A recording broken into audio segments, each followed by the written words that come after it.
Let's take a relaxing break and leave cyber stress behind. Come with me to a clearing, a stream, a mountaintop, and finally to outer space. At each stop in our journey, I will share with you methods that may help you relieve the physical and mental stress that comes from long hours at your computer. Feel your serpent within, suspended now between the sky and the earth, and imagine your favorite mountain. Could be a hill, any high place where you like to be. Around and around and around. Now reverse it, coming in. Tickling is a wonderful way to relieve tension.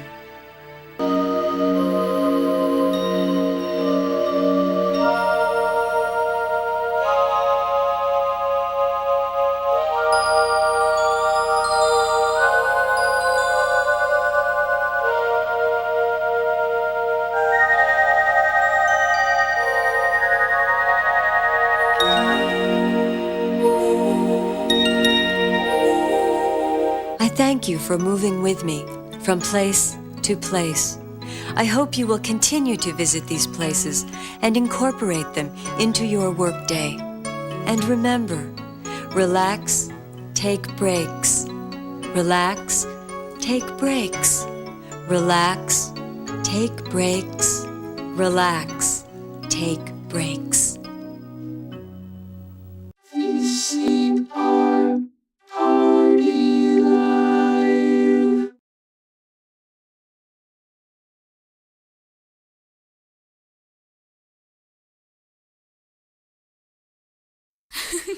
Hey, are you going to sing?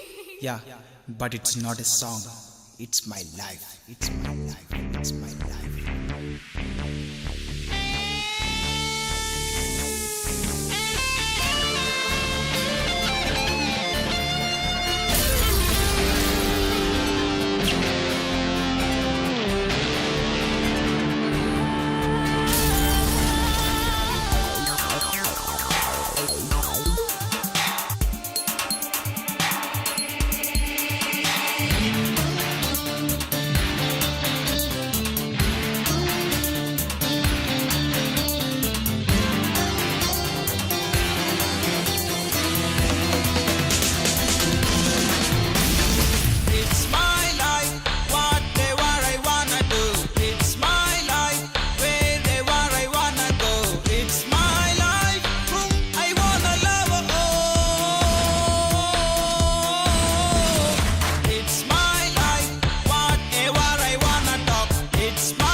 If you live like that, do you know what people think about you?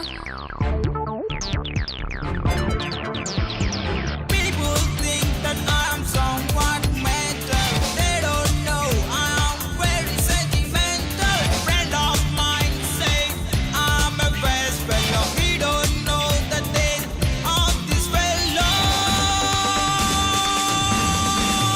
My teacher scolds me that I neglect education. She don't know I collect real education. My neighbor thinks that I am wasting my time. He don't know that he is wasting his time. My mother sees me and she always bothers. My father trusts me and treats like his father. Hey, what the hell do you think of yourself? I always search good in bad. I also search bad in good. So I'm a very good bad boy. I'm a very good bad boy. I'm a very good bad boy. I am a daydreamer. I am a night worker. I am a risk taker. I am a self-blamer. I am a brain eater. I am a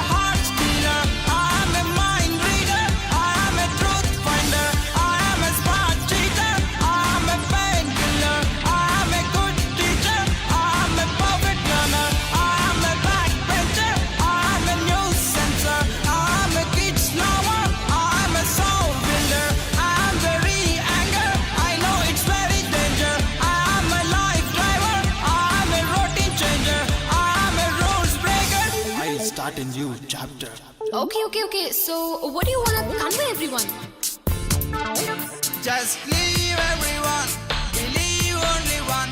If you don't like anyone, leave alone. Just leave everyone, believe only one. If you don't like anyone, live alone. Na na na na, na na na na na, na na na na na na na na.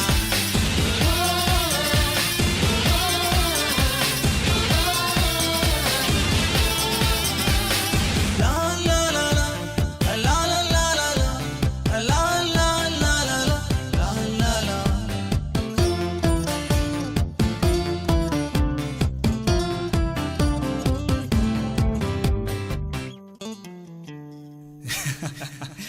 Don't believe me, I'm a true liar.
Yeah, man, this is Russia One String, the only one string guitarist right in and around the world. See?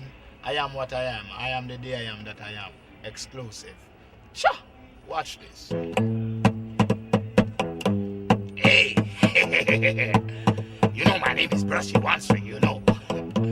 I've been to San Francisco, that's where I see my friend Pancho. He said, hey, One String, there's something you got to know, you know. I said, yeah. While we back on San Francisco, that's where we go. We sing this whole country song like this. Chicken in the corn, on the corn can't grow, mama. Hey, when chicken in the corn, on the corn can't grow. Hey, when chicken in the corn, so the corn can't grow, mama. Hey, when chicken in the corn, so the corn can't grow. Hey, young man, we're on San Francisco. Yeah, we have with my friend and his name was Pancho. Yeah, he said One String, there's something you got to know. Back on the saddles and the rasses, where we go with some chicken in the corn, on the corn can grow, mama. Hey, when chicken in the corn, so the corn can grow. Hey, when chicken in the corn, on the corn can grow, mama. Hey, when chicken in the corn, so the corn can grow. Hey, down need to brag, no need to boast. I can rap before I feel it when I pose to pose. But the music nice, so play them twice. While the girls are screaming out like mass. My name is Bushy, I'm a king of swing. That's a rap your music and to let you sing. No, it doesn't really matter what people wanna say. I rap my music, not on there. Rap my music, not on there. Yeah. When chicken in the corn, so the corn can grow, mama. Yeah, when chicken in the corn, so the corn can grow. Now, chicken in the corn, so the corn can grow, mama. Yeah, when chicken in the corn, so the corn can grow. Yeah. Ritty, pitty, pitty, do rato, puto, plata. Rato, puto, plata, da rato, wow. Ritty, puto, plata, plata, puto, plata. Rato, plata, plata. When chicken in the corn, when the corn can grow, mama. Yeah, when chicken in the corn, so the corn can grow. Yeah, when chicken in the corn, so the corn can grow, mama. Yeah, when chicken in the corn, so the corn can grow. But the music nice, so we'll play them twice. While the girls are screaming out like mass. My name is Bushy, I'm a king of swing. There's a rapping music and to let you sing. Now it doesn't really matter what people wanna say. I rap my music night and day. Yeah, rap night and day. When chicken in the corn, mama. Hey, when chicken in the corn, yeah. Get the chicken out your corn, y'all. Get the chicken out your corn, y'all. Chicken in the corn, the corn can grow.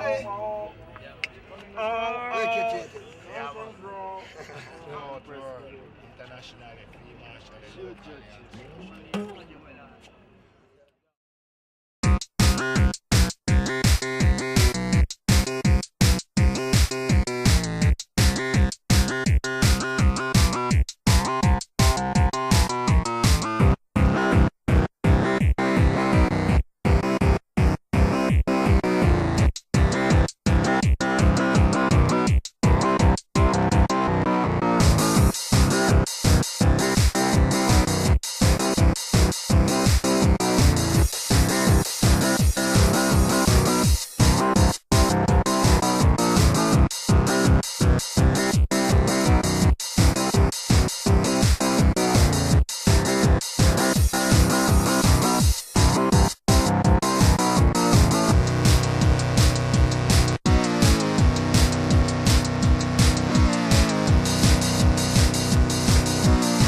Jagana, Ayada, Günana, Yelana, Yelata, Mürküdüt, Postengri, Azit, Suana, Zuata, Odana, Odata, Yaren, Rigul, Mezyalika, Lazbayanaika, Linnotiken, Wah!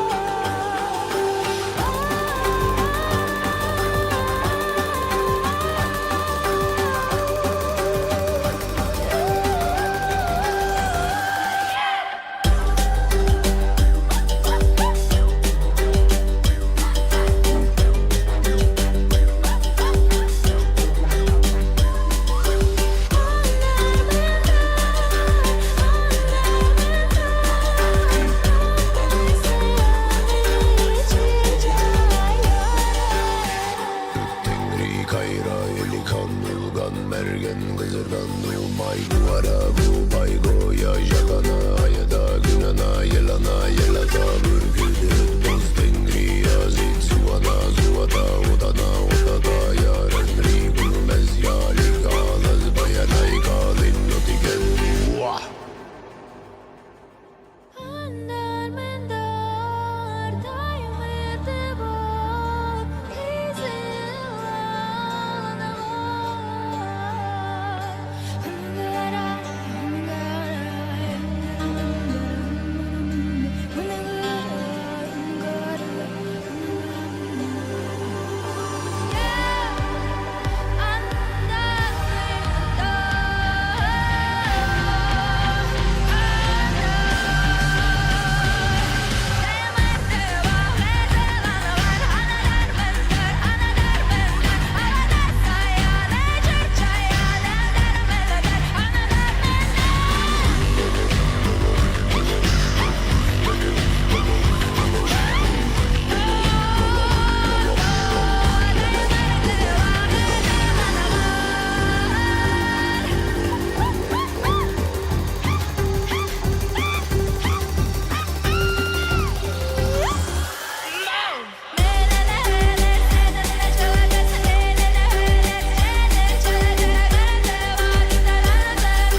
baby, hot dog, woo woo, hot dog, baby, hot dog, woo woo.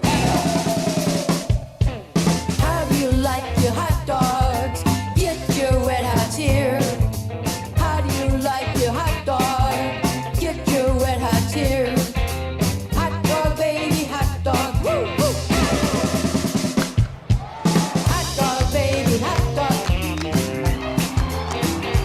Woo woo. Hot dog, baby, hot dog.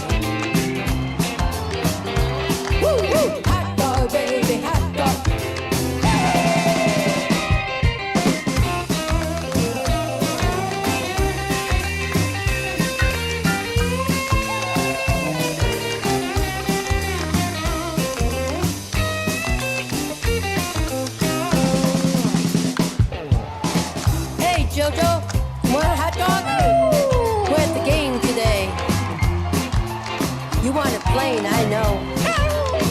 I want mustard and onions to get your red hot tear.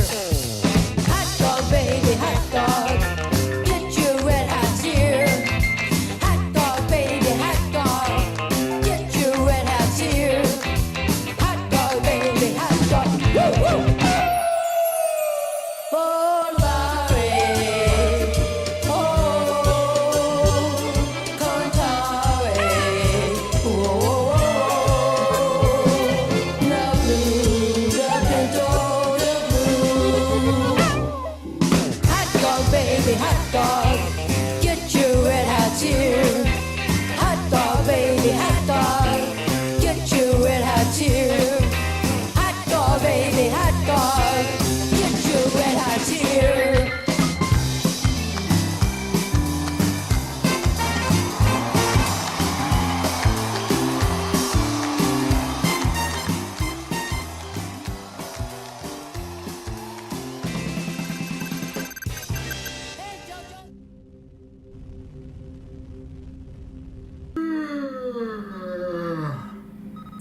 All right. It's about time. Greetings, human. Please state your command. Initiate live stream protocol, Mr. Ship. I am afraid that is impossible. Huh? Why? Our sensors detect toxicity levels which are far beyond. To hell with the toxicity levels. I'm going in there. I must advise against such action. It's too late for that, Mr. Ship. I am serious. Sorry, can't hear you. Do not do that. Oh, or what?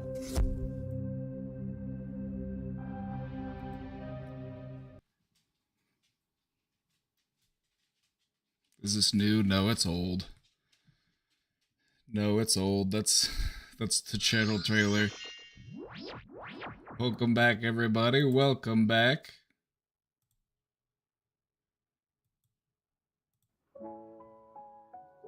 Welcome back. How you doing? Good to see you. Odd Harmonic, thank you for the 11 months. Zany, thank you for the 14 months.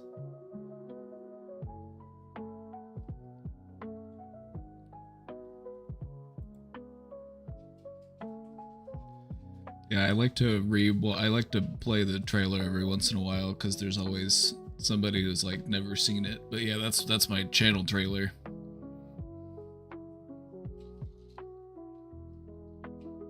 It adds to the lore. My ship blows up. That's why I'm here on this rock.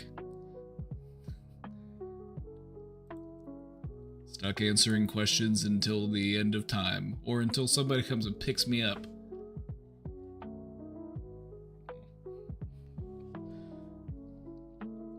Anyway.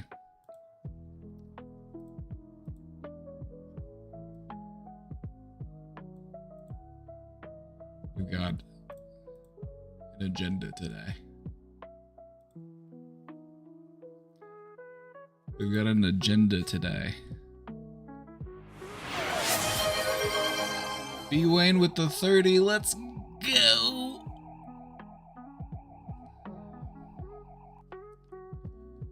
B. Wayne, thank you for the 43 months. 43? Goddamn. Making me feel old. Hot dog, baby, hot dog. Oh, that got us on a hype train too. Let's go. Alright, everybody get your subs out of the way. Skeeterbug with the 25. Let's go.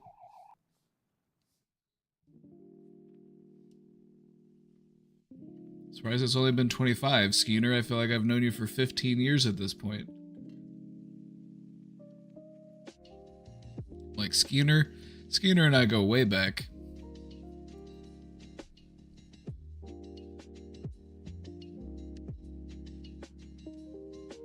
Skeeter was back there in the dark ages.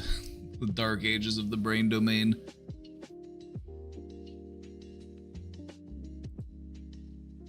Welcome back, everybody. We've got a bit of an agenda today.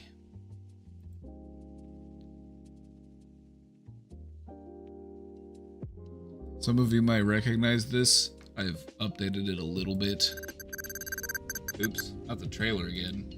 What? Oops. Wrong button. Wrong button. What I meant was this. We're bringing back the Holiday Survival Guide. We did this last year. I gave it a little bit of a facelift. Tweaked it a little bit.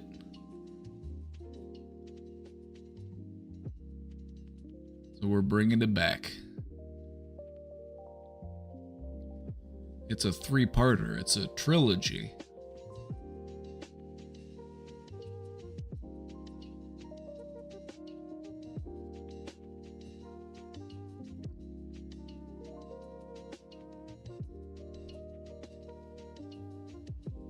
This is part 1 where we talk about the why behind why the holidays can feel so challenging.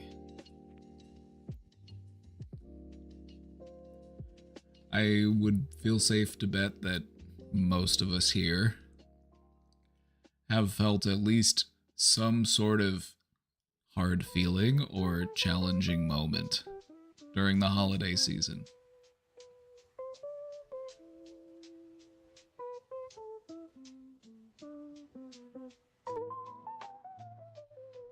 And so that's what we're really going to get at today is why does that happen? Why is it that way?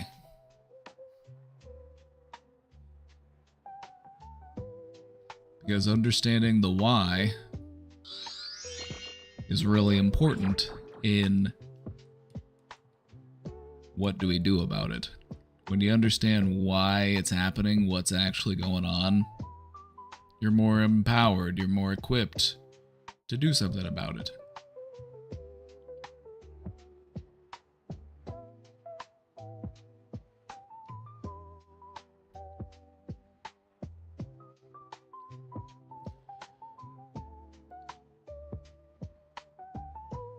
Aileen with the 7 months. Thank you. I survived my semester being behind on 2 classes, turning in 90% of the work in a 2-week period. All that tells me is that the semester should have been 3 weeks long. Why was it so long? We were able to get the work done in 2 weeks. Why was this a multi-month endeavor?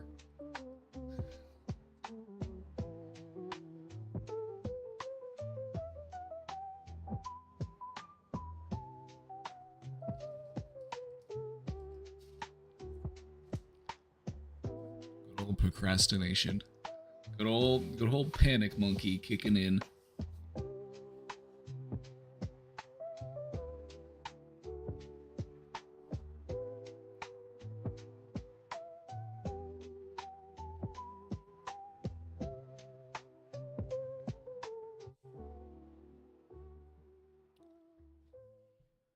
Been going through it. You've been going through it. I've been going through it. We've all been going through it. But that's the thing. We're going through it. We're not stuck in it. Sometimes you gotta wade through the swamp. Sometimes you gotta wander through the woods. Sometimes you gotta carefully tread through the fog.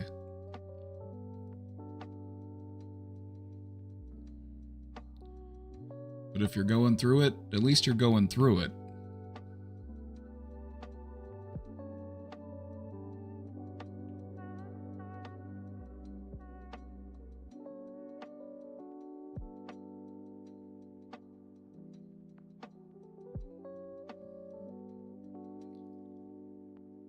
I find myself uncontrollably fixated on past relationships and friendships during this time. Ooh, we're gonna talk about that in the presentation too. That's also normal. To look back, yes, we're gonna talk about that. That's in here. That's in here. If you want a copy of these slides, exclamation slides in the chat, by the way, they're ready to go.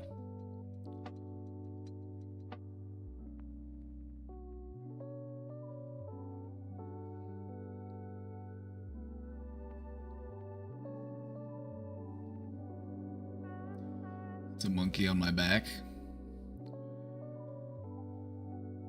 What's the best thing to do with a monkey on your back? You might think, well, give the monkey a banana. Okay, you give the monkey a banana. The monkey eats the banana. The monkey takes a nap. But then the monkey gets back up and he's pulling on your hair again. What are you going to do? The best thing to do with a monkey on your back is to dress him up in a little suit, give him a little symbol, and teach him how to take money from people. Turn him into a little street performer. Give him a job. You want to give a little monkey a job. That's the idea. Sometimes it's just as simple as, hey, monkey, pay attention to the breathing. Oh, okay. Monkey likes to have a job.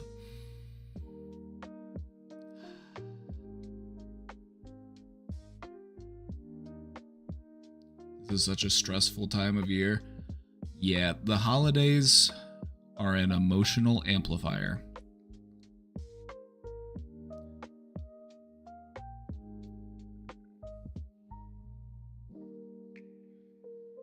When you combine that with the fact that everybody's been going through it, and when I say everybody, I mean everybody except for like 10 people. Everybody except for like the 10 billionaires who are just ravaging the world and ruining the environment. Most of us are going through it. And so I feel like this time, it's normally challenging, but I feel like it might be especially so this year.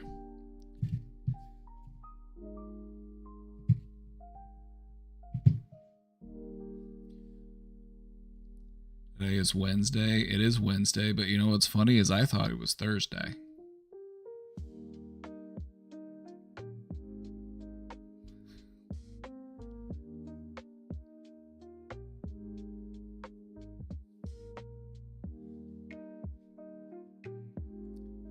I want to stop thinking about the good times from the past. Here's the thing, though. You don't want to stop thinking about good times from the past. It's just about how you think about them that matters. It's good to have moments that you can look back on, reflect on, and feel like warmth and comfort and love from those moments. Like, that was a nice time. I'm glad that happened. I cherish this memory. You want that, but what you don't want is looking back on that and being like, damn, things are all fucked up now. Everything sucks now and I'll never have that again. That's what you don't want to do. You want those cherished memories because those are important to you. Those are some highlights from your time on Earth.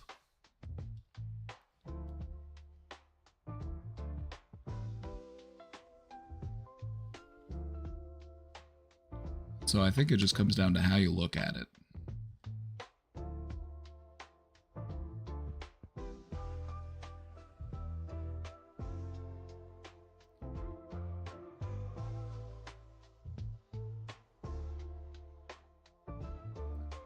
Embracing the holiday vibes. Just that's the way to do it. Just embrace it. The way that I look at it, the way that I try to look at the holiday season. Have you ever seen the Muppets Christmas Carol?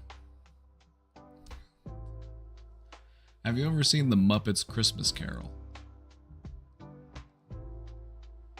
If not, I know what we're watching for movie night tomorrow. But in the Muppets Christmas Carol, the character for the Ghost of Christmas Present, he's basically just... he just lives in the moment. He is that day. He is the spirit of Christmas. And so that's the way that I try to view it. I'm just...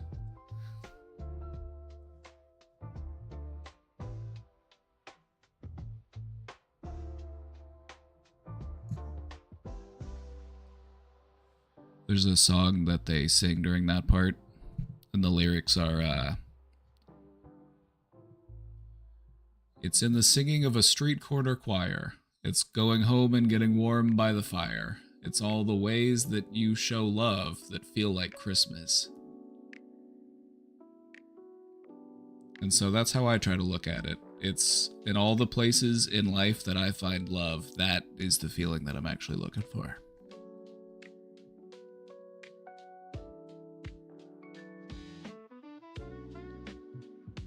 Why do we look back and have an attitude of everything sucks now? Well, because it does, but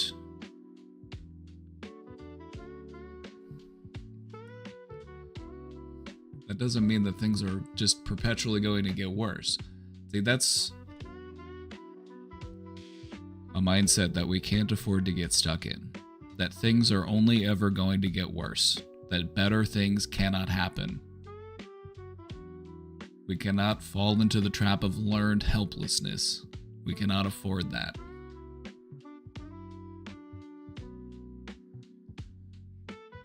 And so yes, gratitude is a big part of it. Looking out and finding the things in your life that exist today that you are grateful for. That is one way to practice it. You strengthen that by practicing gratitude. It's like lifting a weight inside your mind.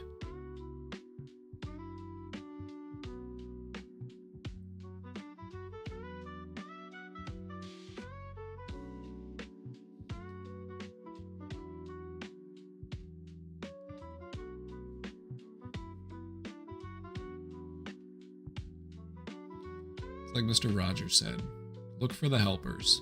Even in those moments of catastrophe, there's always people who are willing to step up and do something about it. Step up and help.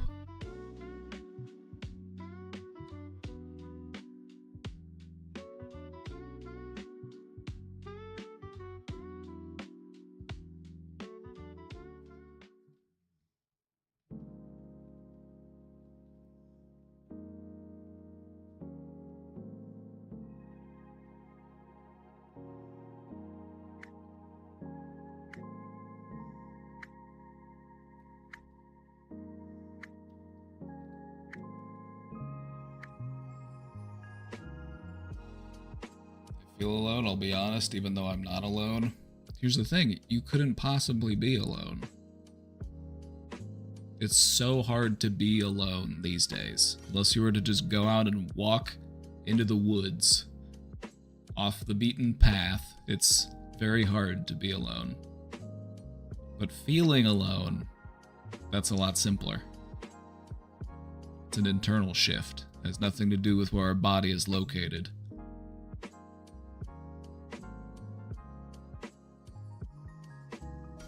How to deal with mental health issues at a young age. At a young age, I think it's really important to teach children how to regulate themselves. How to learn how to pause and take a deep breath and respond instead of react. Because these are important skills to learn, and you'll notice that a lot of adults even struggle with these things. And so I think it's really important to teach them to young people so that they can be really effective when you're older.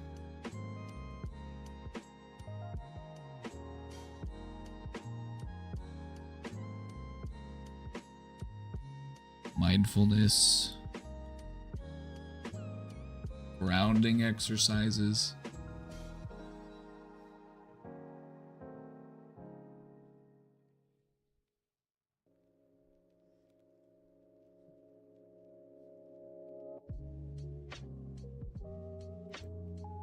Anyway, I'm excited for this presentation today.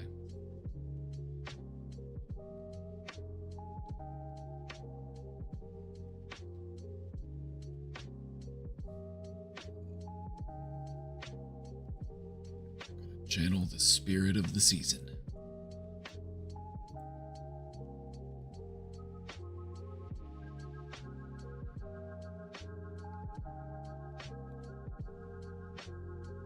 Finding closure internally is really challenging and painful. Yes, but fortunately it cannot kill you. So that's at least one shred of a good thing, is that as painful as it might be, it's not going to kill you. That's good. But beyond that, we avoid doing that because we know it will hurt. And so we're avoiding that pain. But what is the price of avoiding that pain? The price of avoiding that pain is constant pain. And so yes, it will hurt to remove that object. It will hurt to let that thing go or to close that chapter. But you're already hurting by holding it. And by letting it go, you have an opportunity for relief.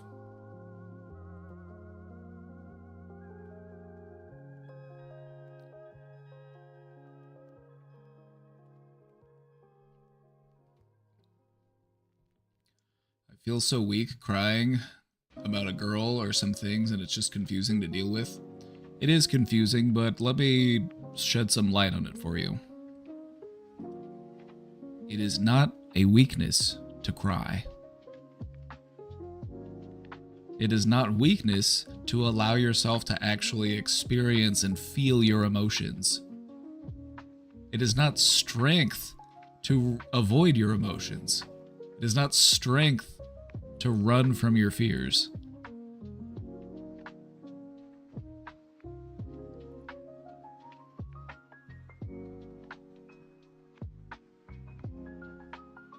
Real men feel their feelings, and they're not afraid of their feelings. Anybody who tells you that it's not okay to cry, they're just afraid of their own emotions. You don't need to be afraid of yours. Other people may judge you for it, but that's just because they're insecure about their own feelings. And we don't want to let other people's insecurities run our rodeo. Something about the hat, it just makes me want to work in Western references. I'm not sure where that came from.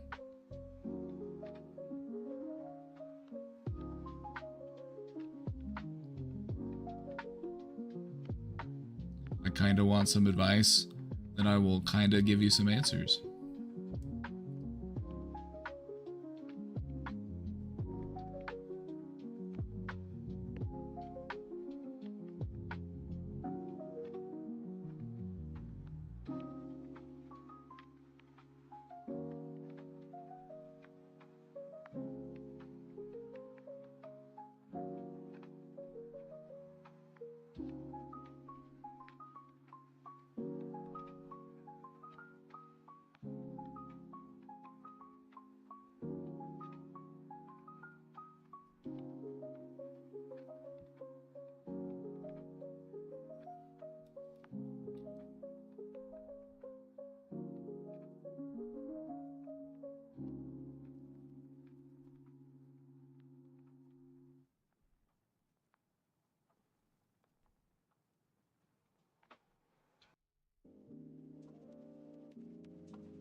My trans friend had her mother cut her hair, and her mother, who pretends not to be a transphobe, cut her hair almost too short.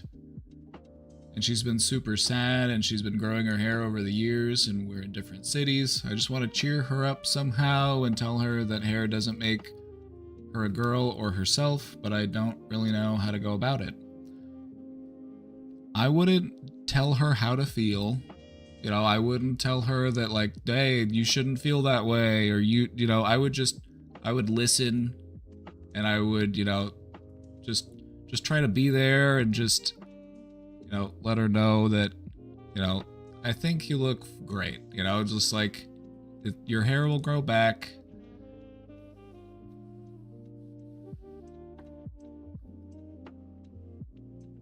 And so, you know her better than I do, so take some time to think about some things that she likes and find a way to cheer her up, maybe just by finding something else to talk about even. Sometimes it's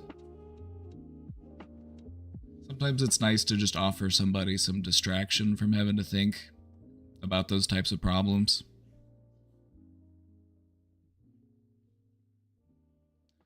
But yeah, I wouldn't tell her how to feel about it. I would just ask her how she feels about it, and then I would just listen to what she has to say. Just find ways to affirm and validate her.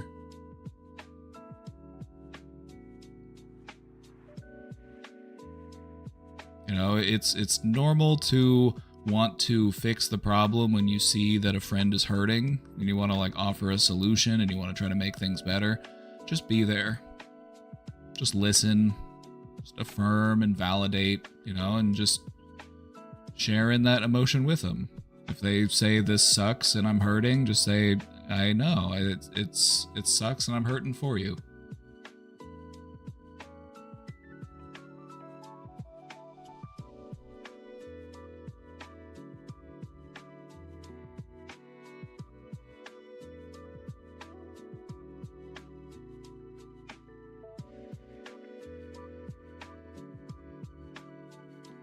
I'm way too scared to ask a girl out. I fear rejection, and once a friend told me embarrassment lasts a moment, but regret lasts a lifetime. I just can't, though. So here's the thing about fearing rejection, is that if you don't do things because you're afraid of getting rejected, you are already rejecting yourself. You're worried that other people are going to reject you, so you reject yourself first, and you don't even try.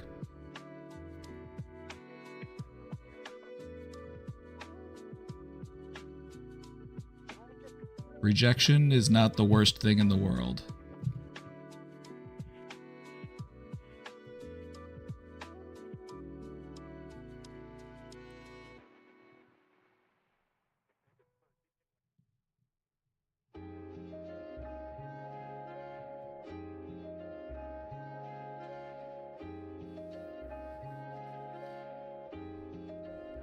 Alrighty, folks, we've got a couple questions in the box, so I'm going to check these out, and then we've got our presentation here later, so.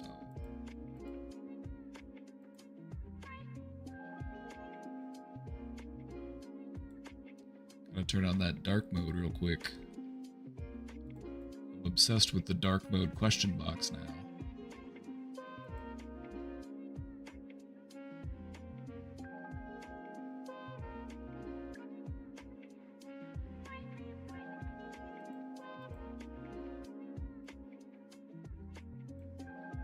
Robin here. Hi, Robin. I'm struggling. I'm in a pickle.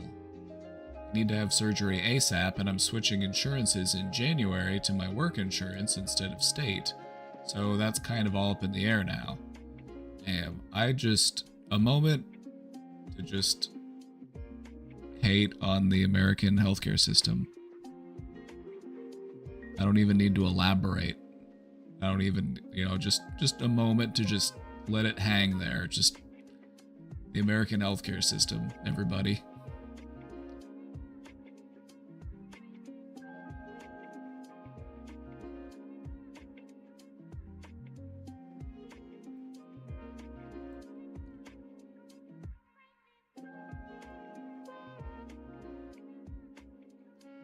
The new manager at work is a total asshat.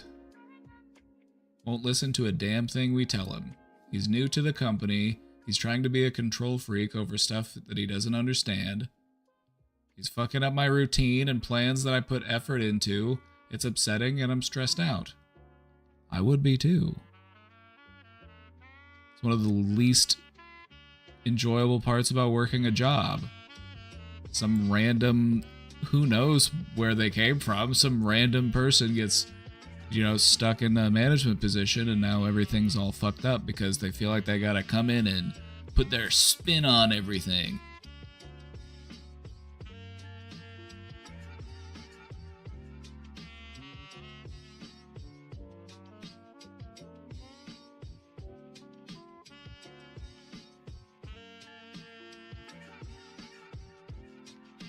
I recently feel something is missing in my life. I don't know what it is. It messes with me. I'm so confused with it, or on what the hell it is, and I have no idea how to get rid of this feeling.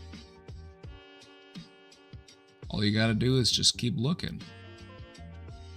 You might find it soon. It might take you a while to find it, but as long as you keep looking, you will find it.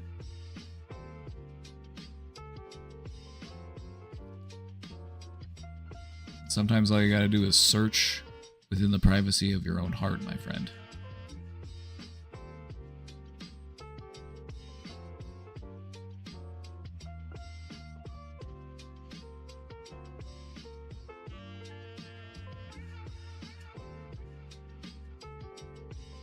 Just a moment of disrespect for the asshat manager. Just a moment to acknowledge and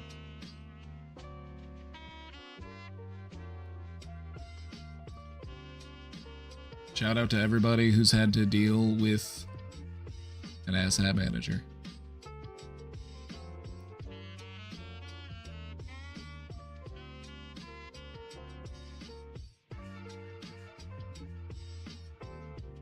What is closure? It comes in many different shapes and forms, closure. But the simplest way to look at it is being at peace with something. You know, just, it's no longer something that you think about every day. It's no longer something that actively bothers you or worries you. It's just, it is what it is.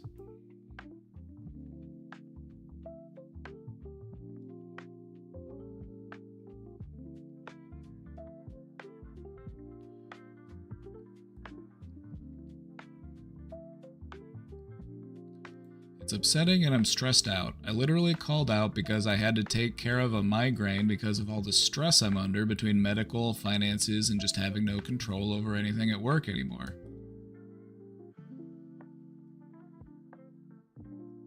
I bet. I'm stressed out and I'm just channeling so much hate towards this corporate piece of shit. Work used to be a place where I could go to escape life by burying myself in routines and projects and joking with coworkers. I used to have some semblance of control at work because my managers at least respected the fact that I'm good at my job and know what I'm doing.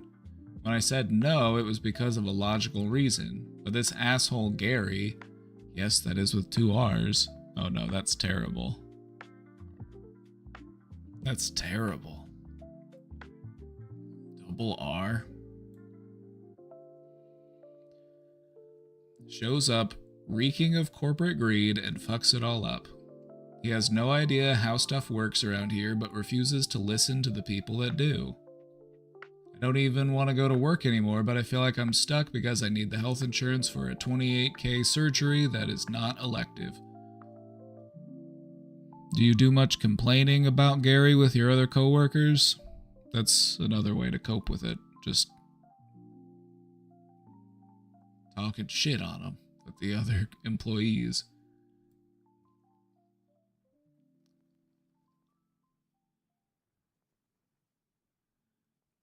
I just really hate being alive right now. No. Don't do that for Gary. Don't let Gary do that to you. Gary, of all people? You're gonna let him take that away from you? Nuh-uh. No thank you. We bitch all the time the other managers hate him too.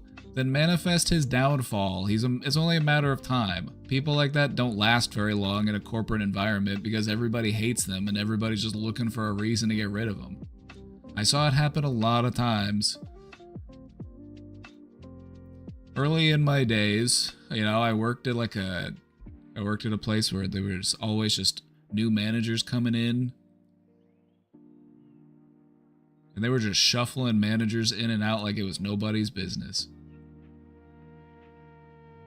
You either fit in with the corporate culture or you get removed from the corporate culture because, as it turns out, corporations are very vibe driven.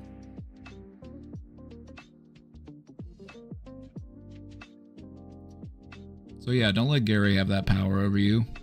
Don't let Gary make you... You have a lot of frustration, you have a lot of stress. We don't need to let it fold back in on itself.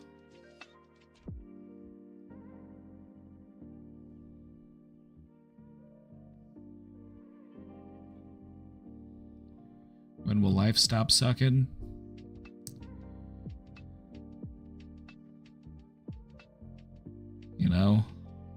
That's a good question. I think perspective plays a big role in how we think about our life, What is it that we're missing?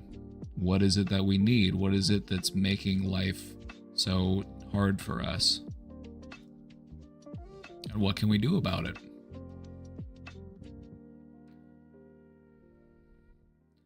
I have no control over anything anymore.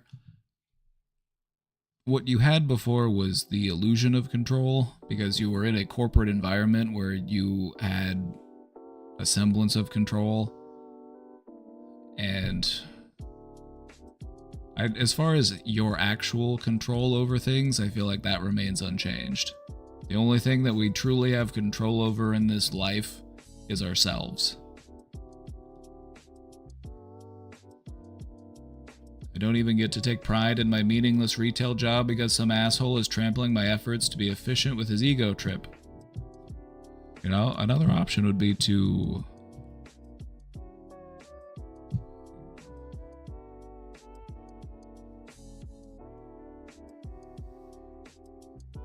He's supposedly been through 50 Black Fridays.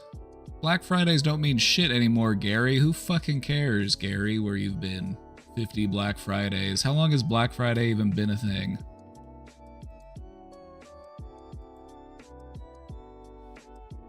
You're telling me he's what, 70? How old would you have to be to have worked through 50 Black Fridays?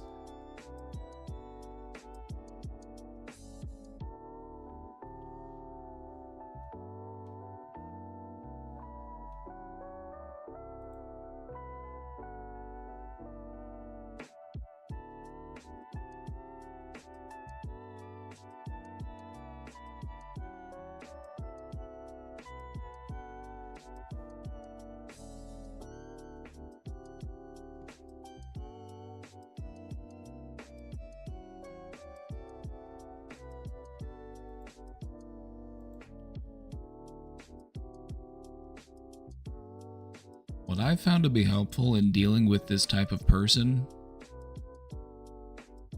is just performative.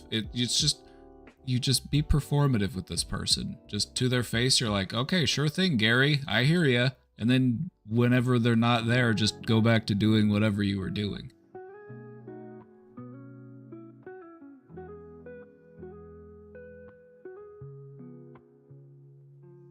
Because it sounds like you have the support and the backing of a majority of the other managers and the other staff, and so it's like, I wouldn't worry too much about this guy. He's probably not going to last very long. He doesn't seem like a good fit.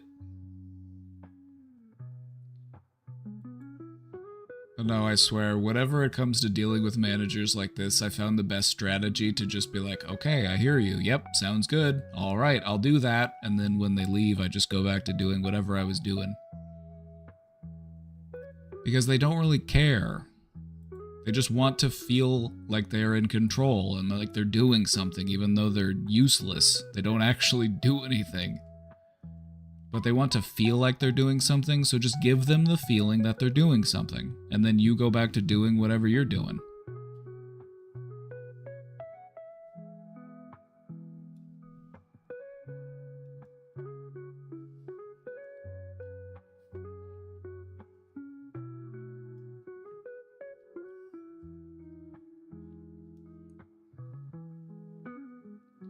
That, but I got fired. If you're gonna ask me, I feel like they were looking for a reason. Like, the whole situation there was just messed up.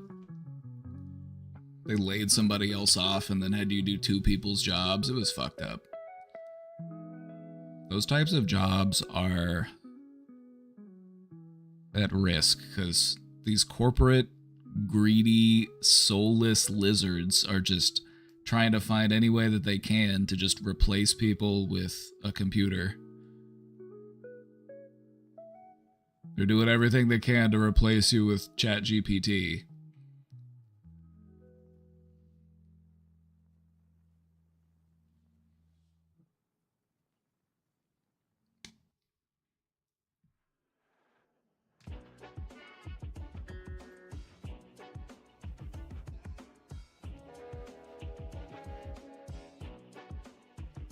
I don't know, I feel like there's a new day coming.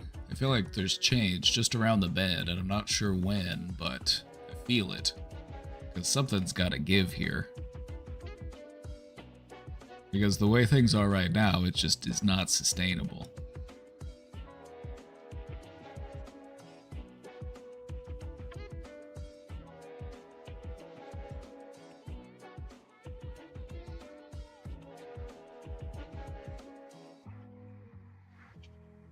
Oh, it will, but way late. You know, it's kind of like the old saying that the United States always does the right thing, but only after they've tried everything else first.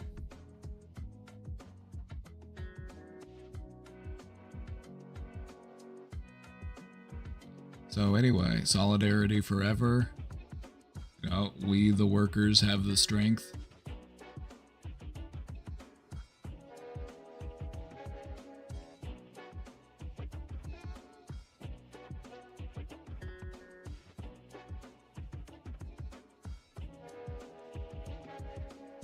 List of right things is rather short. True, but the list of wrong things is very long, and that's why we're still working through it.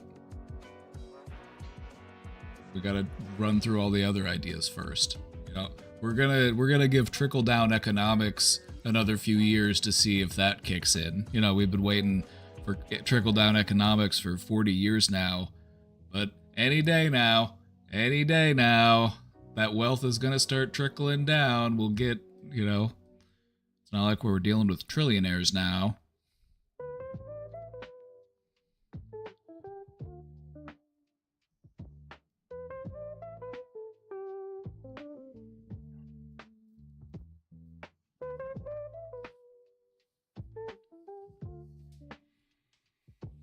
Class consciousness is very important, not just for our survival, but also for your mental health.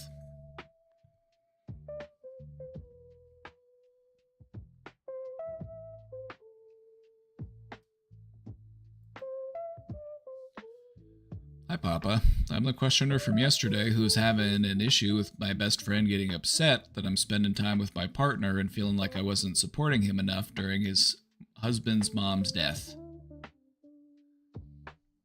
I'm ready for the update.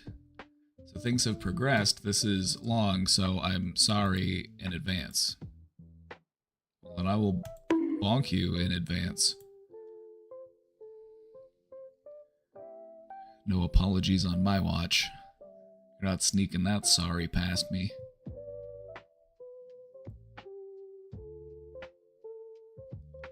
I ended up getting a reply sent with your help, so thank you very much for that. This is what it said. I understand your frustrations. It's unfortunate that things have progressed as they have. However, I believe the boundaries I was setting in our relationship were entirely fair. This is wonderful so far. Oh my god, so far this is just...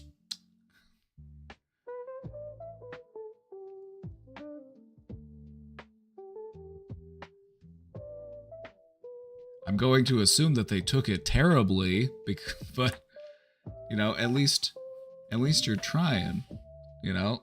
Because here's the thing, you can give somebody just like the best, the softest, most compassionate approach, and they could still take it terribly, so...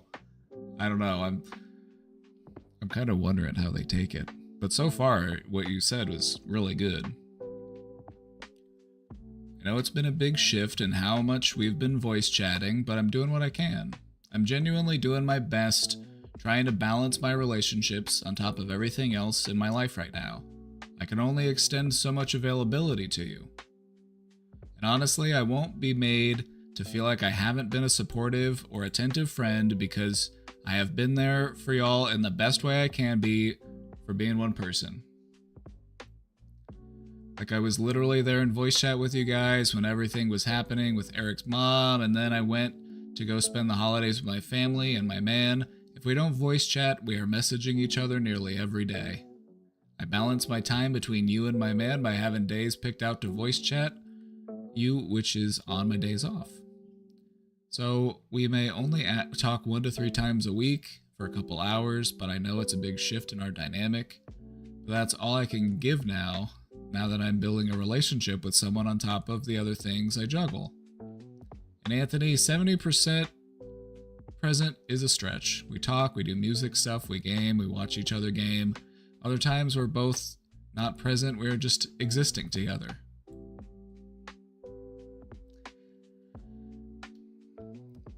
You know, sometimes it's just about having somebody there around you. You know, it's not even being in active communication. It's just feeling that presence.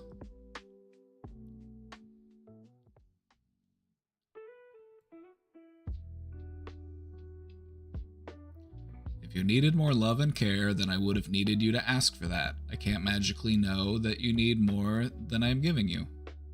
It was very hurtful that you gave me the silent treatment. As my best friend, I never would have expected you to pull that on me. It would have been fine if you had just said right then and there that you were upset and need some time to think about what you want to say to me. It just kind of feels like you're taking your grief out on me, and I don't think that's fair. I'm only one person and doing what I can. I hope we can come to a resolution about this. I think you did a great job. I think you did perfectly fine.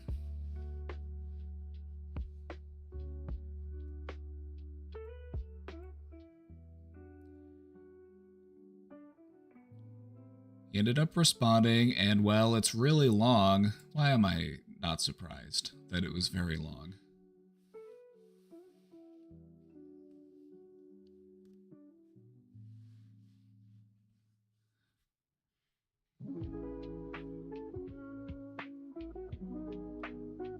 I want to just take a moment to say, if we need to have an important conversation with somebody,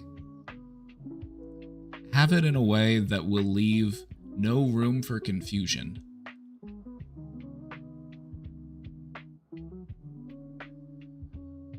I can understand why people like to send long messages to each other so that, they make sure everything is said, they make sure they address everything that the other person was talking about, but there's another edge to that sword in that things could be taken the wrong way, or people might adhere to the wrong thing, or they might interpret it the wrong way. Because the voice that you're delivering it in might not be the voice that they read it in. They might interpret it entirely differently. So that's just why, in general, when it comes to text communication, I try to just keep it as simple and straightforward as possible. Leave no room for confusion. Anyway, let's see the other side. He ended up responding, and it's really long, so I'll try my best to summarize. He said it's not fair that I'm claiming he's weaponizing his grief.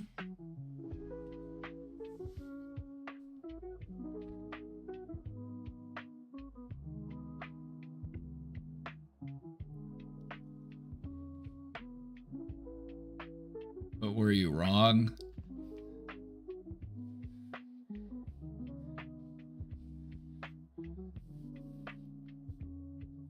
I don't think you were wrong in that. Because it kind of, some people might not have saw the message from yesterday when we went over and what he said to you originally, but he was absolutely weaponizing. The message that your friend sent to you was a very heavy-handed attempt to make you feel shameful and guilty for what you have done. And what you did wasn't even bad. All you were doing was not talking to them as much or being immediately available whenever they wanted you to be.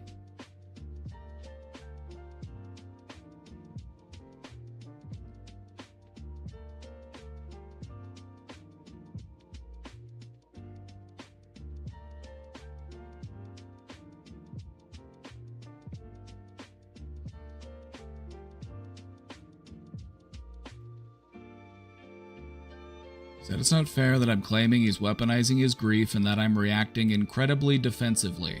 Where? Where? At what point? At what point were you, Okay.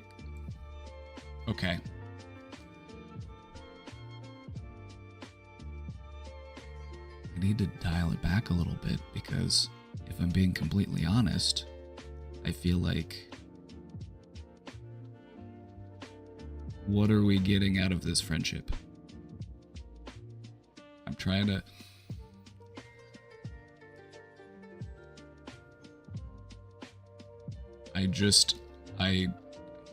I will acknowledge, I will be transparent.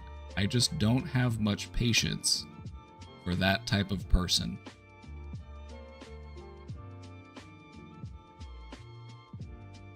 you were fair to be defensive because they were coming after you and accusing you of being a pretty awful person. They were making you feel very bad in what they were saying. And so to be defensive about that is entirely normal. And so why do they have a... You know what they were looking for from you? Oh my God, I'm so sorry. I can't believe I did that. I hope you can forgive me. They wanted you to come crawling back and being like, oh my God, I'm so sorry. I can't. But you didn't. You stood up to them and you had a backbone and they said,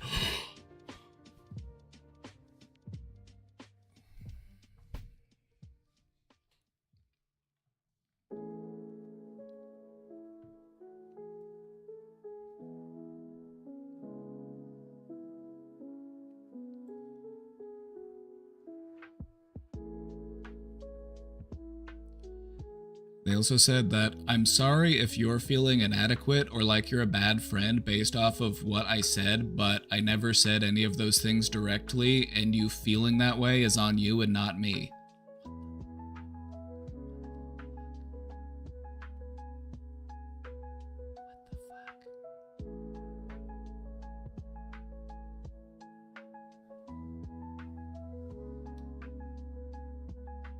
How old is this person? I need to know that before is this person like... I'm trying to be as understanding as possible. But you said this person has a husband, so they're not like a teenager? Because based on how they're acting, it's giving like almost 30.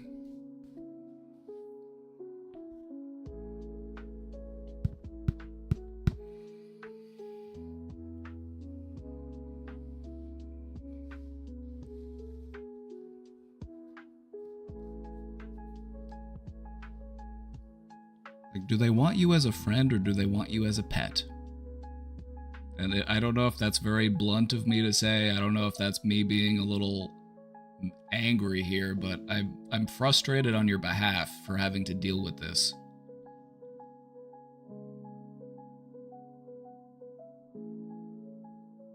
Do they want you as a friend? If so, what does a friend mean to you?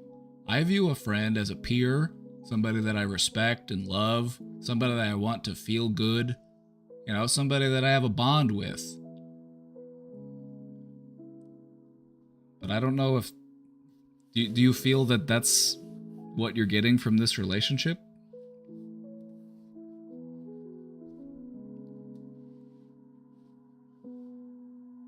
Because I think that you were totally fine in your response to them. You know, you weren't angry, you weren't hostile, and then they came back and were accusing you of being like... I don't know, it's just...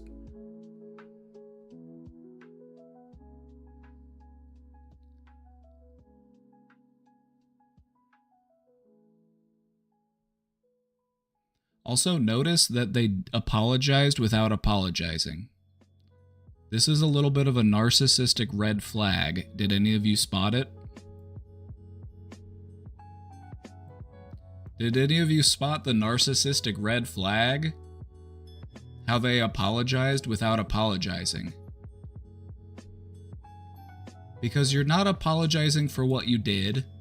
They're not apologizing for what they did. Even though they said those things to you, they're not apologizing for saying them. They're sorry that you feel the way that you feel. Well, I'm sorry that you feel that way.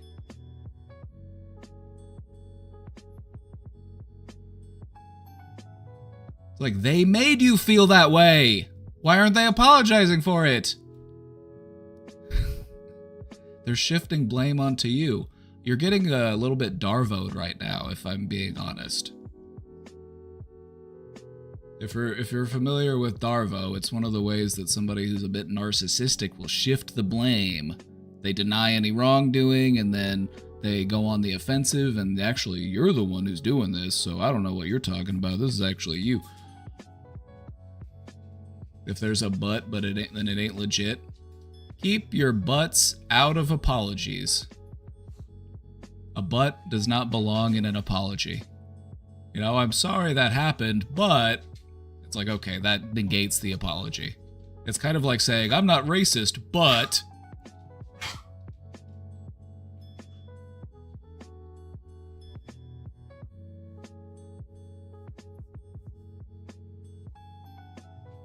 This is a way that they can make it sound like they're apologizing to you without actually apologizing to you. Because if you notice here, they're not actually apologizing. They're just saying, I'm sorry if you're feeling that way, but I didn't do anything wrong.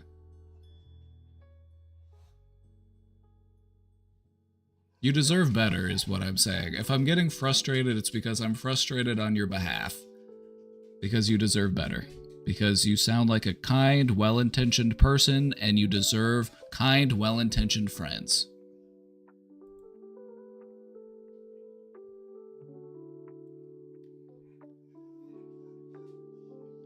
He then went on to explain his silence by saying he wasn't instantly aware of how he should word things, and he was upset, so he didn't want to say anything right then and there, which is fair. Okay, I'm just going to paste the rest. Okay, yeah, sure, fair. If you need time to figure out your words, that's fine. You know, if you need time to process your thoughts, that's fine. We understand that. Anyway, I will be eternally grateful to you for being present while...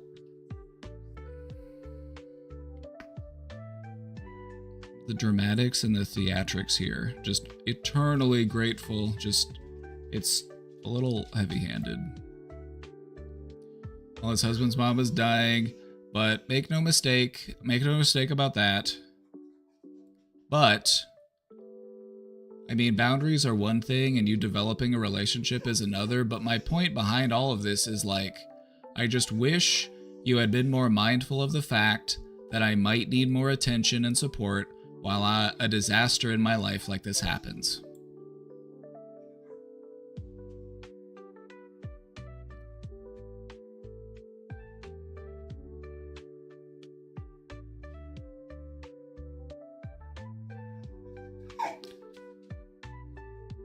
Are you a mind reader? Do you have telepathic abilities? Hold on, I gotta let this dog out of the room real quick, and then I'll be right back. Alright, I guess I'm coming.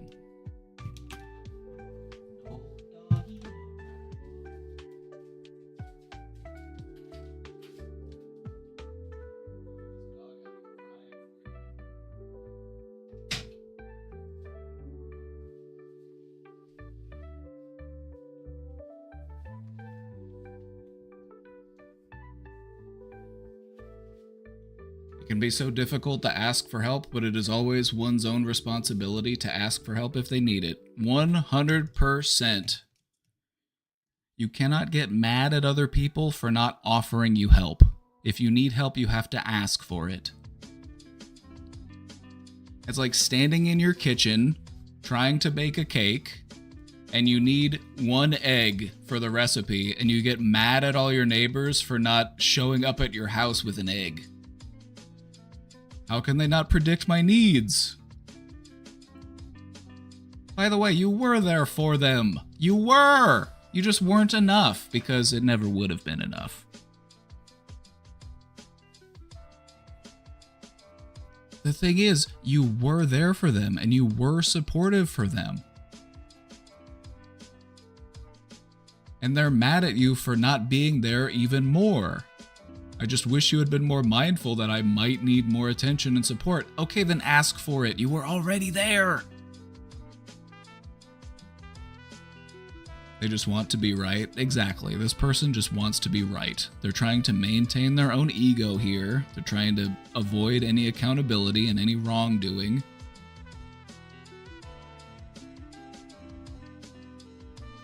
And you deserve better.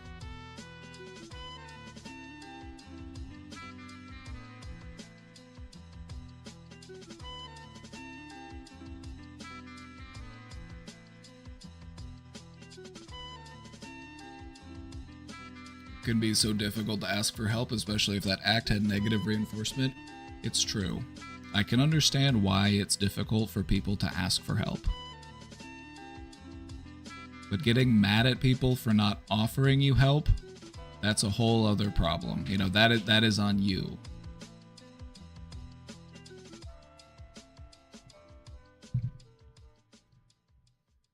We cannot afford to be so entitled that we anticipate that everyone will just meet our needs without us having to address our needs or tell them what our needs are.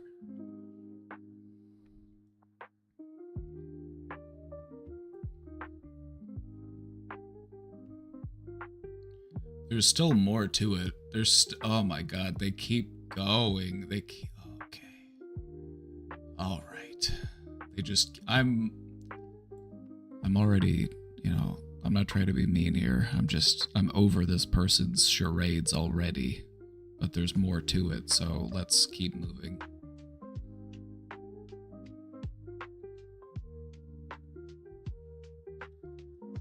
Even if they ask, you are still able to put up a boundary and cannot allow yourself to be expected to be on call 24/7?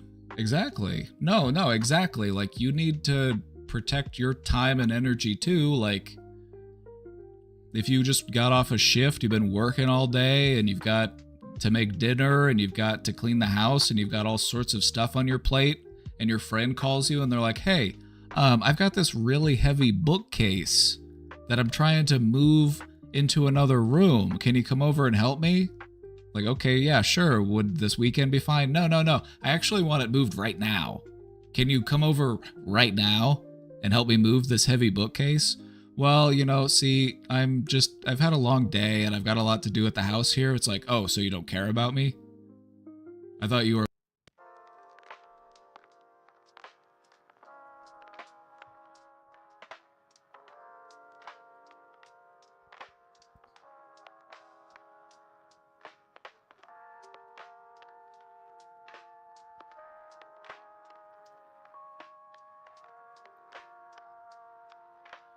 I don't think it's out of the realm of possibility for you to make a temporary sacrifice of time with your boyfriend of like 3 or 4 months to spend more time with your best friend of like 15 years during a once-in-a-lifetime event. Okay, let me just say that this person is not treating you like a best friend of 15 years should.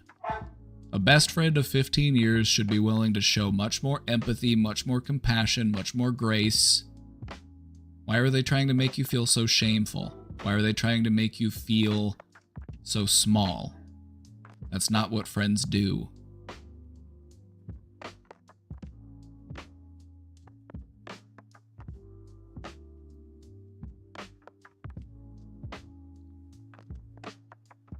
During a once-in-a-lifetime event. But the thing is, I would never, ever, ever ask for any of this stuff because I mean this so gently. You don't handle confrontations well at all.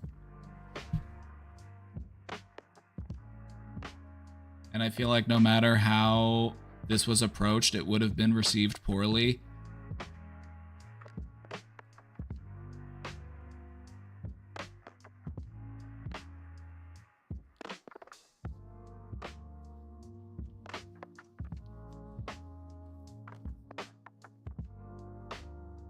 Do you notice a pattern here? How you are being consistently blamed? How it's always your fault? How they take no accountability for anything that they've done? How they offer you no kind words? No condolence, no apology, they're not trying to make peace, they're trying to get you to submit.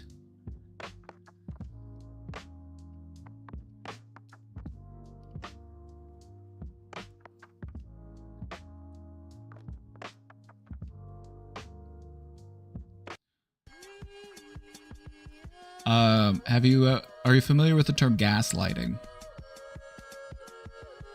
This is a great example of gaslighting. This here is a great example of gaslighting. See, I'm doing this as gently as I can, but you can't be talked to about this kind of stuff. It's like you're so impossible. It's like, okay, I saw your response. I saw what they sent to you in the beginning, and then I saw how you responded to their first message, and it's like, you handled this confrontation impeccably. You handled this confrontation amazingly. You did a fantastic job at handling this confrontation. You know what would have been a bad way of handling this confrontation? calling them and cussing them out, starting a fight with them, escalating. You tried to explain yourself. You tried to make peace. You tried to set a boundary. You did nothing wrong.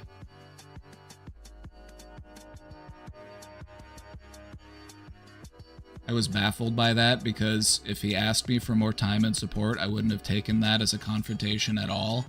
Well, no, exactly. What you're dealing with is somebody who has narcissistic traits, which is why they have such a hard time accepting any accountability for what they've done. It also kind of explains the theatrics too, with the whole like, I will be eternally grateful, and it's just a temporary sacrifice during one of the darkest moments in my life. It's like, it's very heavy-handed. It's very over the top.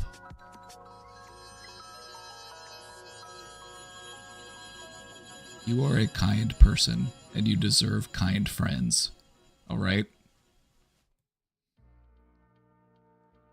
And frankly, now it's a moot point anyway. Okay, so they're telling you that it's done. Okay. They don't like where this is going, so they're just telling you, okay, well, this is over. This is done. I'm not trying to destroy or overstep boundaries or anything, but they kind of are. But I don't know. You really haven't been asking how I was doing anyway? Jesus fucking Christ. You talk to this person for hours every week. Get over it. Holy shit. You haven't been asking how I was doing? What the fuck? This person has no limit. This person wants you unrestricted 24/7. They ring the little bell, you come running. Yes, master, I'm here. What can I do for you?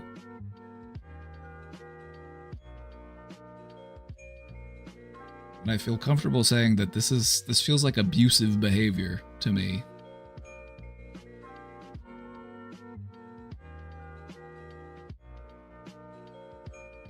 I just feel like not thought about. Because, okay, well then that's a you problem, actually. If you're not feeling thought about, that's a you problem. This person, you talk to them for hours every week. What do you mean they don't feel thought about? What do you mean? You notice how it's never going to be enough. This is why we always say here in the brain domain, don't pour your energy into a cup that's got a hole in it. You're never going to fill it. This person's got a hole in them, and you're pouring all this energy into them, and it's never going to be enough.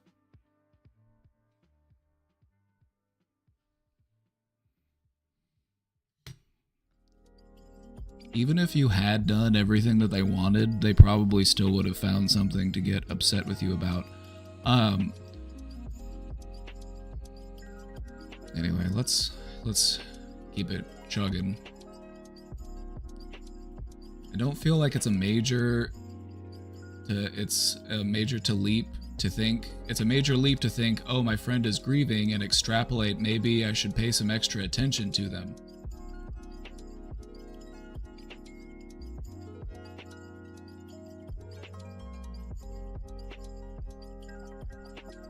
Again, they're just making it your fault. And it's like, no, you didn't do anything wrong. You already were there for them. You had already talked to them for hours.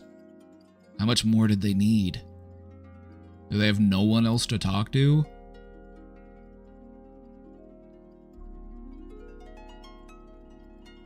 Again, this really doesn't even matter at this point anyway, but I'm trying to explain myself. Like, our relationship is already different and mildly suffering because of the change in dynamic, and now I'm suffering emotionally on top of that, and we were just operating at the same level as any other time, and the capacity to change that level is on you, and having been present with you for many bad things as well, I just feel like I wouldn't do that to you. Hence why I just feel kind of set aside.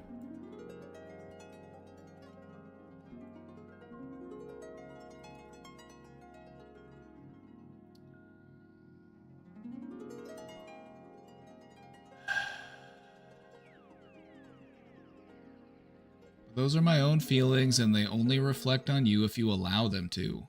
What? What?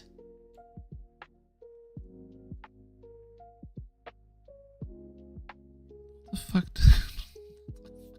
the fuck do you even mean?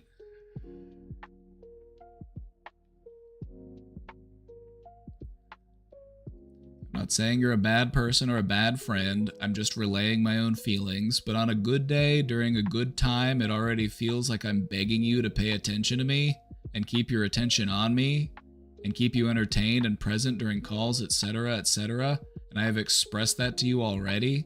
I just feel like ultimately it's not asking for magic to say I would have liked a more open door. Okay, this person could, if they really just, they could have condensed this into a much small, like, why are we being so verbose?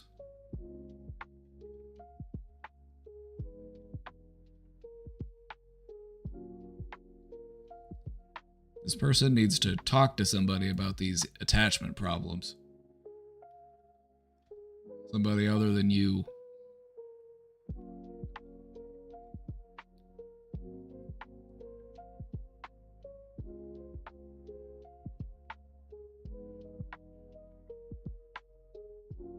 Like, I will always love you, and time I spend talking to you is time I could spend writing or reading or watching. Oh my God.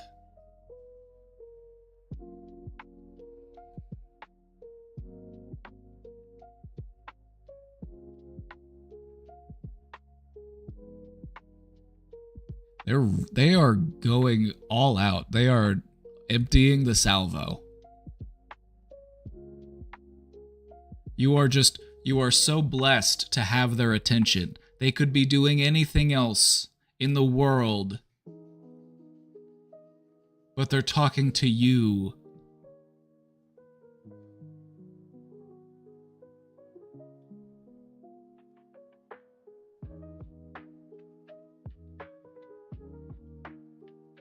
Have you talked to this person's husband? Is this person's husband real? This person's husband is real, right? Like, that isn't just an elaborate lie? Because at this point, I'm questioning everything about this person now. I'm like, is the husband even real? Is all of that just made up?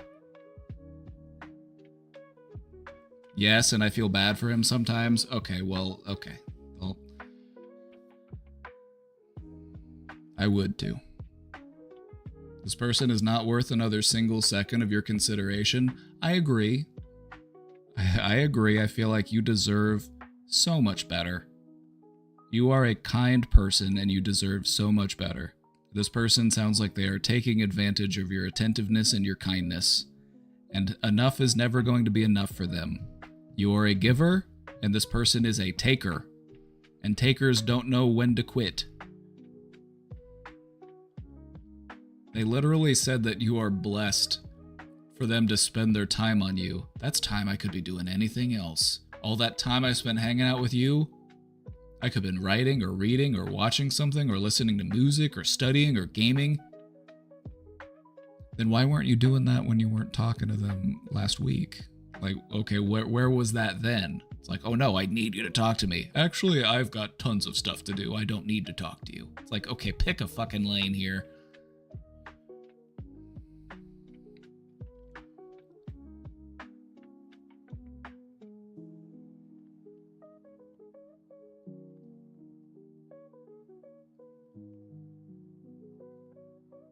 Trust me, I like being alone too, but I choose to spend that time talking to you very often because you are my best friend and one of the few people who understand me, and I feel like that is mutual.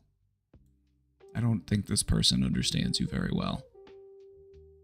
I feel like they know things about you, but that's not the same as understanding. That you carefully and thoughtfully crafted for them, and they would have thought about it and reflected on it.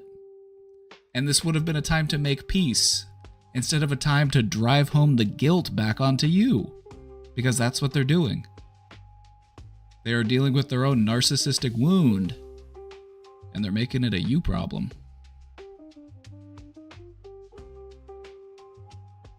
They're really checking all the boxes here. Part of me is impressed. They are checking all of the boxes, like all of the little red flags to look out for. It's like, We got a full list. This is something that abusers will often do. They will say like, only you understand me. And I think I'm the only one that understands you too. That's just so abuser coded. It really is.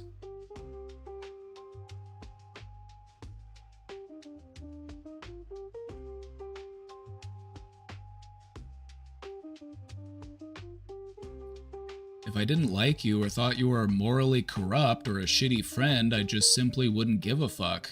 Like, I really wasn't trying to punish you, and I don't know why you would basically say that. Did they read the same message that I read, the one that you sent? Did they read the same message?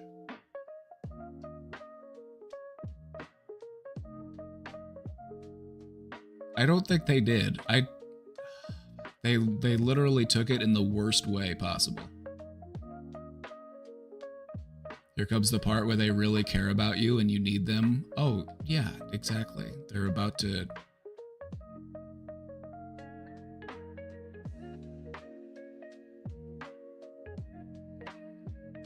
I don't know how to even respond to that. I really don't want to lose him as a friend.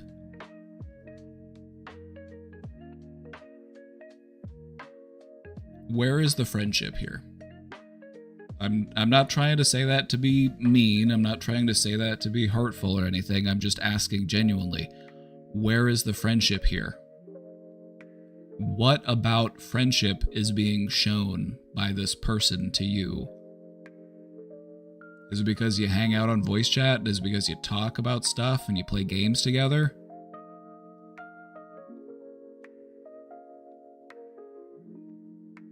Because you can find that with any number of people. And you can find that with any number of people that will treat you respectfully. Because you're not being treated respectfully here.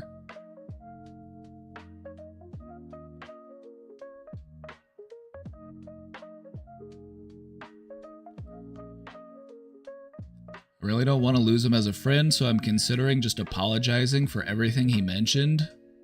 No. Because you didn't do anything wrong. What did you do wrong? The only thing that you did wrong was you weren't available to this person 24/7. You weren't available to them without them even asking, by the way. They were just expectant of you. Because you only talked to them for 4 hours that week instead of talking to them for 40 hours that week.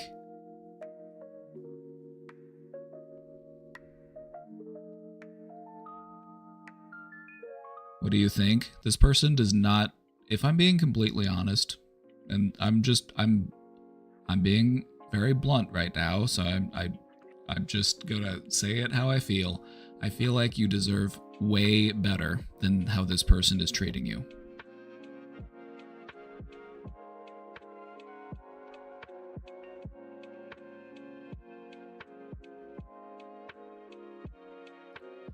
And I feel like just apologizing for everything, what's that gonna do? That's...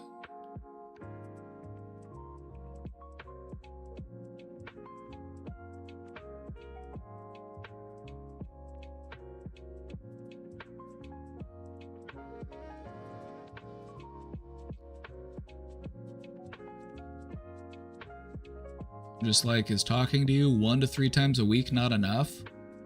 A reminder, we talked about this last time when we looked at the first thing that they sent to you. Some people would kill to have a friend that they talked to once a week.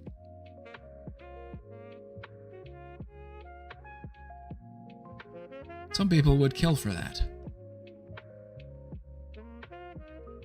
I was sure to ask him and his husband every day how they were doing while the aftermath of his mother's death unfolded. But to be fair, I don't think I've asked since. With holiday, school, and work, it's just been hectic. They're getting mad at you for something that you didn't do. They're mad at you because they expected you to do more when you were already doing enough. That's not how you treat a friend, okay? That's not. It really isn't. That's manipulative. And it's abusive.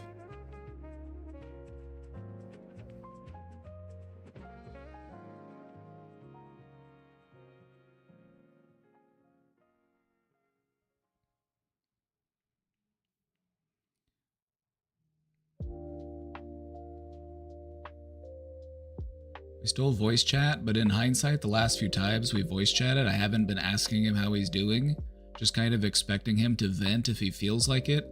Yeah, I'm just at a loss still. All I know is I don't want to throw away 15 years of friendship. It's not necessarily throwing away 15 years of friendship. I would suggest, if anything, to just start by taking a break from this person because you deserve it. You have been on call, full-time availability for the past 15 years at this job of a friendship.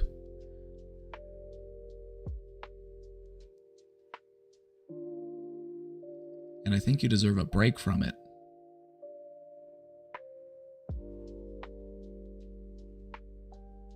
And so, if you want to know how I would respond to this, I would keep it very simple, very short.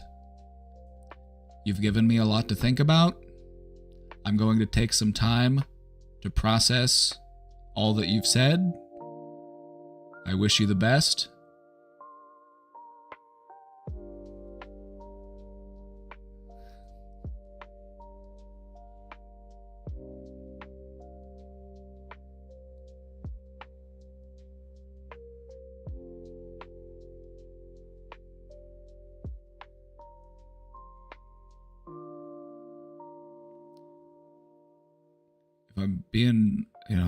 If I'm being honest, it feels like sometimes in relationships, we develop a sort of Stockholm syndrome.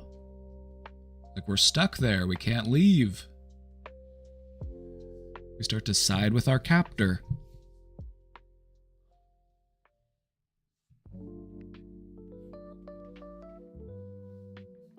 All I can say, and I'm just going to leave it at this because I've already expressed my frustrations enough and I'm not trying to get all heated today, but I really do think you deserve better.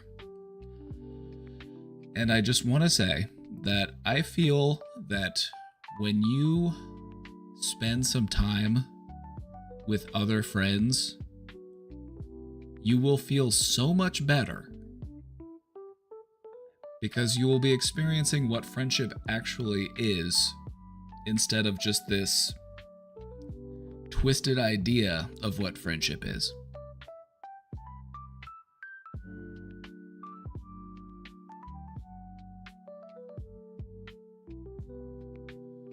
What do you think of my response why I recommend grief counseling? This is a loss. This is a loss, so you would want to handle it in the same way that you would for any other type of loss. You might experience some grief. Going to counseling for it may not be necessary, just so long as we are aware that we are grieving and we are working on moving through it.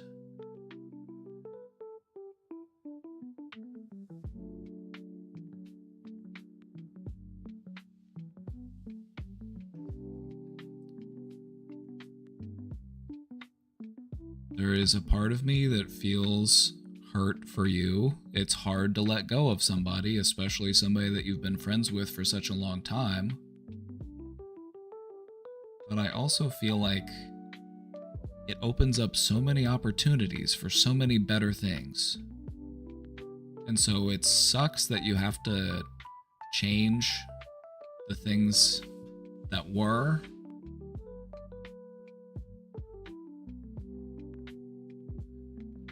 But I really do feel like,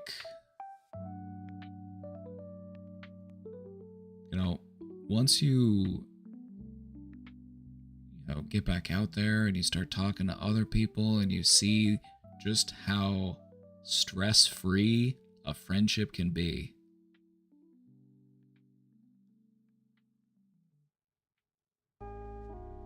Oh, I meant they should recommend that to the friend.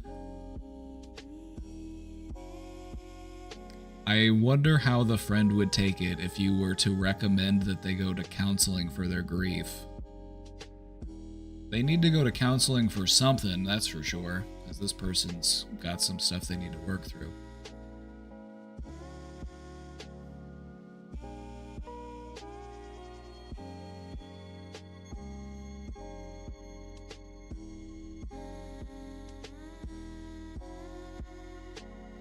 I wouldn't look at it as a permanent end to your friendship if you decided to take some time away from them. I would just look at this as a well-deserved break. Like, this person has really put you through it lately.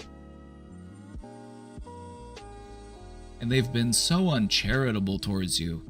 Like, your response was really good based on what they were sending you after icing you out for a few days, and then they sent you that message. Just this heavy-handed, guilt-laden shame fest. And then you responded in a very careful and thoughtful and mindful way. And then they, again, responded with the guilt-inducing shame fest. It's like, are you noticing the pattern now? They're going to be mad at you for not apologizing hard enough. It just kind of feels a bit abusive to me, okay? And I don't want you getting hurt, and I feel like you deserve better. You deserve friends that are kind to you. You deserve friends that understand you instead of just telling you that they understand you.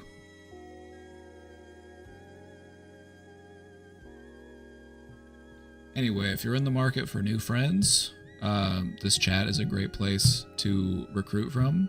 We've got, probably got some volunteers.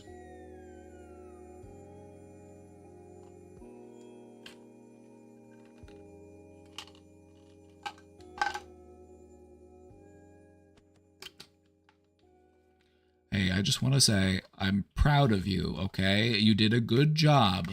Your response was really good, okay?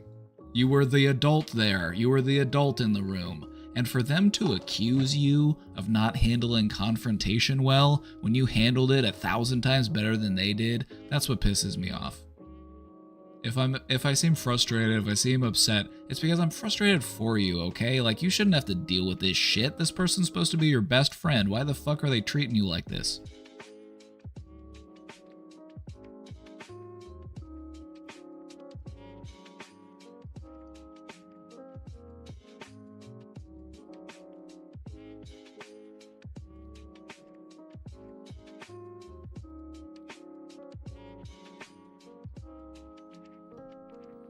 Sometimes we need to take a break from people like this, so that they can recognize that if I treat people this way, they're going to leave. They're not going to want to be around me. Whenever we stay, what is that saying to them? What does that tell them? You can treat me however you like. I'll always come crawling back. I'll just apologize harder.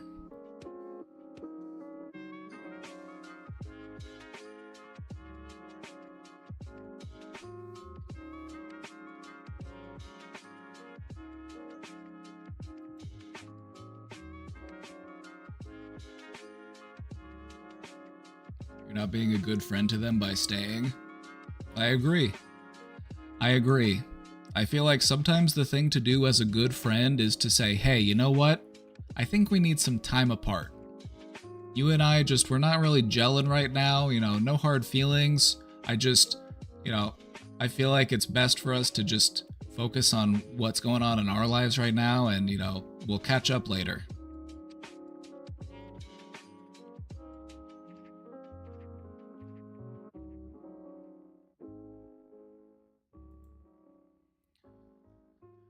Do you agree with the idea that no one is too busy to reply to a text for days? Well, if that's the case, then I'm guilty as charged, because I will sometimes go for a few days without replying to a text. I look at a text in the same way that I look at a letter. You send me a letter in the mail, that takes a couple days.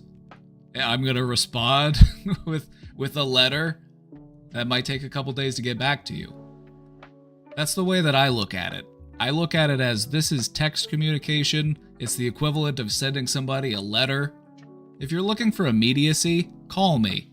If you need to talk to me right now, call my phone. Leave a message. I will call you back.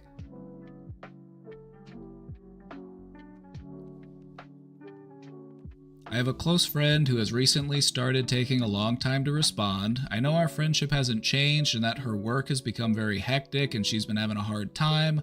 I myself am having a tough time with months of unsuccessful job search and financial insecurity.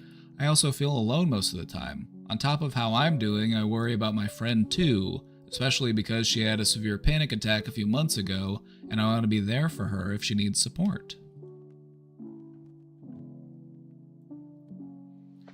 She once told me she feels guilt and shame when she opens our chat and sees how long it's been since I messaged her, so I've been wondering whether I should limit how often I text her and focus more on connecting when we see each other in person. I'm also friends with her girlfriend, so I sometimes check in with her to make sure my friend is doing okay, and she's very responsive, which is reassuring, but I don't want most of my messages to her to be about, asking about how my friend is doing. Alright. I would still send kind messages to your friend, letting them know that you're thinking about them and that you care about them. This to me sounds like a little bit of a manifestation of like a depressive state, that feeling of like guilt and shame when you're like, oh my god, I haven't messaged my friends back. That to me, that reminds me of what depression is all about.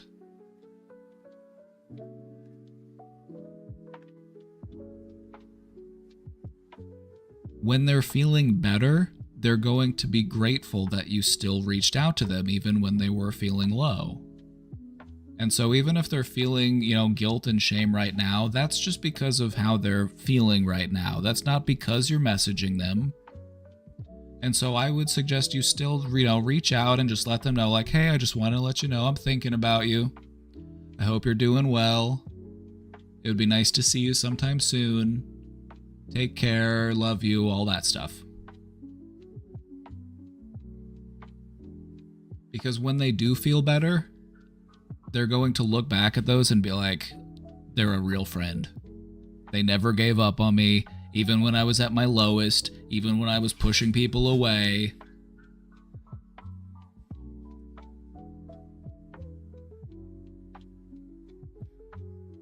And so I would keep reaching out. But just do it in a way that you're just letting them know, like, I care about you, I'm thinking about you, and I hope to see you soon.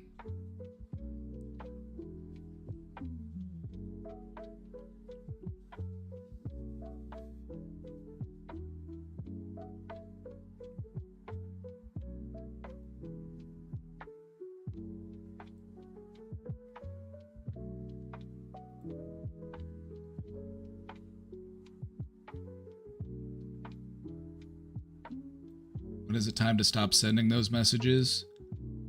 That depends. How long are you willing to keep sending them? I feel like at a certain point, it's like if you've been sending these messages and you just haven't heard from them, haven't spoken to them, haven't seen them, it's like escalate a little bit, try to reach out to them in another way, try to find a way to get in contact with them. Because maybe they're just,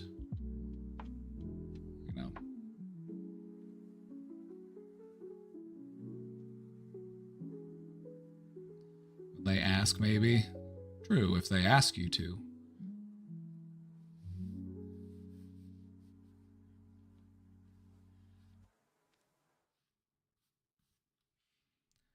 But if they want you to leave them alone, maybe they're not depressed and you're crossing boundaries. Now you've given us something very important to think about. Because when a person is in a depressed place, they will kind of isolate themselves and they will kind of push people away. And we may often feel justified in not reaching out to them, not trying to communicate with them because we want to give them space, we want to respect their boundaries and those types of things.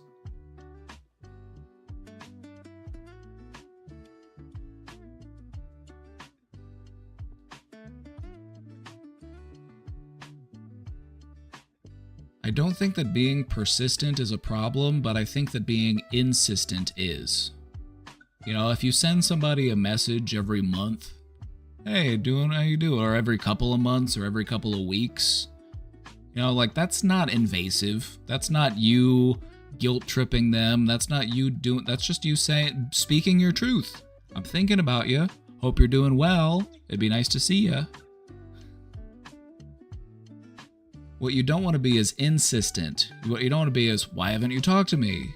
It's like, all right, well, I've been messaging you for months now and you never responded, so I guess I'll just leave you alone.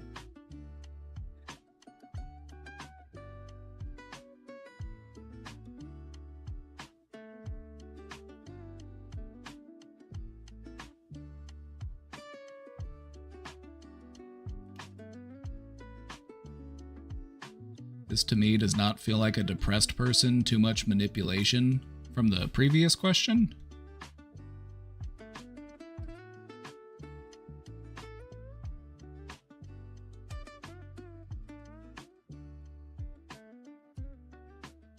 I'm not seeing a whole lot of manipulation in that. That was a new question that we were looking at if you were looking at that one, but from this one, we weren't really getting a lot of like... I pulled up a new question and it was still talking about the old question, so that might be where the confusion is.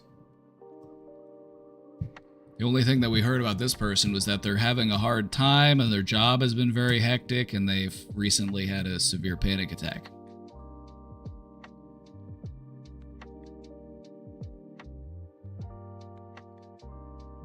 And so all that I was saying as far as depression goes, and I apologize for the confusion, but what I was saying was that when a person feels guilt and shame about not maintaining contact and being, present in their relationships, that is something that can happen when you're depressed. That's all I was saying. It feels more needy than depressed. Can you elaborate in what way?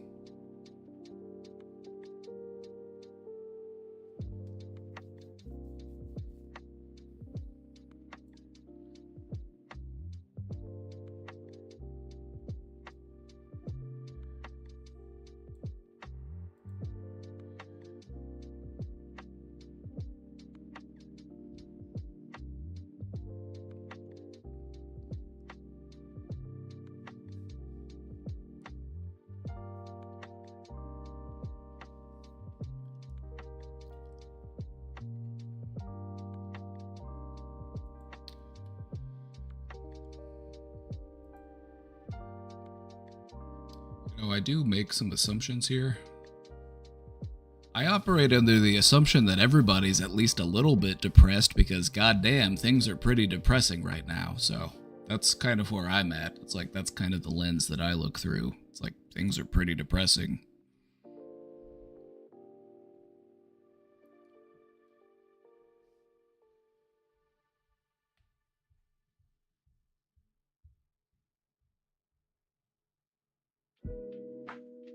Person feels a need to be with a friend, and I don't see how that makes us needy. I feel like it's human to have needs.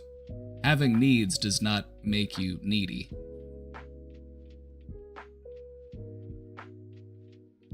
As a depressive person who feels shame for not being responsive to friends and family, I'm often thankful when they try.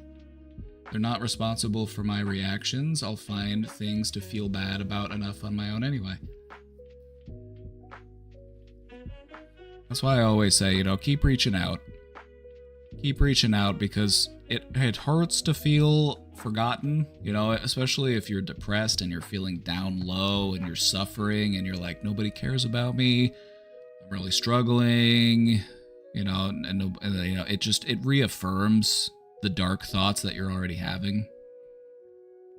And so sometimes you never know when just reaching out to somebody and sending them some kind words could help them in ways that you might not fully understand. Even if they don't respond,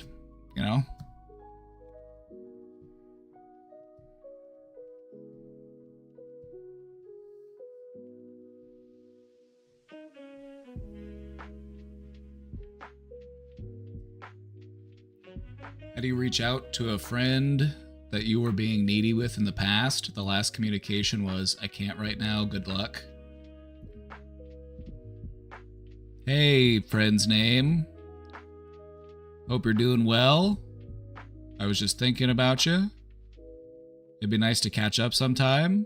I miss talking to you. Hope everything's going good. You know, I would just reach out in kindness without any sort of like expectation or anything. You're reaching out just to say, hey, friend, how you doing? I miss you.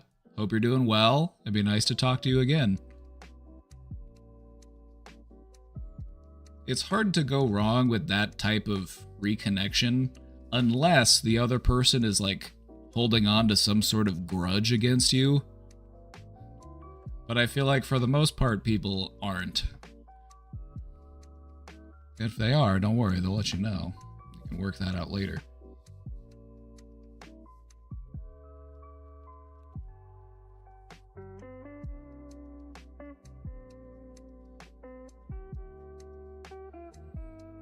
Anyway, if you're gonna send somebody kind words, don't always expect a response, because that's not why you're sending them. You're not sending the kind words so that you get a response. You're sending the kind words because you care about that person and you hope that they're doing well and you want to, you know, just let them know that you care about them, because that's important.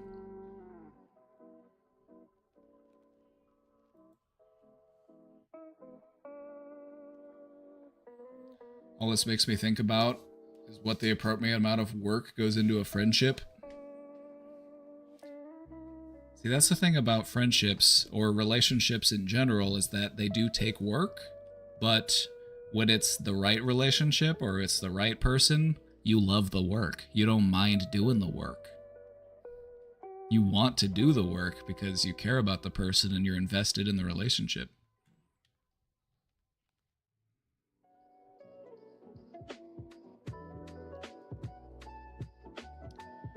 Love you guys so much. Well, thank you. Love you too. We had our department meeting today. A lot of the talk was about AI. Uh-oh. The AI talk. First off, I work at a victim services agency as an educator in schools and the community based. Anti-bullying, body integrity and safety, etc. We talked about getting familiar with the abuses of AI with deepfakes, CSAM, harms to youth.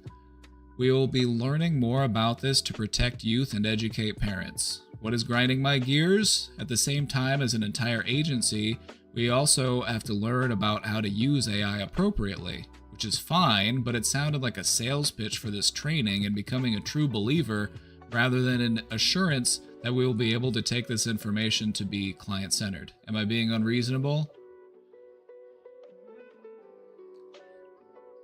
You are being put into an unreasonable position with an unreasonable amount of frustration. I can't imagine how difficult it would be to face this problem, because it really is a big problem.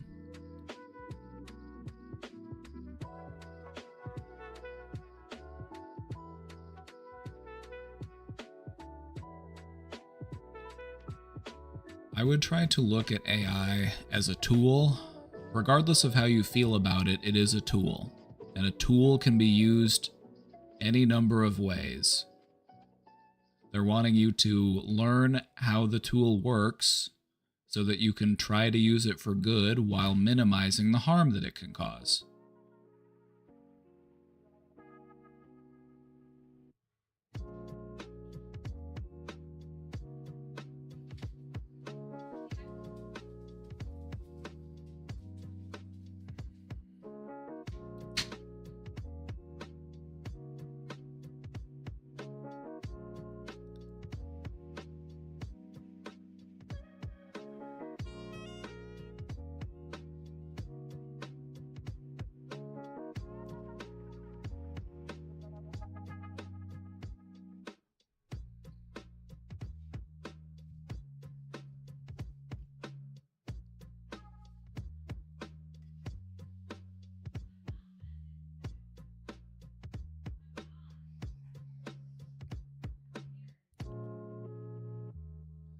So it sounds like the agency is planning on utilizing this tool to aid in their work, which is something that we're seeing more and more in different places.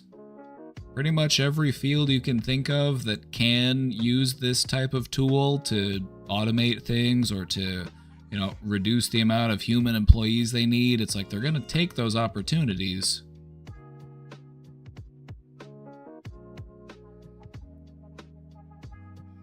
And at the same time, it's getting used to make all of this horrible stuff.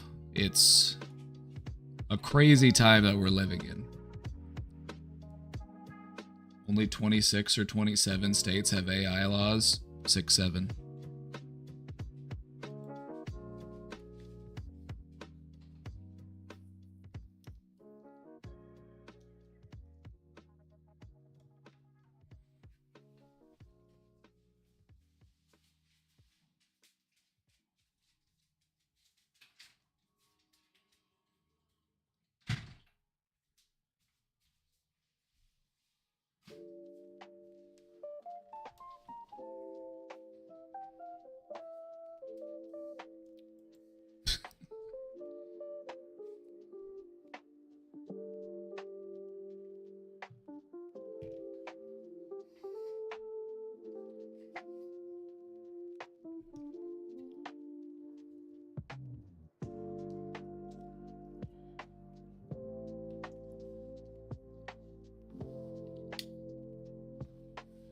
I can only imagine how crazy it's gonna get. It's already crazy. It's only gonna get crazier. Just the amount of, just think about it. Think about what's going on in schools. People are able to, there's gonna be kids bullying other kids by making, AI generated content of them. It's like, they already made a South Park episode about it. Because it's happening already.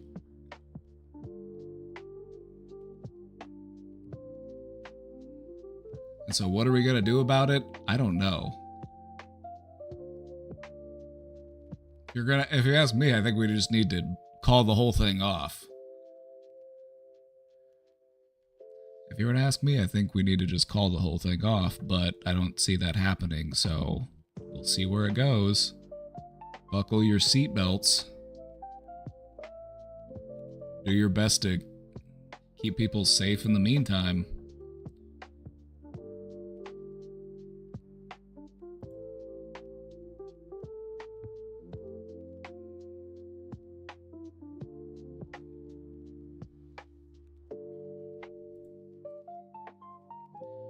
Any advice on how to stop being on hookup apps? I am more attached to them than I would like to be, looking for validation sexually.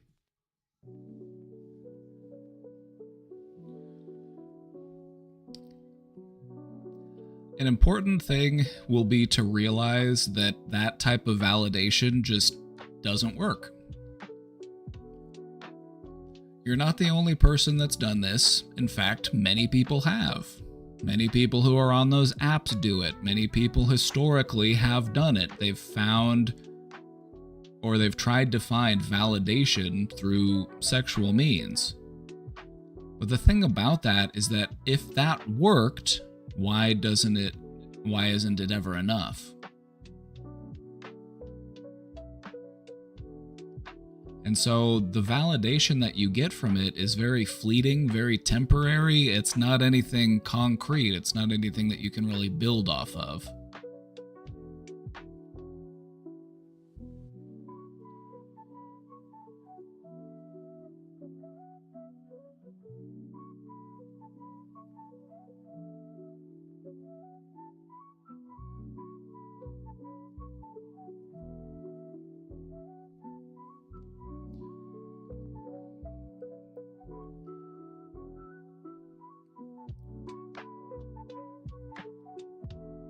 I'm processing. I'm computing. Just...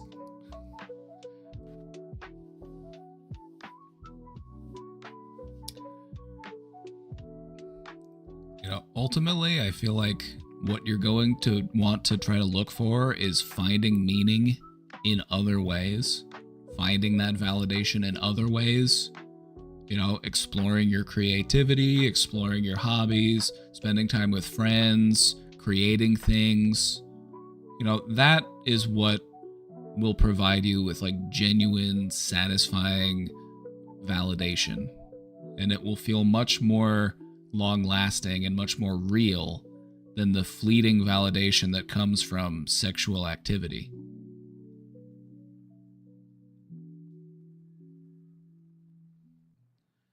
It's kind of like a drug, validation. It's kind of like a drug, and, you know, sexuality can give you that quick hit, but it's not really going to do what you're looking for. Because if it did, there would be a point where enough would be enough. It's like, well, I've had enough sex in life. I feel validated. I'm living life appropriately. I'm doing what I'm supposed to do. I'm a fully self-actualized being because I've had sex enough times. In reality, it's just that quick fix. It's just that quick little hit. It makes you feel good about yourself. It makes you feel good physically. It makes you feel like I'm desirable. I have a place in the world. I fit in. And then it goes away and you have to meet that need again.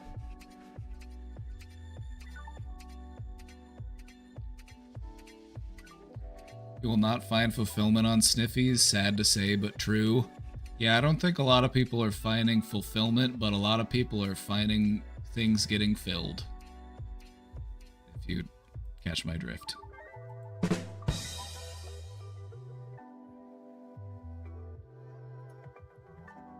All I'm saying is that some loads should be refused.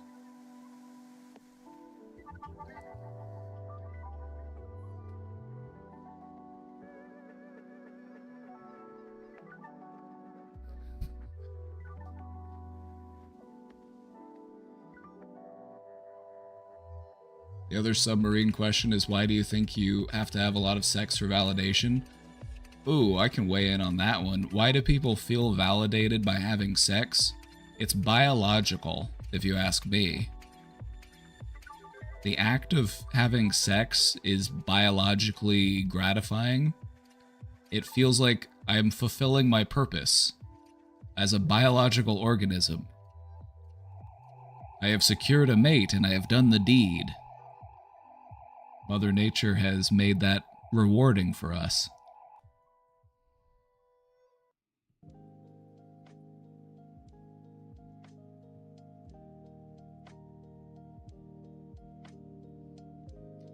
Dirt or bust. Thank you for the 9 months, my friend.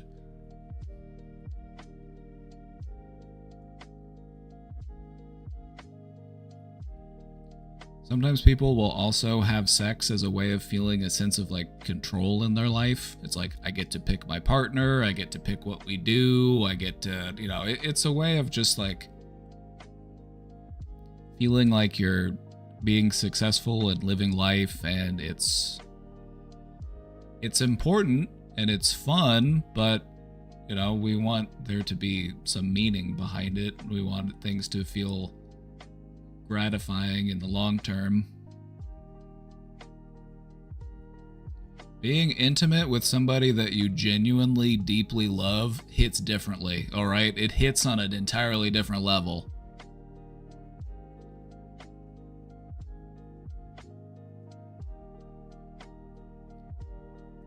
Some of us use it as self-harm. Well, you know, that's another thing. Like sexuality and like it factors into a lot of, you know, a person's esteem, a person's self-image. You know, there's a lot that factors into it, and that's because it's such a biologically driven thing. We are biologically wired for it to be important. You know, it's how our species continues to exist. If it wasn't wired to feel good, why would we do it? Like, oh, hey, let me just randomly put this thing in that hole and see what happens. It's like, nature made it feel good so that we do it, all right?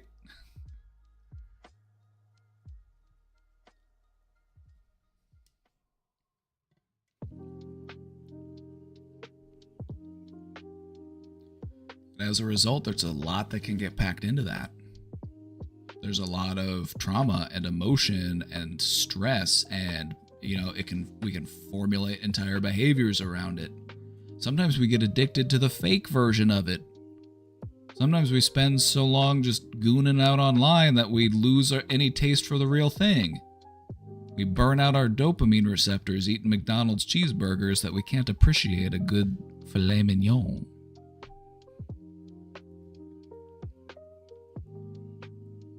It's literally just another drug. It really is. It really is.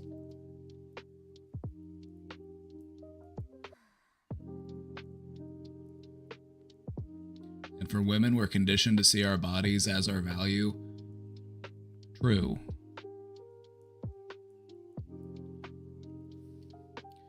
True.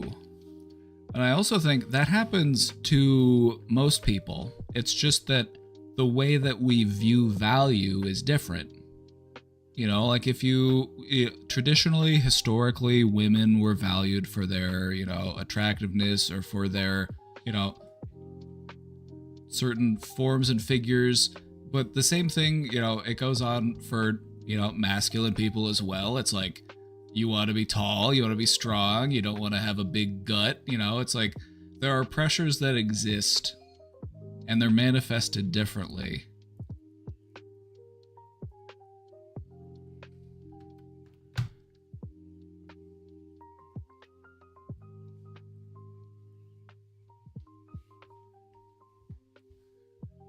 What's up? Oh, we're just taking some questions today.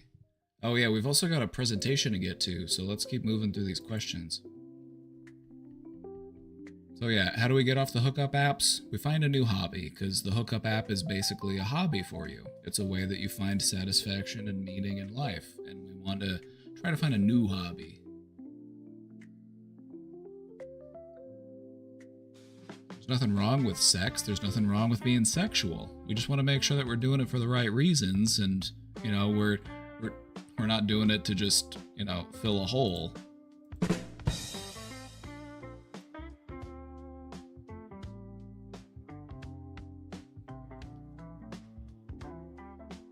I've been seeing this guy for a couple of months. Everything's great, except for the fact that he wears natural deodorant. He's super health conscious, and he smells. Uh-oh.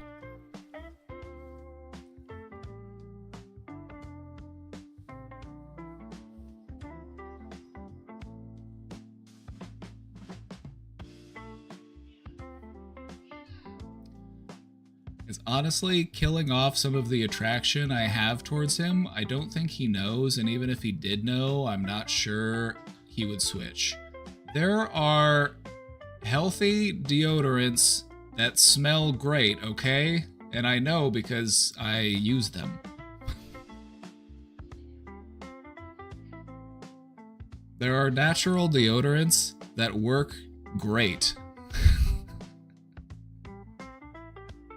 And so I would just try to find a way to tell him that in a way that's affable, that doesn't feel like too critical or judgmental, and be like, hey, I don't think that deodorant you got's working all that well.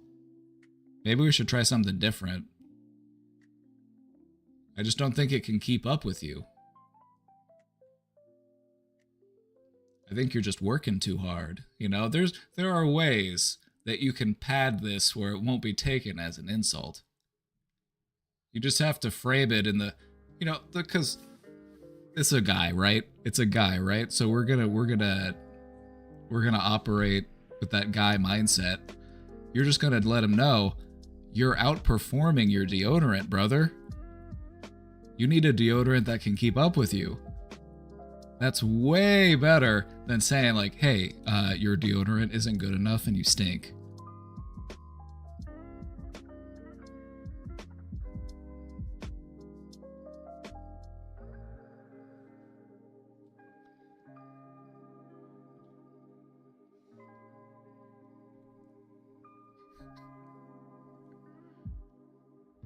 Like, you can tell him he stinks while also patting his ego. It's hilarious.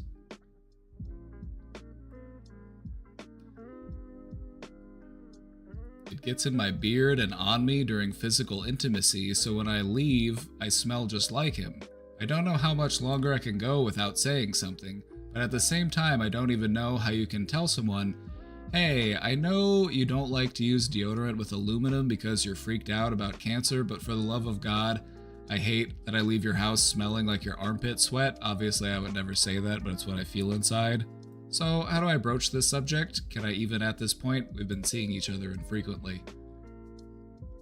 Okay, as someone who also uses aluminum-free deodorant, because the aluminum deodorants I would get all itchy. It would make my armpits all itchy. It was terrible. So I switched to aluminum-free deodorants, and I've used a couple that actually smell really good and work really well.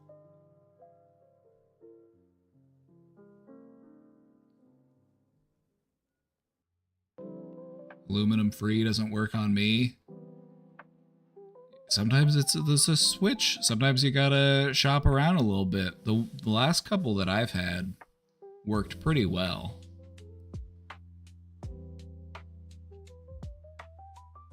If you can find some with like charcoal in it, those ones are really good.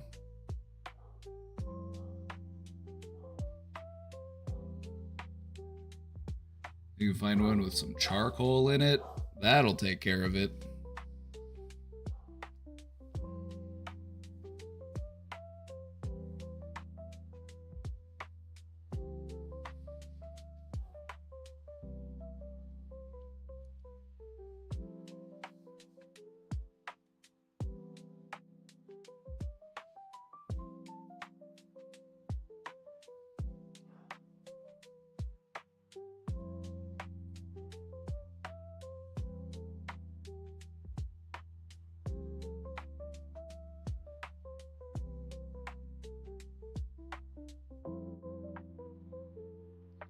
Sometimes it's just about shopping around and trying a different one. Because, yeah, deodorant, that can be a real hit or miss for people. Some just don't work for people, and some work really well, so.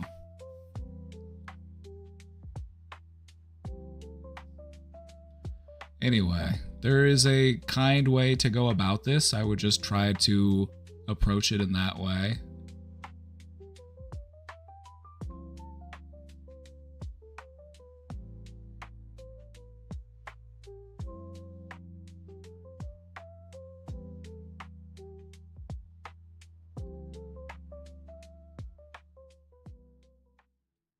Also, somebody brought up trying a men's deodorant. It's like, it really, you know, like sometimes they'll just like, are they fucking around? But it's like, you gotta, like, you want to smell like a pine tree? I like smelling like a pine tree. I like smelling like a forest, so I don't mind it. And I don't think there's anything wrong with smelling like that, no matter who you are.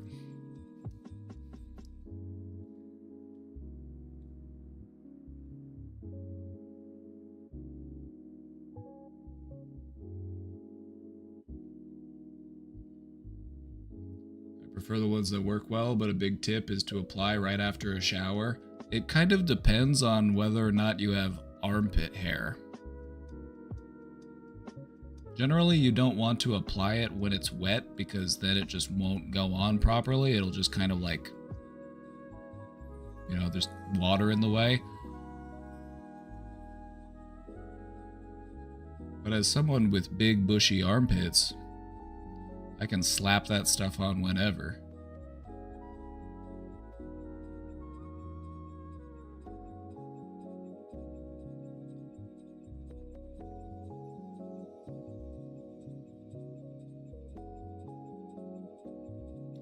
Also, I've been that person who smells and didn't know before. My ex told me, and I wasn't embarrassed about smelling, but more so embarrassed and went on for so long. Yeah, I think he'll be glad that you tell him, because if you stink, it's like, you want to know so that you can do something about the stink.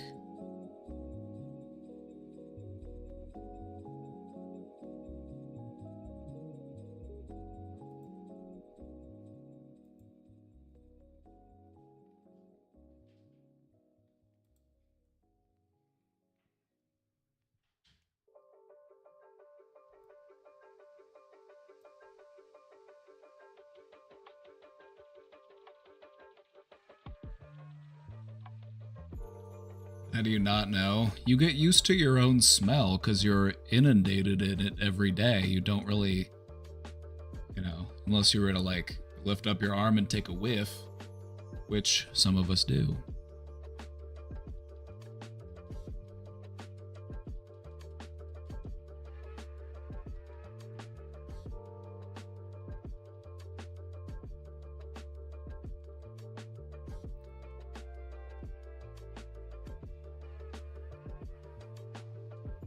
I can't relinquish the shame that I feel from sexual activity in the past. I used to be really proud of being super sexually open, but now I feel really ashamed. Any advice for moving on from this past? So you went through an era. We went through an era. Now we're in a new era.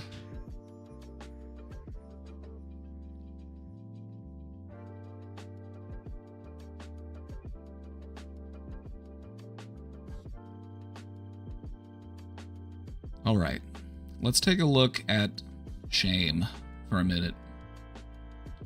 Shame is something that can be hard to let go of. But we want to try to understand where it's coming from, why it exists in the first place. Why do we feel shame?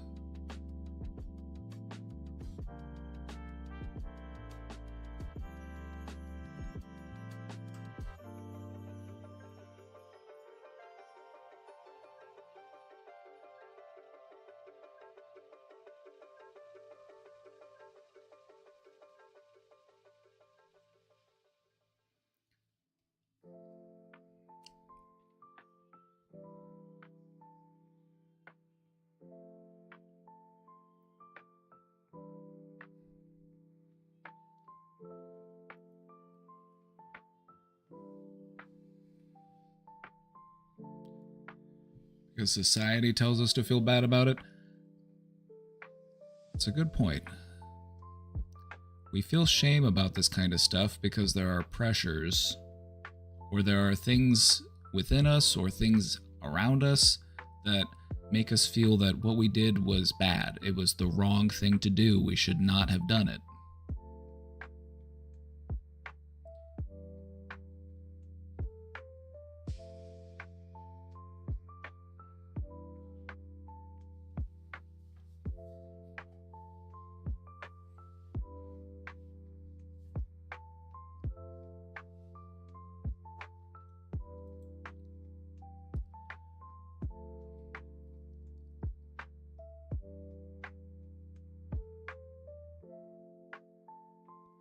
This just has me thinking about how shame develops.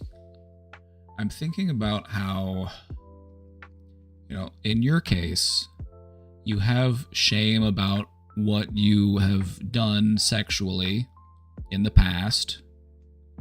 And it just has me thinking, well, what if the opposite were true? What if you were very closed off? What if you were very, what if you were doing the opposite thing and now you found yourself feeling more comfortable being open? There would also be shame. You would feel shameful in looking back at who you were for not opening up sooner or for doing things differently.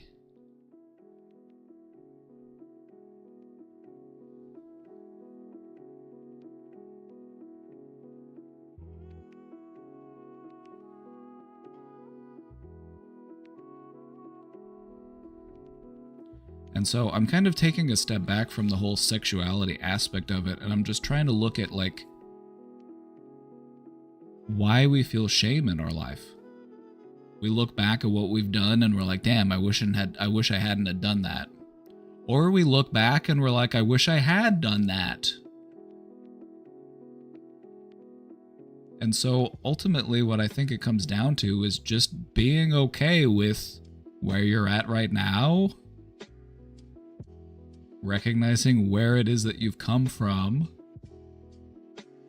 learning to appreciate that there are different sides to you, that there are different facets to your personality, and that you have lived life. You have tried different things.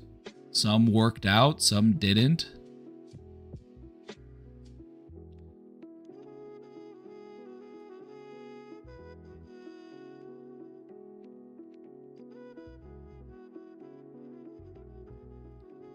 What's the difference between shame and regret?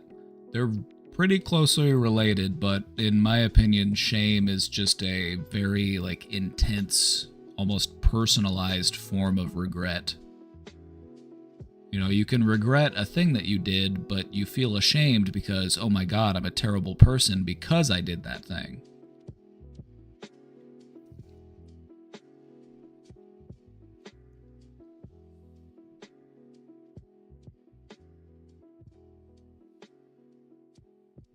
I think that it's perfectly fine to have different eras in your life.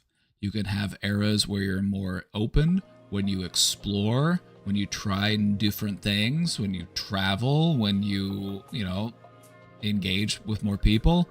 That's okay. But right now, you're at a different stage in your life, and that's just not really your thing anymore. And that's okay too. Those two parts of you can exist. And there doesn't need to be that shame there. That was who you were, and now you are who you are.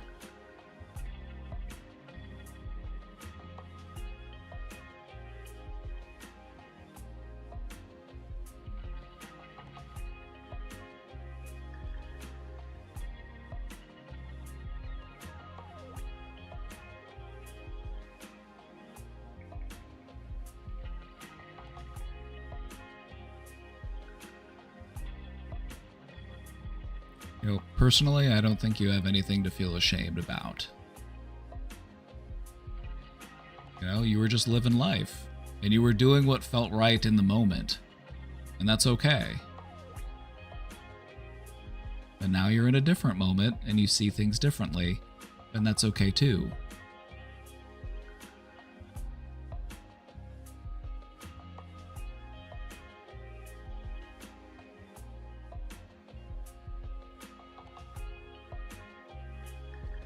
What's the difference between guilt and shame?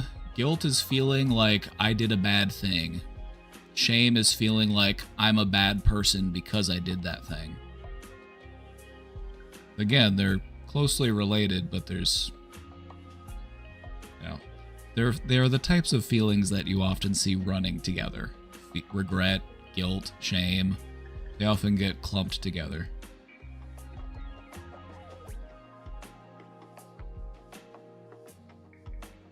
So, any advice for moving on from this past?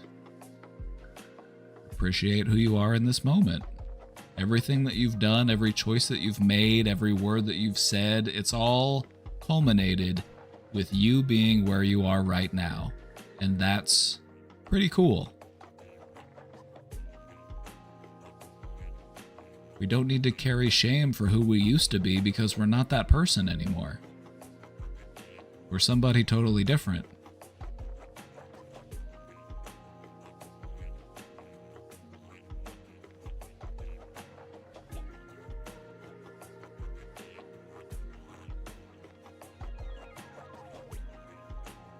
Alright, chat, we've hit another milestone. We're at 6,701 questions. We've hit a new milestone. 6,700.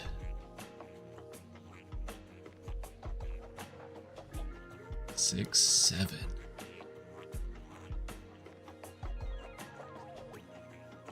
Alright, this is the last question we've got for the moment, and then we're going to hop into our presentation. We're going to be talking about the holidays. So this question says, when is a good time to ask my new friend with benefits the dreaded, "What are we?" question? It was agreed we were just 2 friends with benefits, but it feels like more. We do light texting every day. It's been like 2 weeks, LOL.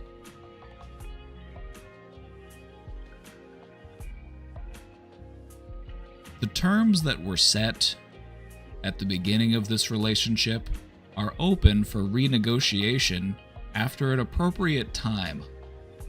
And so I would just whenever it feels appropriate I would just ask the person, hey, so I know that we agreed that this was just a purely, whatever this is. But if you'd be open to talking about that, let me know. Because I really like you. Just let the person know how you feel about them. Just let them know how you feel, see where things go, and be open to renegotiating the terms of your contract.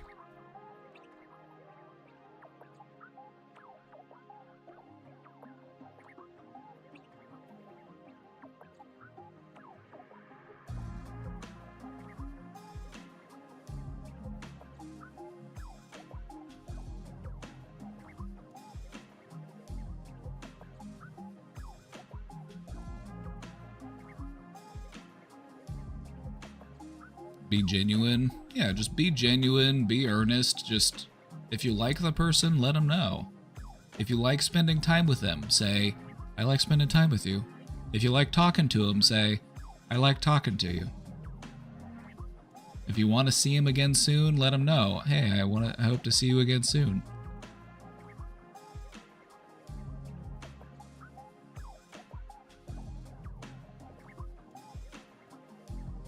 And then maybe when the time is right, just ask him like, hey, have you ever thought about taking things to the next level?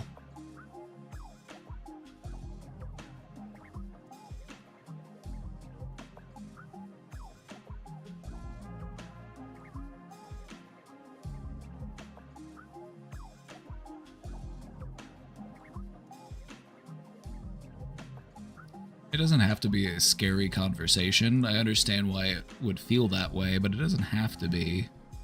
You just let them know, like, I'm okay with where things are at right now, but I'm also open to seeing what things could be like if we, took it to the next level. So just let them know, like, either way, like, it is what it is. Because it's something that they probably think about at least a little bit, right? Maybe. Because it sounds like you're in the market for something more. Because that's why you're having those thoughts. If you were just totally okay with just a business-like relationship, then I feel like you wouldn't be having those feelings. But since you are having those feelings, it tells me that you're kind of looking for something a little more.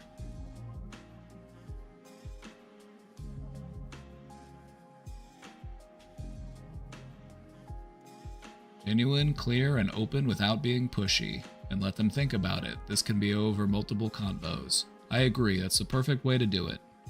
It doesn't have to be an ultimatum. Like, hey, what are we? I need you to know. I need to know. Tell me. Right now. It's like, just ask them questions, see what they're open to, be gentle, and just give them time to think about it. Let them know, like, hey, I like spending time with you. I like hanging out with you.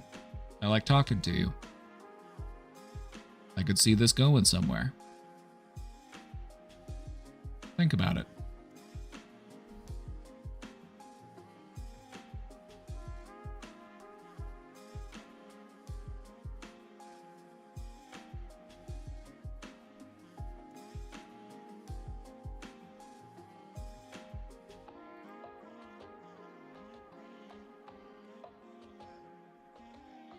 I'm a trans woman. No matter how many hormones I take, no matter how much I change my body, I still feel really strong gender dysphoria. I can't make it go away.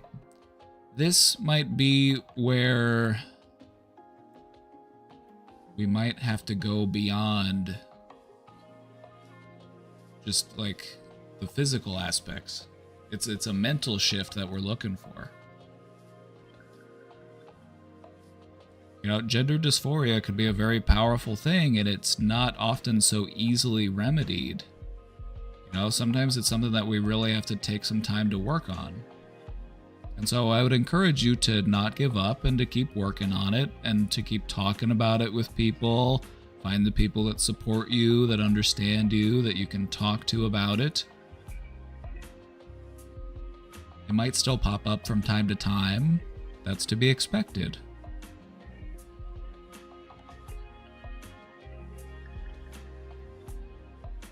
But if you continue to work on it, it should get easier. And it should lessen. And it should become less frequent.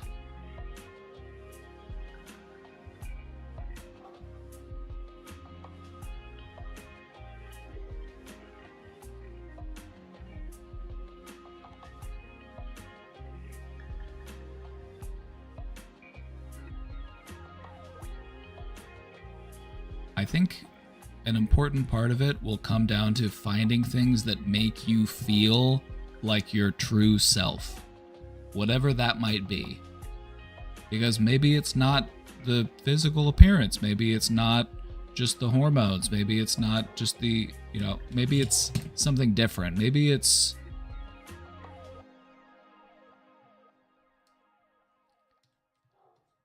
I don't know.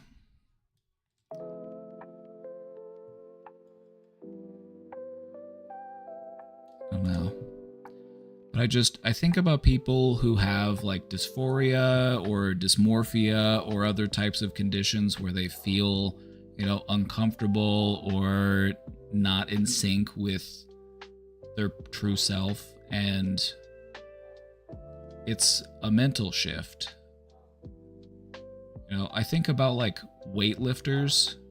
I think about bodybuilders who will, even though they are tremendously large, they will still feel as if they are tiny because they perceive themselves to be small. Not because they are small, but because they perceive themselves to be. And so a big factor is, how do you perceive yourself? And how do you express that identity?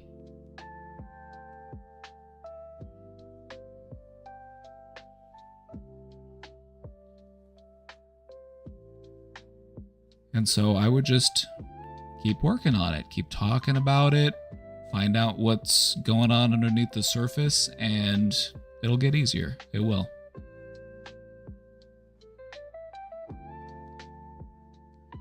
I would also highly encourage you to seek out people who have lived experience, people who have experienced similar feelings, other people who are trans, other people who have dealt with those types of feelings as well. Talk to them. What helped them?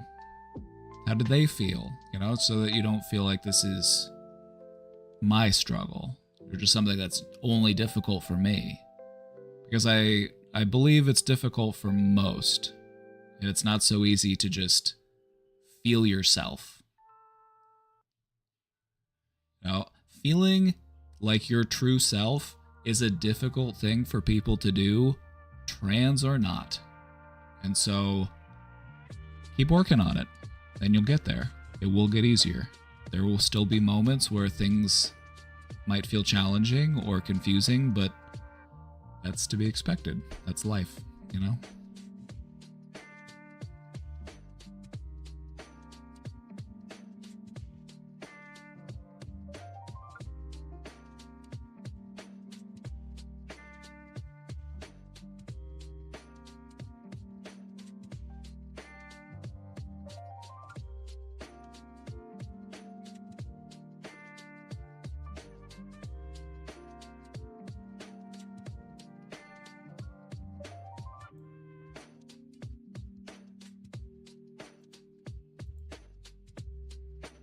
Alrighty, chat. Are we ready for the presentation? We're dusting one off. I gave it a facelift. Gave it a few tweaks.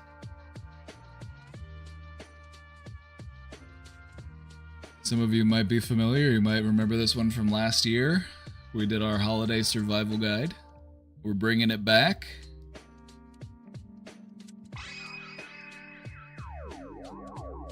Okay, let's do this. Right on time and a very appropriate username.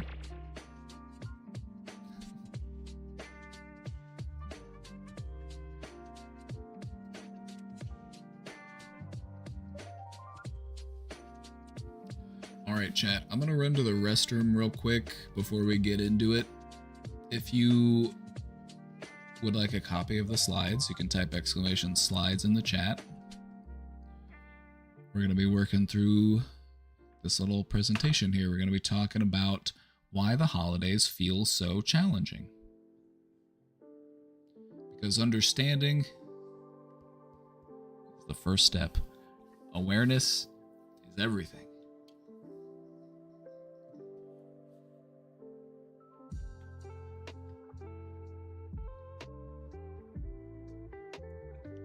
All right, I'll be back in just a moment. Don't go anywhere. Be right back.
How do you like your hot dog? Get your red hots here. Hot dog, baby, hot dog, woo woo. Hot dog, baby, hot dog, woo woo.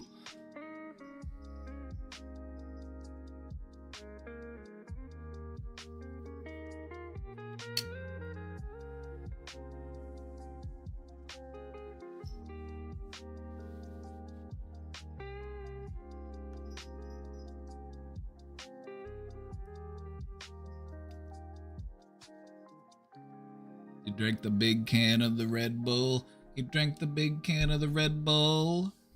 That'll do it to you. Gotta be careful with those energy drinks.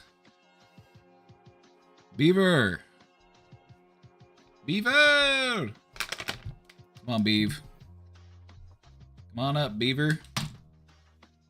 Beaver, Beaver, Beaver. Coming up? Come on, man. Come on, man. Beaver, come on. Just stare at me. Are you coming up here or not? Come on. There you go. There you go. Here's the boy. Beaver, Beaver.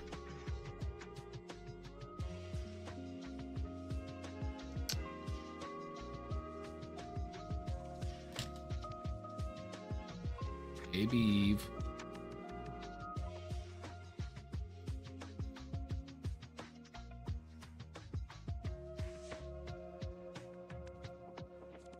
Beaver and Miss are in here, and I feel like in just a moment they're gonna be crowding my desk together, because that's what they like to do. I hear you down there messing with stuff, Miss. What are you getting into? She's a troublemaker.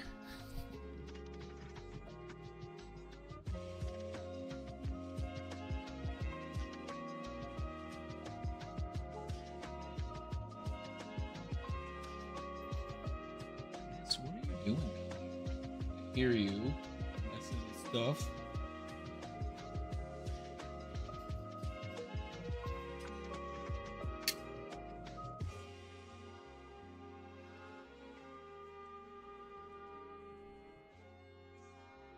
Beaver, you big orange boy.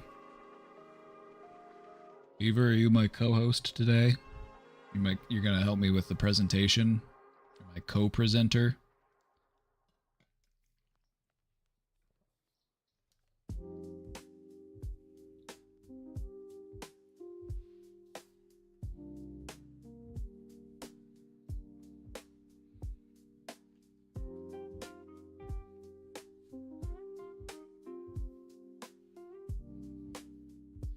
I'm still just thinking about that message exchange. That question box we did. I'm still thinking about it. And I'm just thinking about how there's just such an expectancy for people to respond right away or to just be available 24/7, and I'm just like, when did this happen? Like, when did this happen? Because it hasn't always been this way. You know, it during my lifetime, there was an expectancy where it's like, if you try to get a hold of somebody, they will get back to you when they can. It might take a day. It might take the weekend, you know, but it wasn't like, oh my God, it's been 20 minutes. Why are they ignoring me? They must hate me.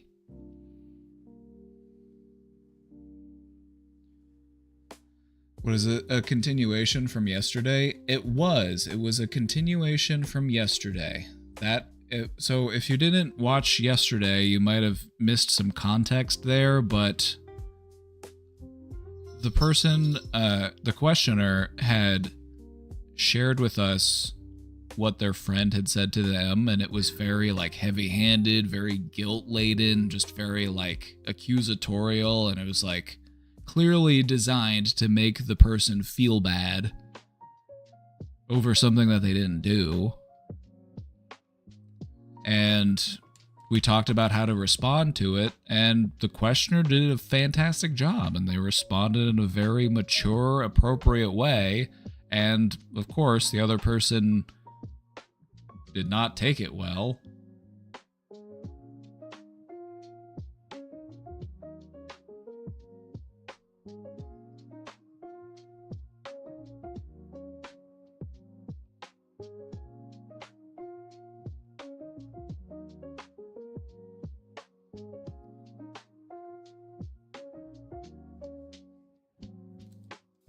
Anyway, it just has me thinking. I'm like, there really are people out there who just expect an immediate response. You know, whenever I message you, you need to get back to me right away. And if you don't, it's 'cause you hate me.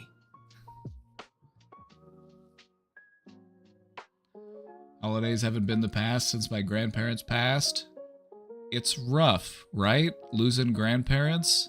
Because for many of us, grandparents are a huge part of what makes the holidays special. I know for me, my grandparents were some big drivers in making sure that the holidays were special for the kids, you know? We were meeting at their house. We were, you know, all the celebrations were always there at their place. And so it's hard. But the way that I try to look at it now, especially that some years have passed and I've gotten older, it's like the torch has been passed. You know, the torch has been passed, and it's up to, us now to be the ones that make the magic, to make the holiday feel like a holiday. Channel their energy. The holidays will always make you think about your grandparents, and that's a good thing. You should be thinking about them during this time. That's what this time is for. Celebrating what we've had, cherishing those that we've lost, and being close with the people that we love the most.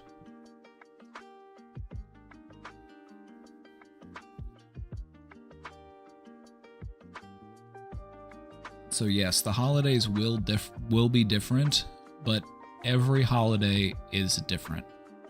Every holiday will be a little bit different from the other holidays, but that doesn't have to be a bad thing.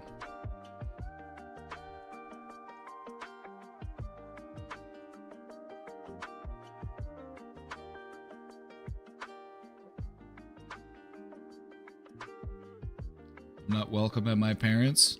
Well, it sounds like they're missing out to me.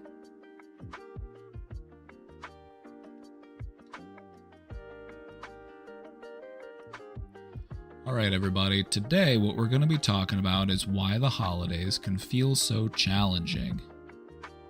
This is a 3-part series. This is part 1, and we're going to work on understanding why things are the way that they are before we move into part 2 tomorrow, which is, what do we do about it? How can we make it feel better? Are we ready?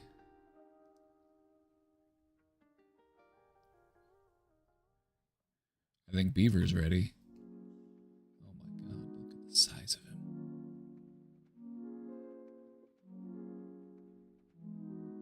Just snoozing.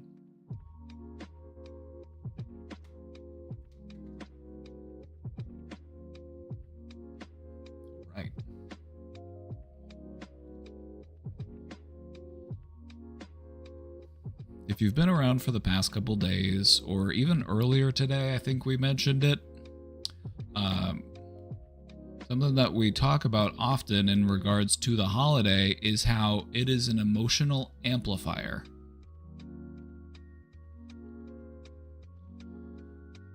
Since holidays are a milestone event, it means that they have a way of magnifying our existing emotions. You've probably noticed this yourself, right? The emotions that you feel during the holiday, they tend to be a bit amplified.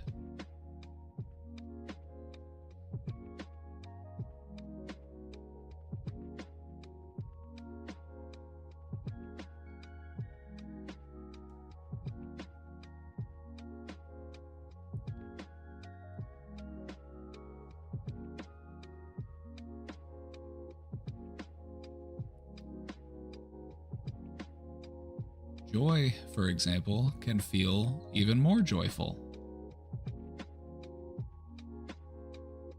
Yeah, just think back. If you've had some good holiday memories, you can look back on those and think, yeah, they did hit differently.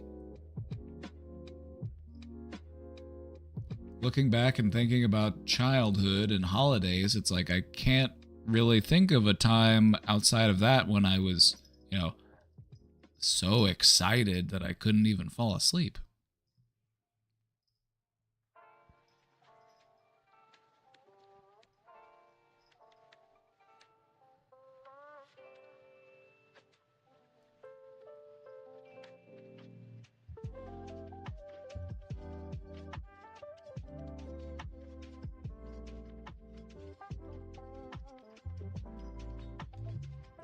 You might have noticed that feelings of love can feel more nuanced. They can feel more deep or more profound. You might find yourself thinking back and reflecting, and everything feels like it's built up to this. It's a significant time for us.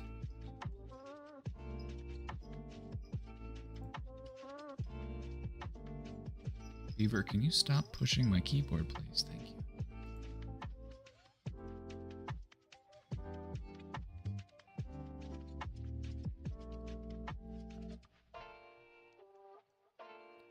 field trips fall into that same category of milestone event? Sure. Yeah, a milestone event can come in any number of different shapes or forms. Within this context, we're just talking about holidays as a milestone event. They're at the end of the year. They happen every year. It's a big deal, right? It's a big deal.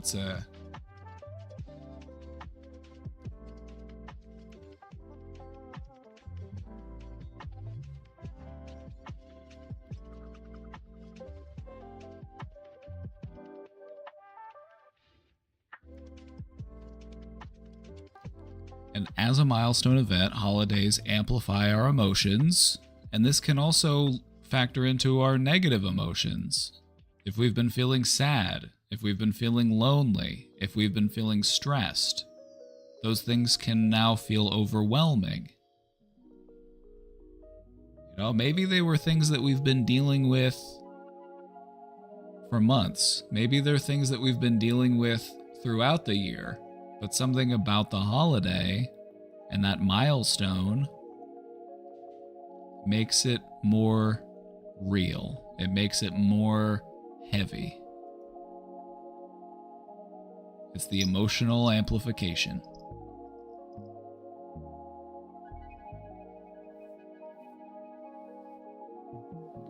I think there's a discussion to be had around the powerful cultural association between holidays and alcohol. Oh, absolutely. I feel like I personally, I don't drink. I think it's harmful. You're basically poisoning yourself. But there is just such a strong cultural presence for it. In some cultures especially.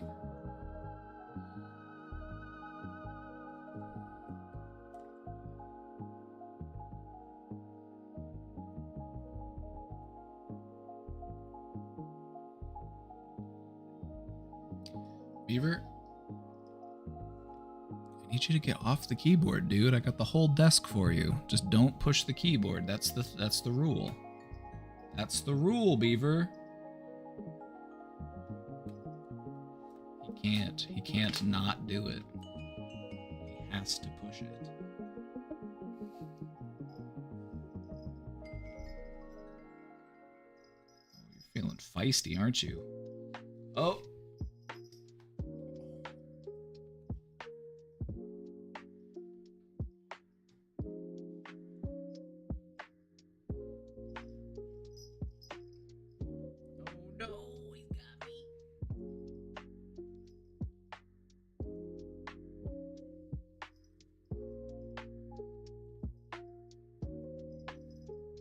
He's so funny. Every time he does this, he'll play bite me and then he'll lick me to be like, I didn't mean it. He's so funny. Such a sweet boy.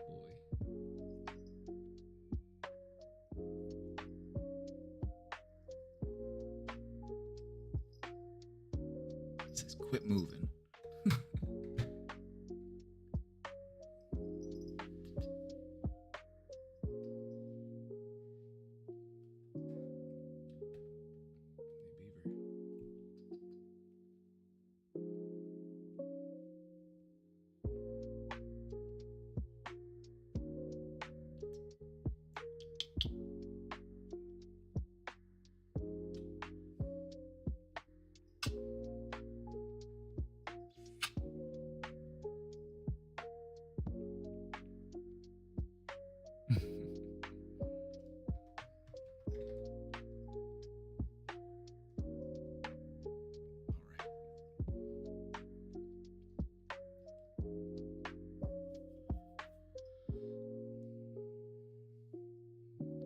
There's a lot of reflection questions in this presentation, so we're going to take some time to kind of think and talk about stuff. So I appreciate you all being here, and I appreciate you all participating. So to begin, I would like for us to reflect on this question. In what ways do the holidays amplify your feelings? Now, this could be either positive or negative.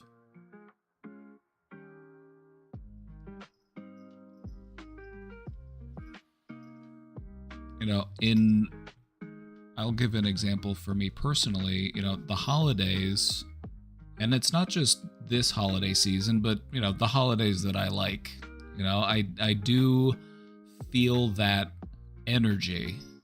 I do feel that motivation, to, decorate, watch the movies that I like from that time of year, to listen to the music, to make certain types of food. And so I try to commit. I try to commit to the bit.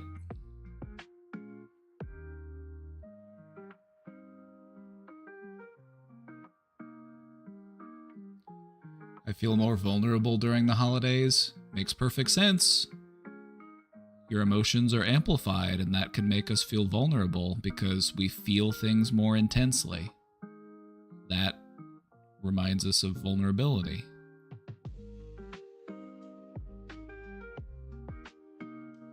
Holidays are internally depressing for me, but externally I am an elf sent from Santa himself. Now see, this is where nuance comes in, because we can appreciate both of those things. And we'll get more into it. We'll get more into it in the second part of this series. Today we're more so focused on why it happens. And we'll talk more about what to do about it. But an important aspect of what to do about it is to appreciate the nuance. If I feel sad because there are people that I have lost that are no longer here, I will allow myself to feel sad. I won't, try to resist that. I'm not going to say that I should not feel sad or that I can only be happy during the holidays. It's like it can be a time for both. Solemn reflection and presence and mindful joy.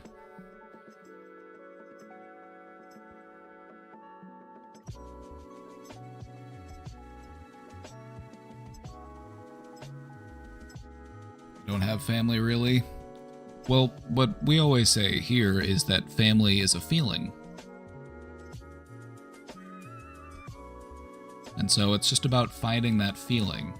These people may or may not be related to you, but they give you that same feeling that family would. Feeling welcomed, accepted, understood, and loved. It's important. How can we find more friends? It feels impossible in adulthood. Well, if you want the cheat code for making more friends is to spend time volunteering or to spend time engaging in your hobbies in community spaces where people also engage in those hobbies. If you like playing games, go to the game shop. If you like crafting, find something local within your community, because you're not the only one that's struggling to find other people. You're not the only one that's looking to meet new people and to form a group or to make new friends.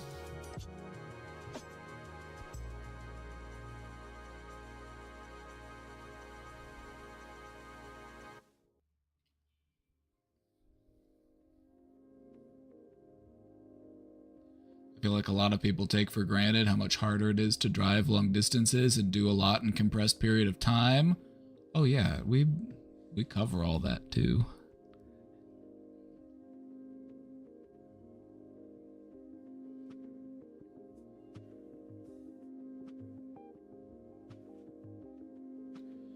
If you want to make friends, all you have to do is be friendly. It really is that simple. Go out there, get to know other people better, and let them get to know you better too. That's how friendship is formed. And just like a plant, it starts off as a little seed and you tend to it, you give it what it needs, and you give it time to grow.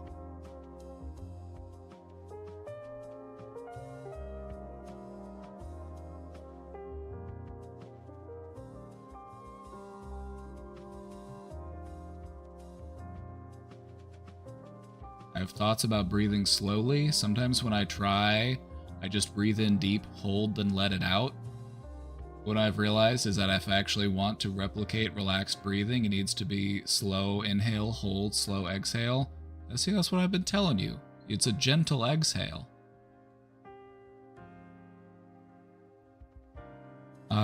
Some breathwork exercises actually prioritize the exhale. They'll do like a 4-4-8 count. You breathe in for 4, hold for 4, and then you exhale for 8.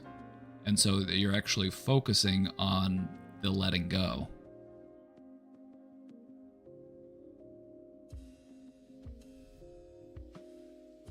Isn't breathwork fun? I find breathwork to be really fun, really helpful, really interesting. And what always gets me is that it seems so simple from the outside. It's like, what is this, breathing? I breathe all the time. How's that supposed to help me? But then when you realize how it actually is helpful, it's like, okay, yeah, wow, this is really cool.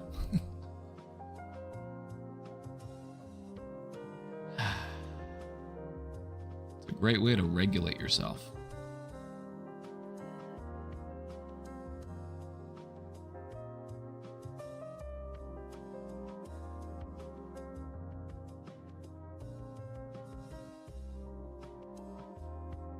So we all agree, or we're all in recognition, that the holidays have an amplification effect on their emotions, right? You've probably felt it in your life, both positive and negative. Would you agree? So just keep that in mind as we move forward. There's a certain emotional amplifier effect that's going on right now. There's a multiplier.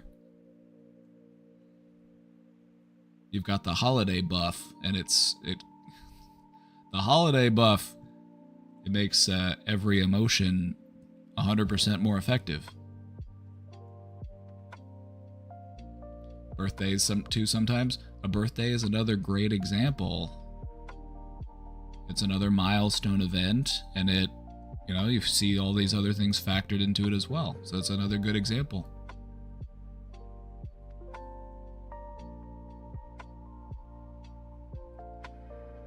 Let's continue. Let's talk about those expectations. That weight of expectations.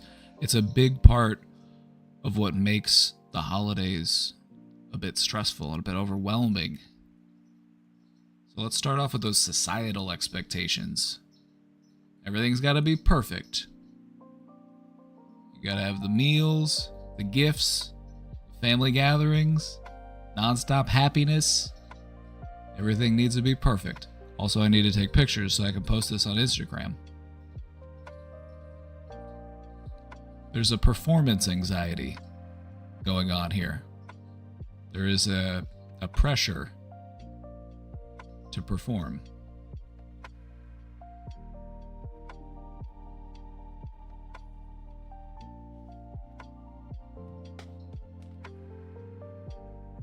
Which you might not think about. You might not think about that pressure to perform, but it really does exist, especially when you grow older and you are responsible for more of those things happening. When you start to grow up and it's like it's not your grandparents doing it anymore, it's like it's you having to start, putting out the decorations, inviting people, organizing things, cooking food.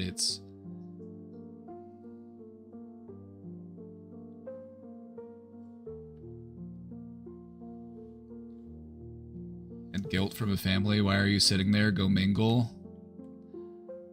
Yes, which is funny because it's like, what's wrong with chilling? What's wrong with, like, I'm just chilling, having a good time. What's the problem? It's like, no, you need to be talking to people. Small talk. You need to ask them about college.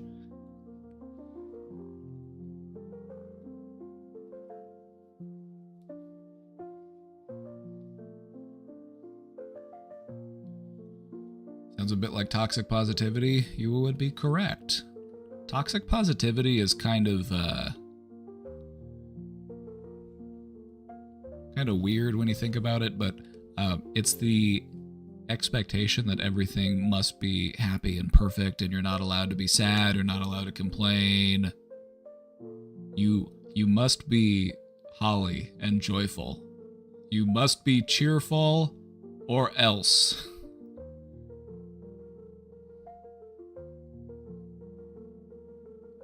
There's also the financial equation, the gifts, the decoration, the travel, that adds up, and that can create a great deal of financial pressure. Especially with how expensive everything these days. You know what I mean? Also, it just feels so silly to be spending so much money on plastic garbage.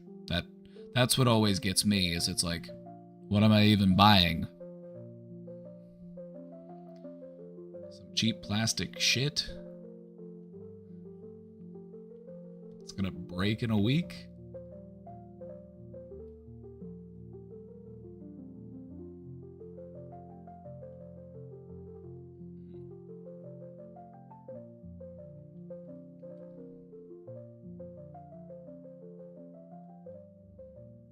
Over half my paycheck just went to travel costs for the holiday. Sheesh, you deserve a raise.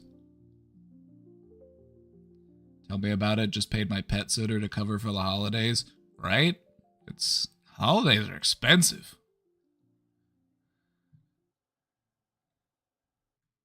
Even if you don't factor in the gifts.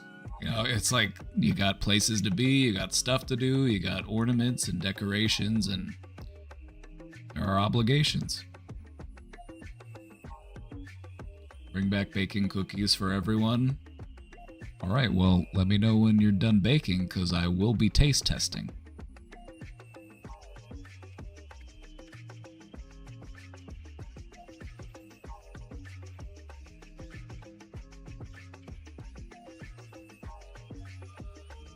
There's also those family pressures. Uh-oh, I heard some of you mention some of these already. These ones definitely stick out.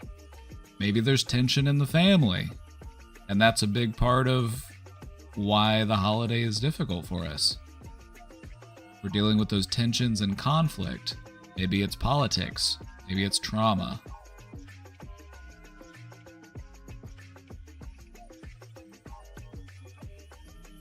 You know, for many of us, the holiday season may be the only time that we have to encounter some of these people.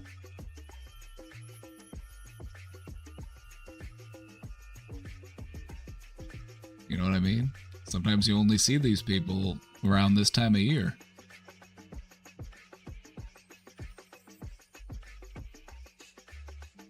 I have off from this Friday on. First time with this much PTO available. Yeehaw, partner! We love to see it.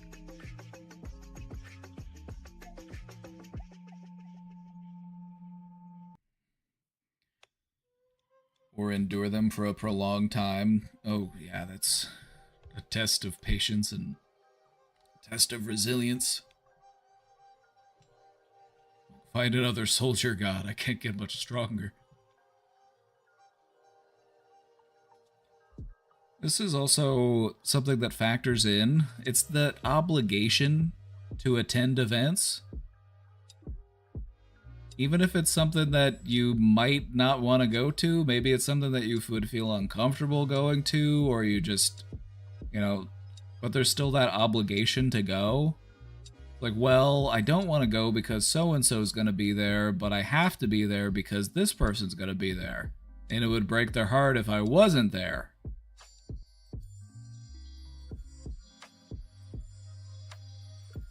The way that I look at it is, if there are people at the gathering that would want to see you at the gathering, go for them. Don't go for the people that you don't want to see. And don't let the people that you don't want to see stop you from going. Go there because there are people that want to see you. And just hang out with them. That's what I do. I just talk to the people that you want to talk to. I like most of my family except for this set of people. That tracks. It might come across as an odd thing to say, but in my experience, it rings true for most people. You know, there's this like obligation. It's like you must love your family, even if they suck, even if they mistreat you, even if all they do is ask you for money.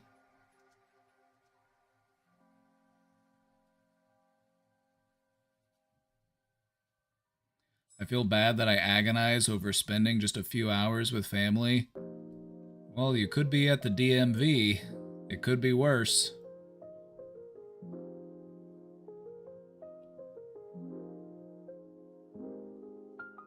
You know, maybe we're dealing with some struggles with fitting in or meeting those family roles.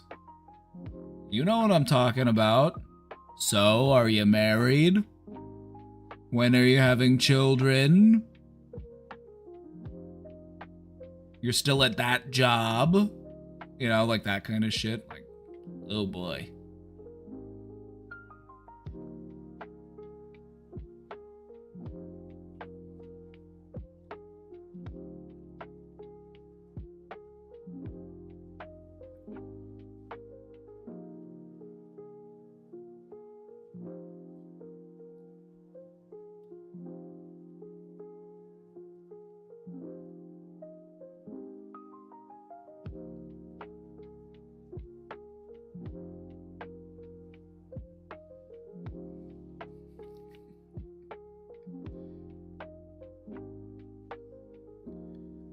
This is an opportunity to practice setting boundaries with people. That's what it is.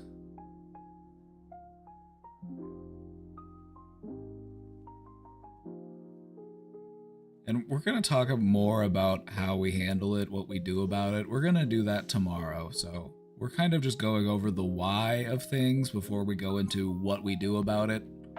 So, you know, we'll give some sneak peeks, but we'll definitely talk about it more tomorrow. But you know, the way that you want to try to look at it is, all right, so I'm going to be here. I'm going to be around these people. This is an opportunity for me to practice setting boundaries. The other person may or may not respect that boundary, but either way, I will enforce that boundary, even if it means walking away from them, even if it means not speaking to them or taking a break and going to another room.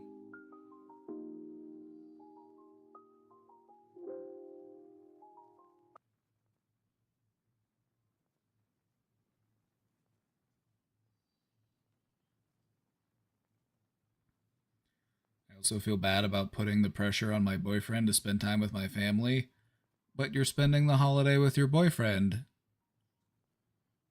You know, try to focus on the people that you enjoy being around and the holiday that you're sharing together.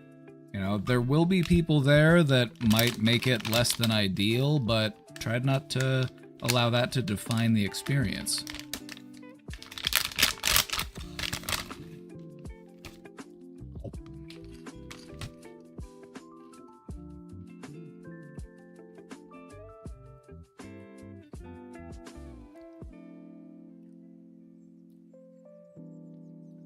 There's also some internal, personal pressures that we feel. That internalized need to feel festive and productive. You don't want to be a Grinch now, do you?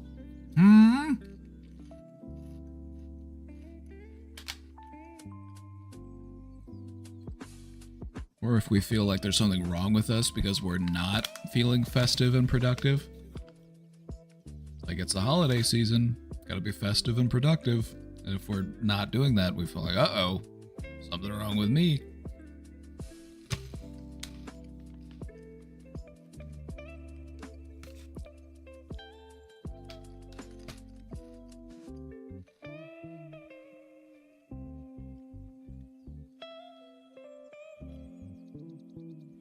So, another moment for us to reflect.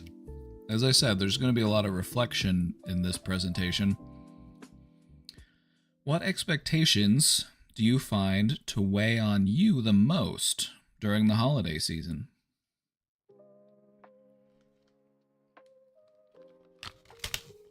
Food noise in a good way or a bad way?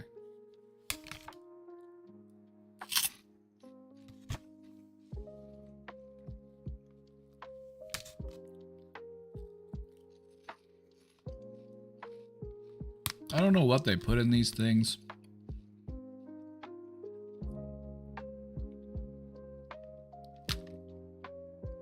But they're addictive.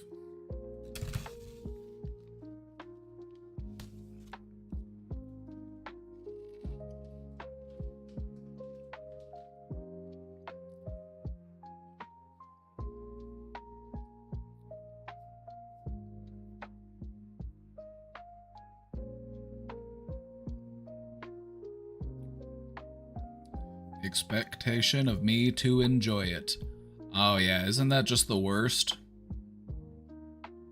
When maybe you're just not having such a great time, and instead of trying to help you have a better time, people make you feel bad for not having a good time. It's like, hey, what's wrong with you? Why can't you have fun with the rest of us? That kind of shit.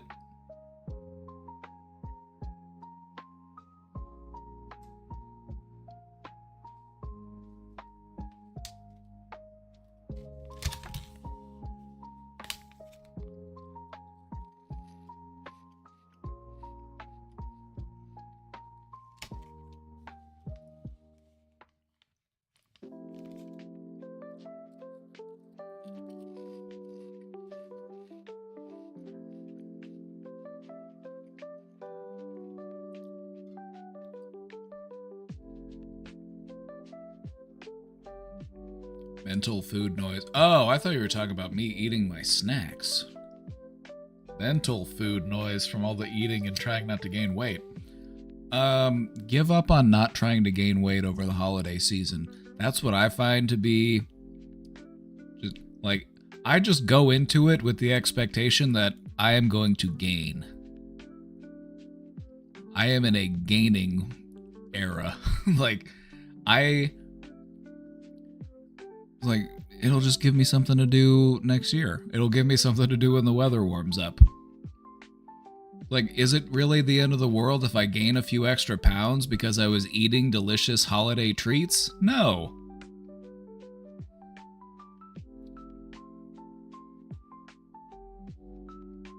Delicious holiday treats are one of the most important factors in how to survive the holiday. I'm just putting on some winter weight and get a little bit of extra insulation.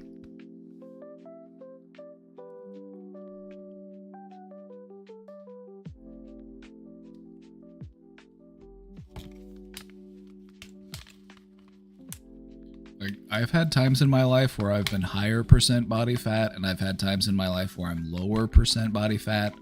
And oh my God, being low percent body fat, it is so cold. Like, you're freezing all the time. It's terrible. It's nice to have a little bit of padding. Nothing wrong with it. So eat those holiday foods. It's part of what makes the holidays so fun. All the tasty food.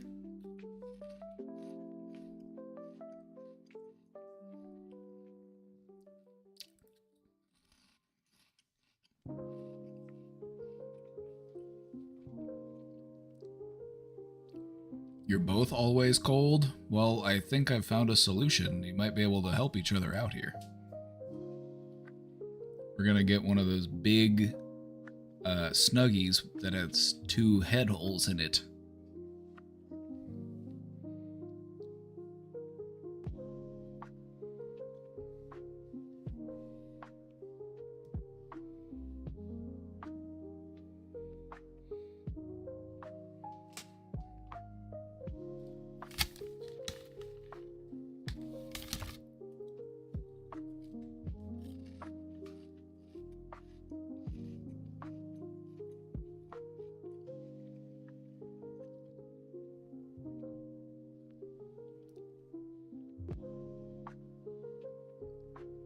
The expectation that is weighing on me the most is explaining my recent unemployment. Explain it in a way that feels comfortable for you. You know, if people want to be invasive or ask questions, it's like, that's not really any of their business. I feel like when it comes to like unemployment stuff, it's pretty easy to just kind of be like, yeah, you know, the job market these days, everybody's getting laid off. It sucks.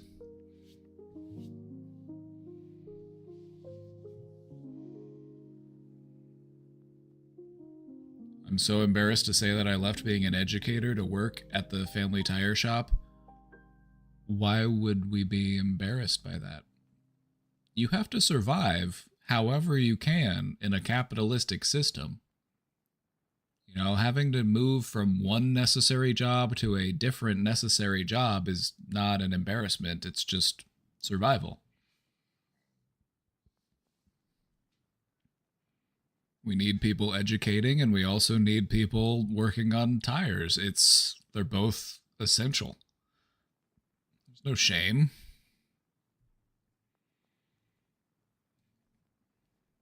Although not everybody's like me, but I'm just not the type of person to look at anybody sideways because of how they survive, okay? You know? Like, you work at a gas station, you work at a movie theater, you sweep the floor, you wash the windows, whatever, good job, I'm proud of you for finding a way to make it through. Shit's hard.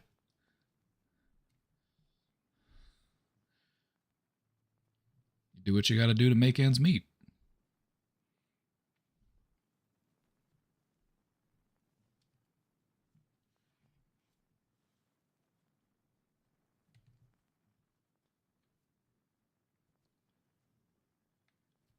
It was your cat typing that? Oh, I thought that was you typing a bunch of W's, but your cat was just enthusiastically typing the W's. Honestly, based cat.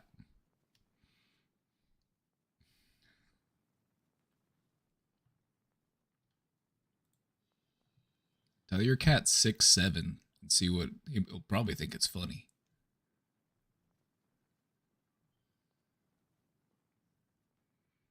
All right. Let's move forward a little bit and let's talk about nostalgia.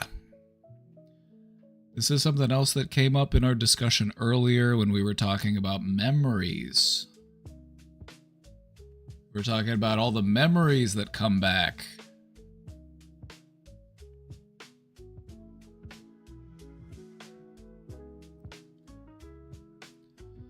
As the holiday is a milestone moment, it often brings back a flood of memories from our past holidays. This includes past events. You know, that time that your uncle got a little too drunk and made a fool of himself in front of the whole family.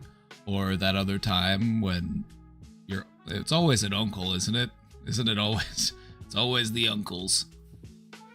Maybe it was your aunt, I don't know. Maybe it was some aunt going on a racist tirade because she had too many wine coolers. Sometimes it's a past event, but it can also be that sensory memory.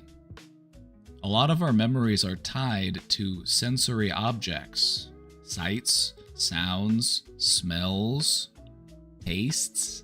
It can bring back those memories. And so when you combine all that together, it makes sense that the holiday season would evoke this flood of memories.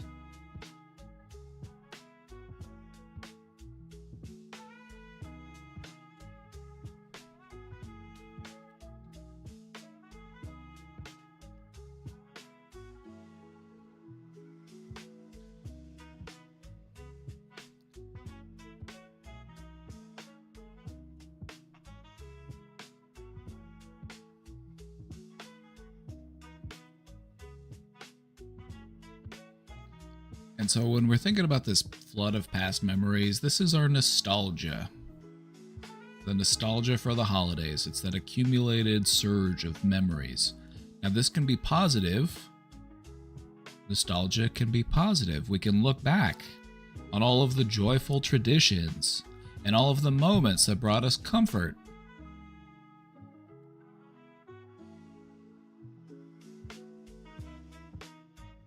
But nostalgia can also be painful. We can look back and, feel mourning or grief for the loss of the loved ones that we've had.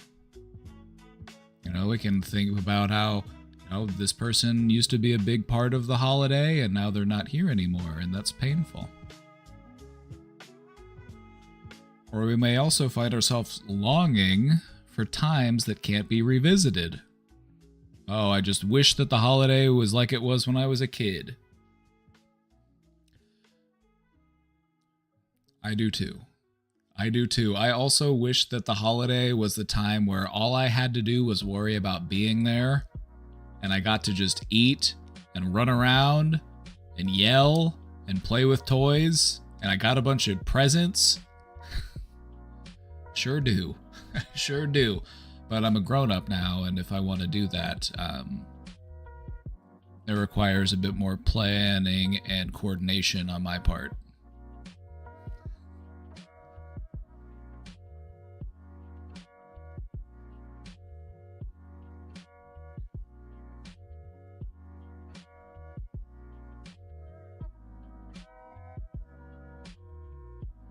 I loved it as a kid, but I like things being a little different every year.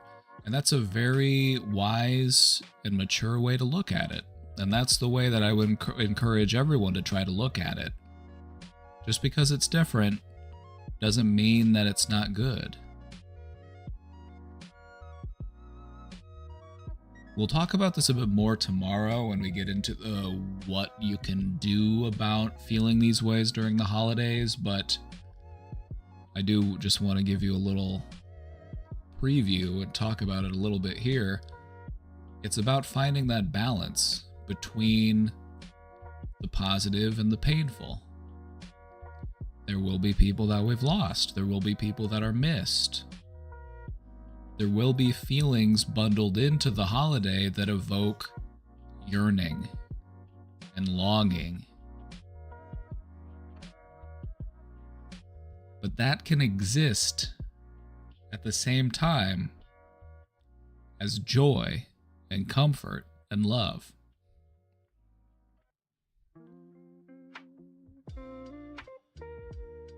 And so I think a sign of emotional maturity is that you're able to appreciate all of those emotions as you feel them.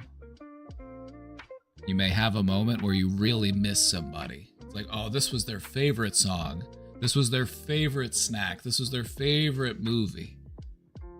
And you miss them.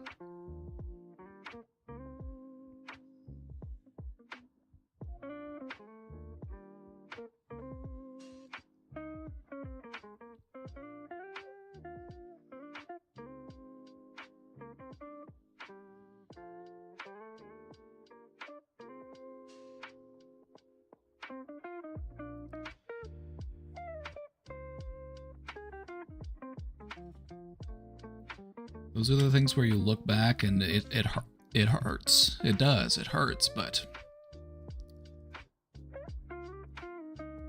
you want it to hurt. In a way, you're almost glad that it hurts. Because that means that it meant something. That means that the love was real. And that it, and to not have it hurts.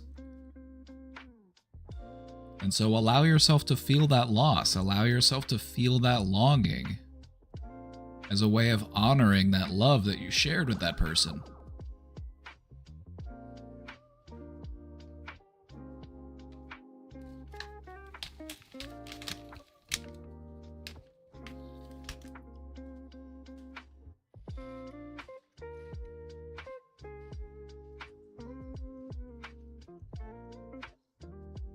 I don't know about you, but I wouldn't want to live in a world where if you lost somebody that was really important to you, somebody that you loved a lot, that you would never miss them, that you would never hurt over them.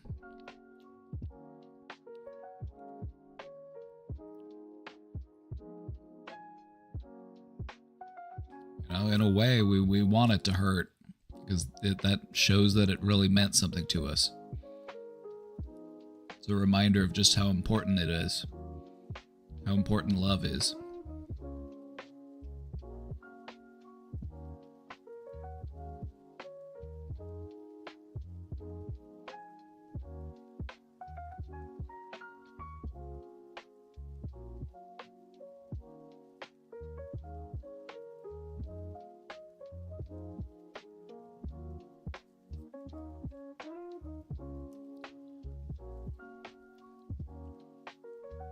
Don't let it stop you from loving.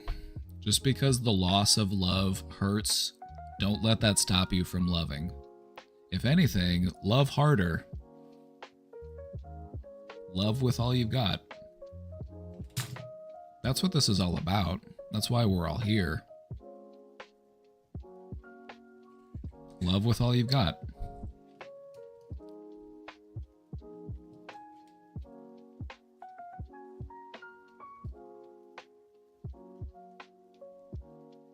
I just don't know where to put that loss and hurt on an altar that you can stop at and pay your respects to from time to time, that you can honor and cherish it. You know, you don't have to throw it away. You don't have to pack it in a box and try to forget it. You can put it on display. And whenever you see it, you feel that pang of sadness and you're reminded of that loss, but you're also reminded of all that love. Because that's what you will find will remain as the pain fades. Because the pain will fade, but the love will remain.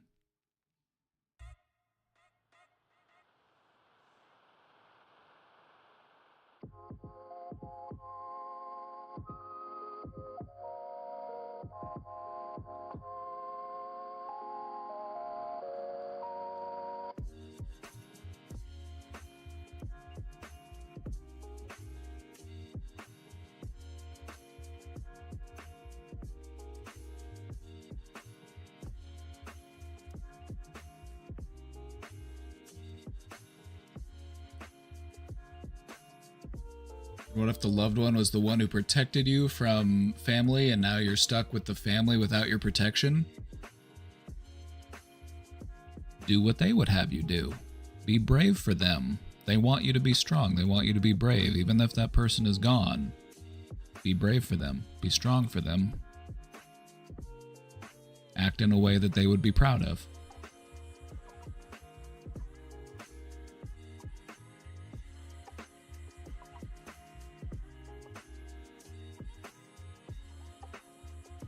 Loss and pain remind me that I made such big mistakes.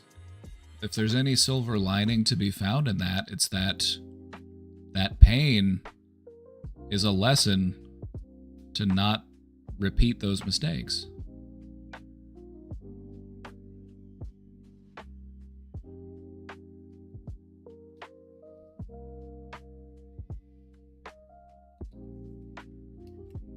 You make mistakes. Some small, some pretty big. Do we deserve to suffer forever because of those mistakes? I don't think so.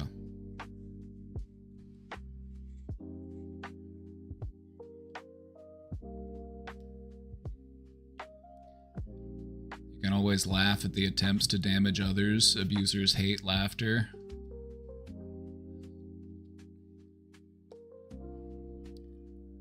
They want you to take them seriously. They want you to be afraid of them. They want you to feel hurt. They want to feel like they're in control of you. And so anything that you can do to make them feel like they are not in control of you,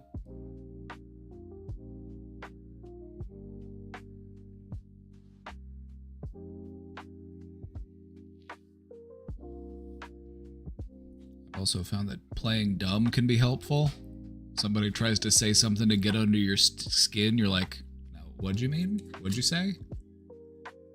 I don't get it. Can you explain it?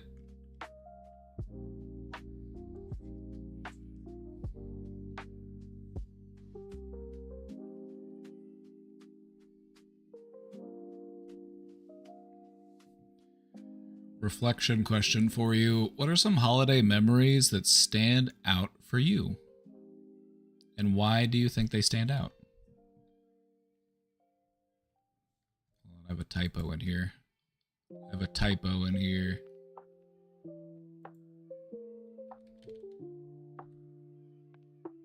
There we go.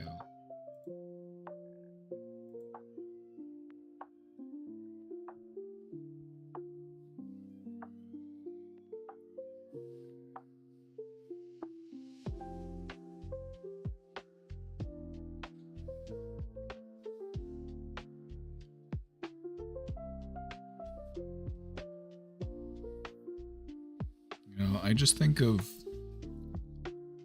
it all comes back to the love for me. The moments that stand out to me the most are all of the times in which I felt that unconditional love.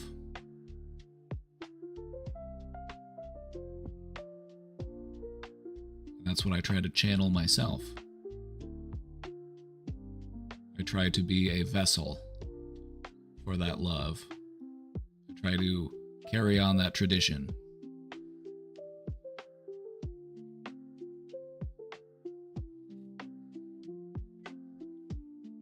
What I find personally funny is how much like little children they act and look. That is fun. That is kind of funny, right? It is kind of interesting. When you're dealing with emotionally immature people, it's remarkable just how much they are acting like children when they're doing childish things.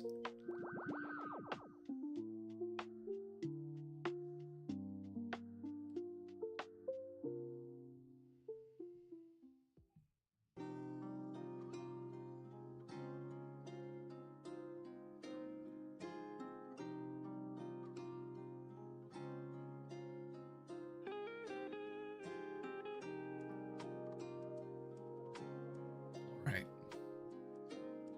Let's talk about loneliness and isolation. Another big part of why the holidays can be stressful.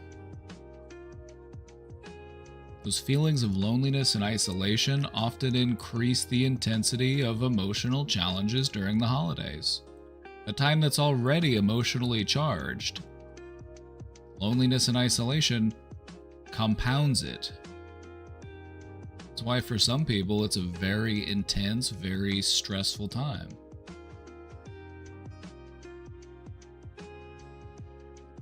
The primary challenges being we're away from loved ones due to distance, estrangement, or loss. We feel that loneliness, we feel that isolation due to one circumstance or another.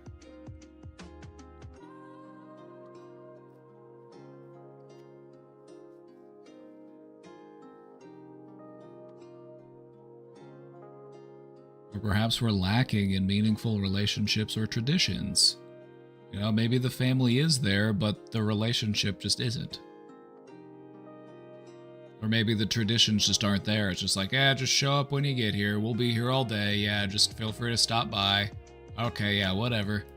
It just feels like people are phoning it in.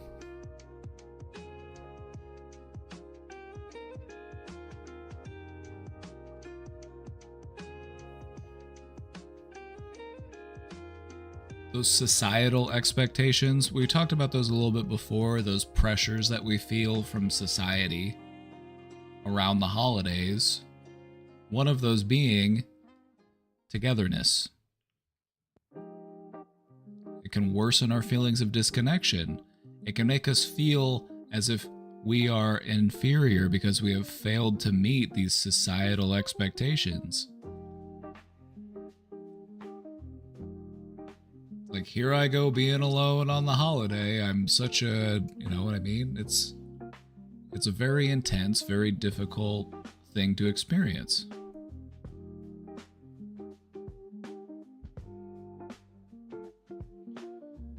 And so for this reflection, something a little different, what are some things that help you to feel less alone during the holidays?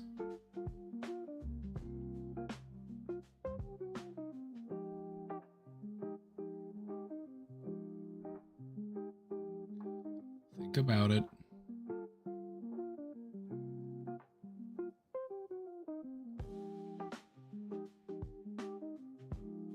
Think about it. What are some things that help you to feel less alone during the holidays? This could be spending time with friends, talking to friends, spending time with family, talking to family, visiting with your neighbors, doing something within your community.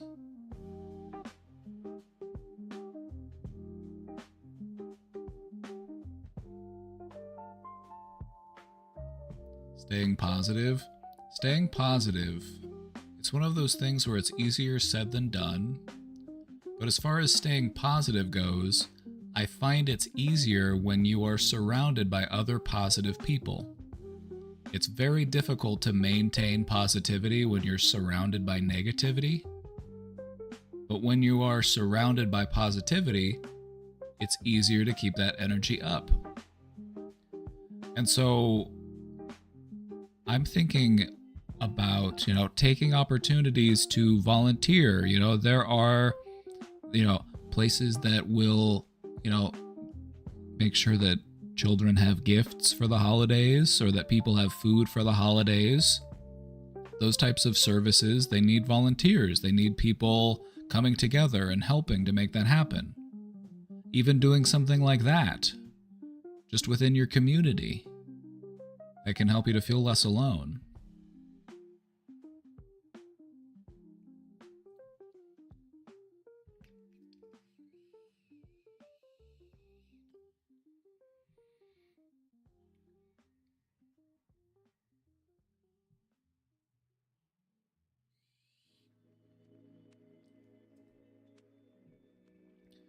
This year I have talked to friends instead of isolating, and I have gone to some holiday events in my town. I just want to say, we're very proud of you for all that you've done this year. You've really been killing it lately, and you're a huge inspiration for people, so shout out to Sugar Biscuit for really just coming a long way, getting a lot done, and overcoming a lot of challenges. You love to see it.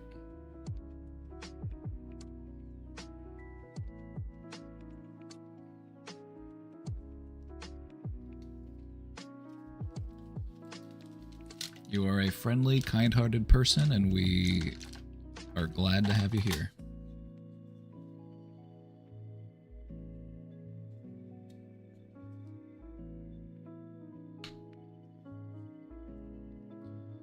Feels like I still have a lot to do. It's a lot that you get to do.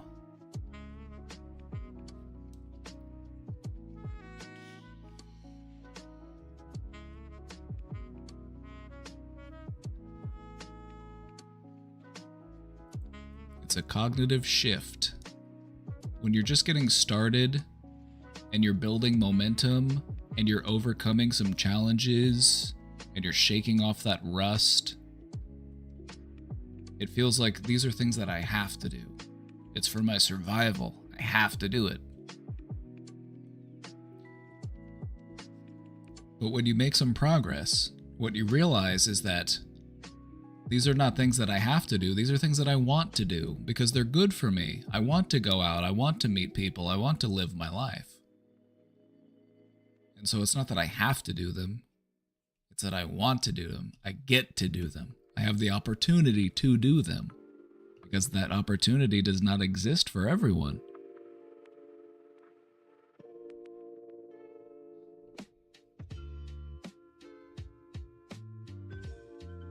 Want to be happy and help people? Well, it sounds like you're well on your way to making that happen.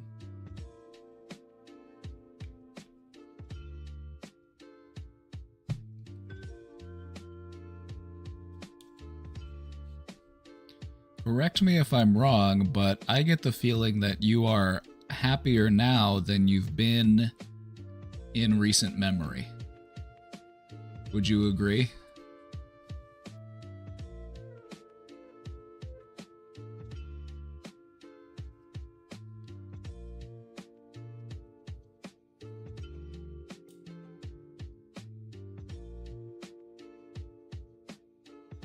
Yes, in many years, that is a tremendous W.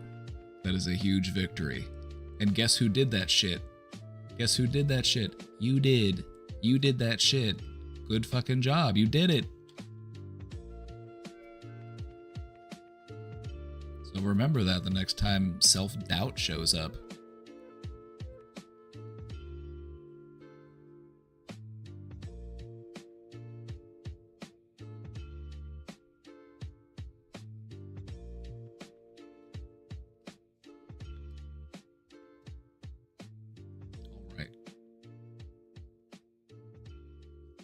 We've talked a bit about how the holidays are a milestone, but let's get a little bit more into that. Let's talk about how the passage of time plays into why the holidays can be challenging. Holidays are a marker of the year passing. It brings us to a natural reflection point.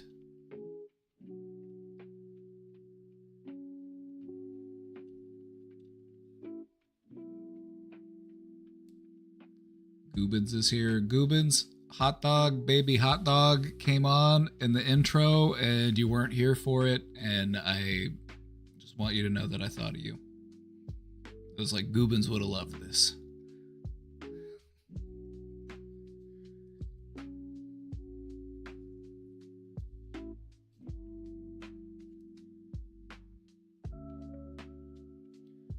Shopping for my sisters tomorrow at a thrift store we love because the proceeds support victim services.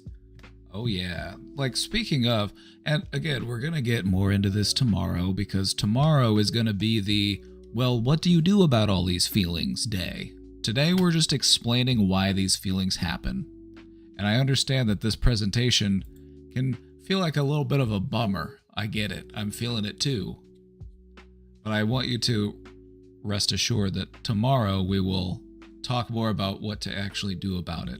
This understanding, though, this is still really important.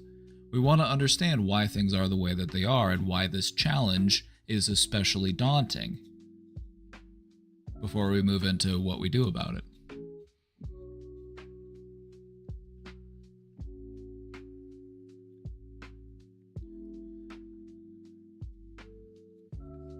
Anyway, I was going off on a tangent. What I was going to say was, there are all sorts of opportunities out there to feel a sense of community, to feel a sense of cohesiveness and solidarity. There are programs that help people get coats and warm clothes for the holiday. There are places that help people to get food. There are places to, even if it's just to give somebody a place to go to warm up because they spend most of their time outside. You know, so there are a lot of places that could use volunteers and additional support, and that can be a great way to help reignite those feelings that you might be missing during the holiday season.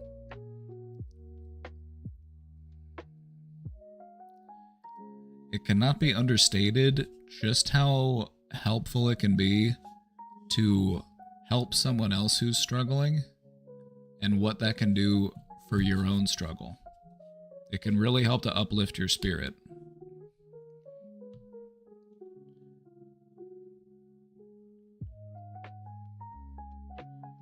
Like, if anybody here has ever like helped participate or work in like a clothing drive or something, like one of the jobs that I worked in the mental health field was I worked at a homeless outreach center, and we did like a coat drive, and you know, just to see people who had to be outside and they didn't even have like a proper coat, and to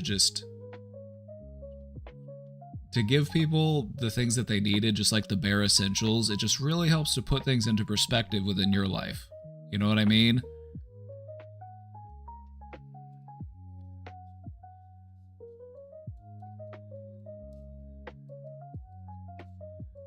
Like, sure, we might have some intolerable family members, but we're not outside without a coat. And it's just, I don't know, it's just getting out and volunteering and helping people who are, you know, underprivileged or who just don't have access, people who need support. It can just really help to put things into perspective.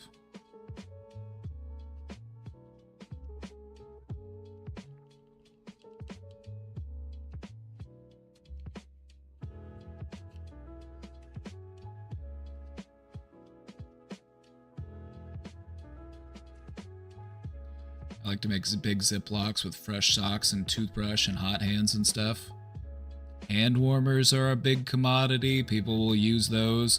They'll use them to keep themselves warm. They'll also sometimes even use them to warm up their food.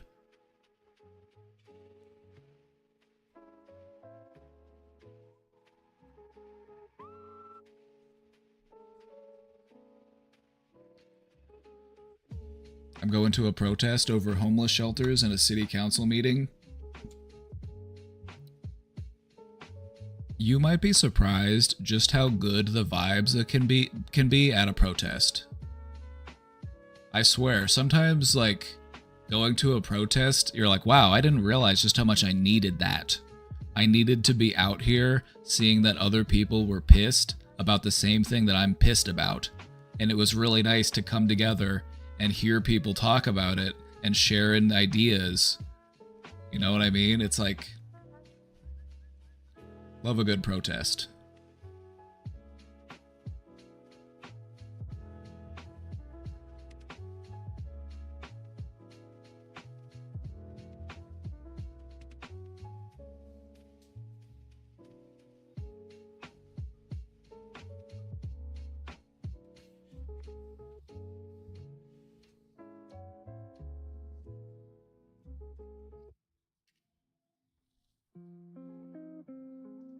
You know, sometimes it's just those small acts of kindness that help people to feel human, you know, because when you're living outside, you know, so many people just try to ignore you and pretend you don't exist, and it's very dehumanizing to be homeless.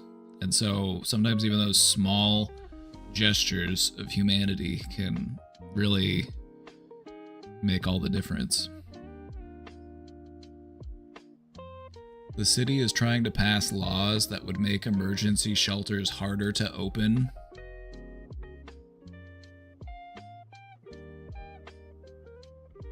Wow. Now, who has a problem with that and for what reason? Because emergency shelters, as far as costs are concerned, the costs aren't that high, especially compared to some of the other things that cities will spend their money on.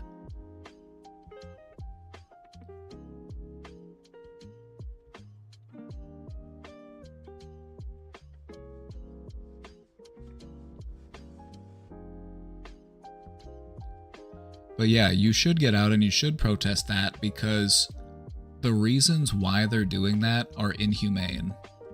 They are violent and inhumane. You might think, like, why would people do this? This is going to kill people. That's why they're doing it. Because they want to kill people. They want to do population control. That's why they're doing it. So remember that. That should make you angry.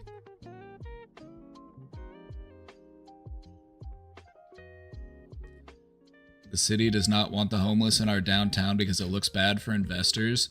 And then, I don't know, maybe give them homes? I'm sorry, but am I fucking crazy? Am I fucking insane? That so many of these fucking capitalists are just... Their solution is, well, let's just fucking kill them. It's like, instead of giving them a house? Like, holy shit. Like, what type of inhuman lizard brain fucking bullshit is this? These greedy fucking parasites. That would literally just rather eradicate people than give them a dignified human life. It's insane to me. Anyway.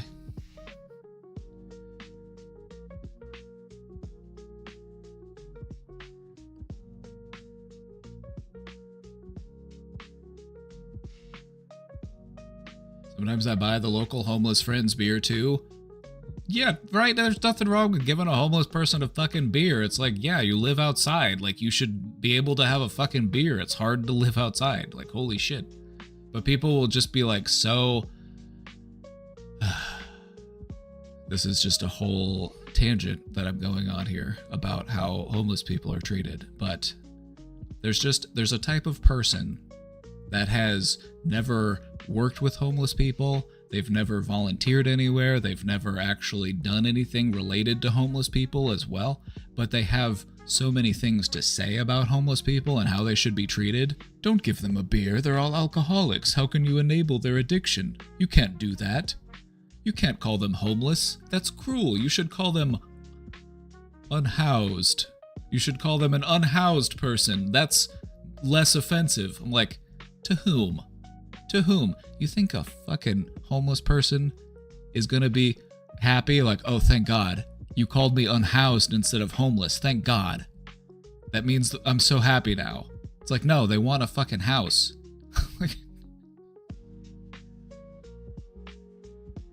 Don't give them money, they'll just buy drugs. Not my problem. Not my problem. They need money, I'm okay with giving them some money. I don't care what they use it for. Like, I give money because I had the money to give. Like, it's not any of my fucking business. It's like, society has failed this person, and now I'm doing what I can to help them, you know, try to find a little bit of enjoyment in life. So, it is what it is. Like, I'm not giving them drugs. Like, do whatever you want with that $5.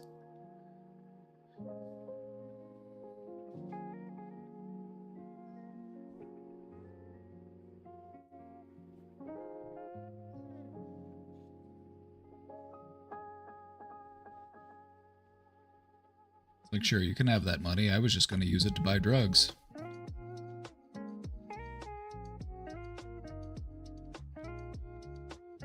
It doesn't help either that most shelters have a rule that you cannot be an active addict to stay there, but then there are no resources to help the person clean up. Yeah. If this feels like population control, it's because it is. In a civil society where we actually take care of the most vulnerable people, this wouldn't happen. This is morally abhorrent.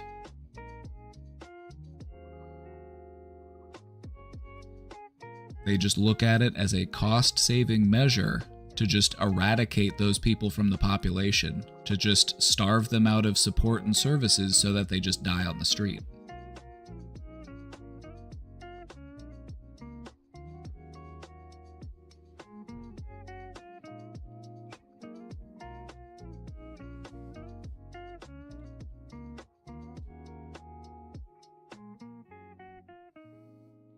Anyway, we got on a little tangent there because we were talking about protesting making services more difficult to access, which feels kind of fascist to me. Feels pretty fascist to me, but what do I know?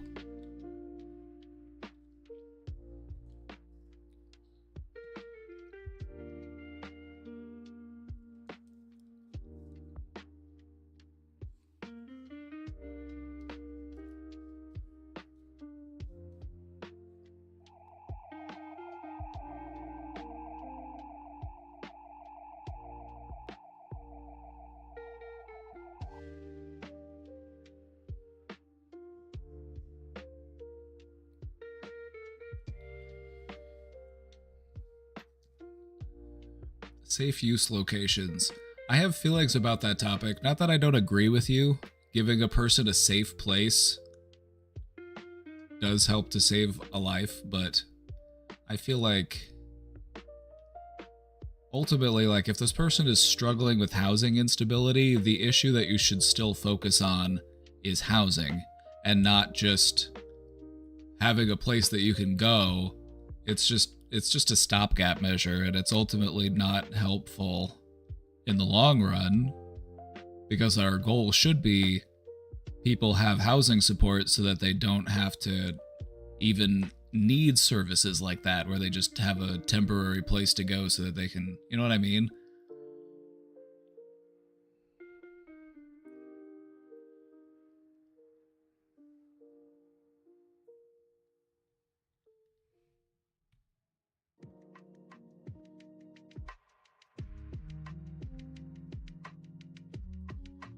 I never knew there were like safe use locations until I saw a documentary about them in Portland in Canada. The thing about Portland is that they are well-intentioned and they have kind-hearted ideas, but sometimes the execution is just not there. Like, we're getting a little bit derailed here, but I'm gonna talk about this for a moment. They did an experiment where they made all drugs legal because, you know, prohibition of drugs doesn't really do much to curb drug usage. It actually just makes drugs more dangerous. And Portugal, for example, they legalized all drugs. And what ended up happening was drug use went down. And there were fewer people dying from drug use. But before they implemented that, they took 10 years researching and studying and figuring out how to implement this, making sure that there were proper supports in place to help people, and making sure that this was as safe as possible. They didn't do that in Portland. Portland was very much so just more vibes based. Portland did it in a much more vibes-based way, and they were like, yes, legalize all the drugs, that's the solution, but they didn't have the structure to implement it, and so it failed.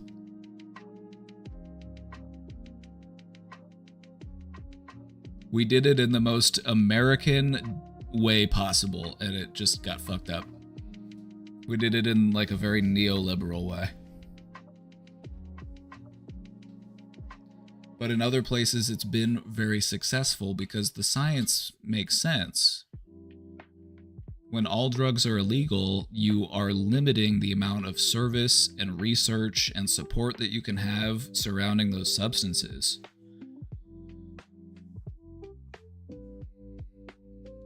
Whereas if you decriminalize all of them, you'll have more people seeking treatment.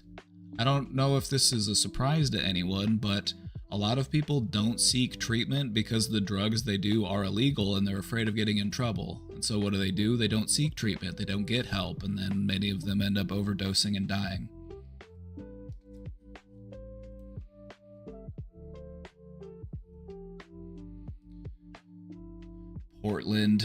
Portland is a city that's heart is in the right place, but it's so just like very much vibes based. Reminds me of LA a bit.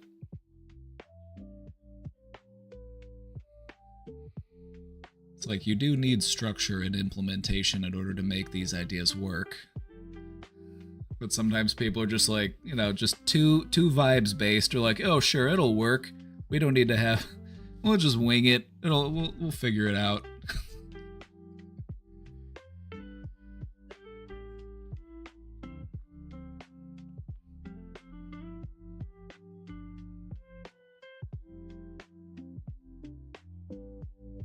Anyway, thank you for participating in this tangent. We will now be returning to this presentation. We will go on a tangent later. Just hold that thought. We'll get to it. We'll get to it later. We're almost done with this one, so let's get this train back on the track. Get this cart back on the trail, partner. As we were saying before, holidays are a milestone, a reflection point. This brings about some positives and some challenges, as we've talked about with other things. Having a reflection point in life is a great opportunity to experience gratitude for your personal growth and your milestones met. All of the trials and tribulations that you have endured this year, because guess what? You're still here, motherfucker. You're still here. You're still hanging on. You're still in this thing. So you've got some wins to recognize, even if you don't feel like a real winner right now. And so it's a good opportunity to practice opening up to that gratitude, recognizing your growth and all of the things you've been able to overcome. Life probably threw some shit at you this year. I know that's for sure. And guess what? You're still in it. That's not for nothing.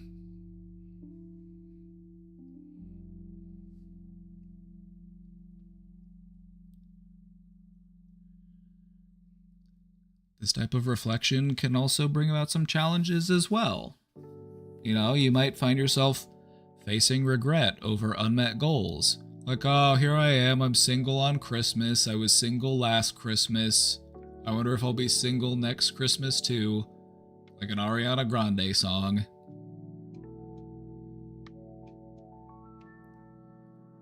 It can serve as a reminder for changes in our relationships or in our life circumstances. You know, oh, last year we did this, but now we can't do that anymore. It's it makes us very aware of the changes that have happened, both positive and in a more challenging way.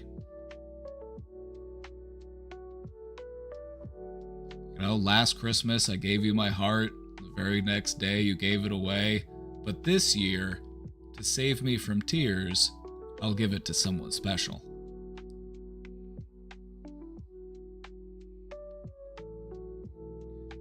The main takeaway here is that reflection is natural, but we must balance it with self-compassion.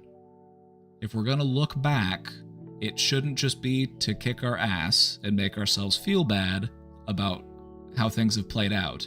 We also need to look back and say, this was a high mark. I've really grown in this time. I've met these milestones. I've overcome these difficulties.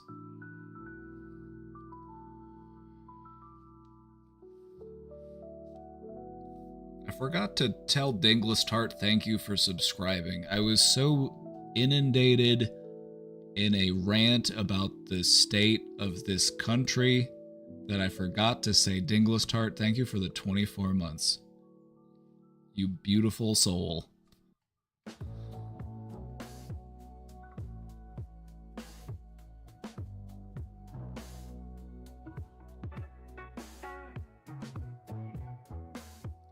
Is that the right @ ? No space, no underscore.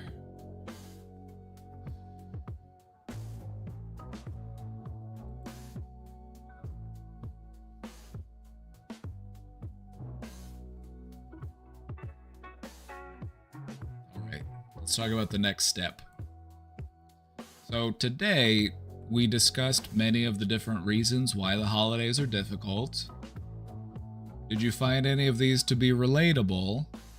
If you found something in this presentation to be relatable, just a quick 1, 2, 3. A quick 1, 2, 3 in the chat if you found something relatable here.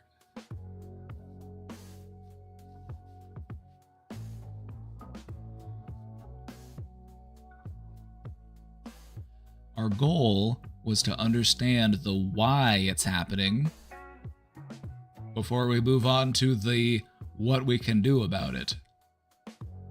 So today we're all about understanding the why, so that we can increase our awareness about why we feel the way we feel about the holiday.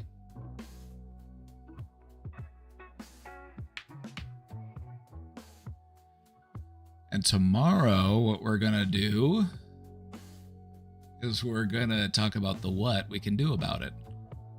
I like that this presentation is kind of split. It's a 3-part presentation, all right? There's a 3-parter. This is part 1 of the trilogy. But it's because I want you to take time to think about what we've talked about today before we move on to tomorrow. I feel like that will help it to ingratiate better. That'll help it to be absorbed better. You'll be able to apply it in a more concrete way. We got a trilogy. And this is Star Wars. This is the Fellowship of the Ring. And then tomorrow is the Two Towers.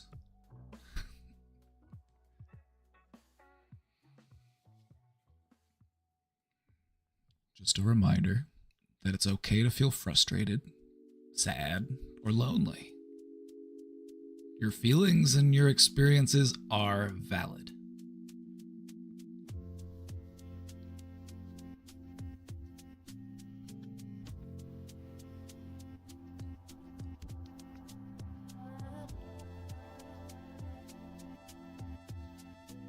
I get to fight performance anxiety, making the particular dish this time fully on my own.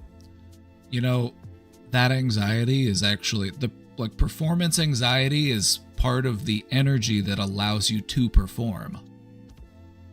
You know, when you're going in there and it's the big game or it's the big show and you got to get up on stage and you got to do the thing, it's that anxiety that helps you to perform at that level. It can also inhibit you, so we want to try to use it as a propellant instead of something that's going to snuff our flame. But I think you're going to do just fine. I think it's going to be great. Just taste as you go. That's the thing about making food. Taste as you go.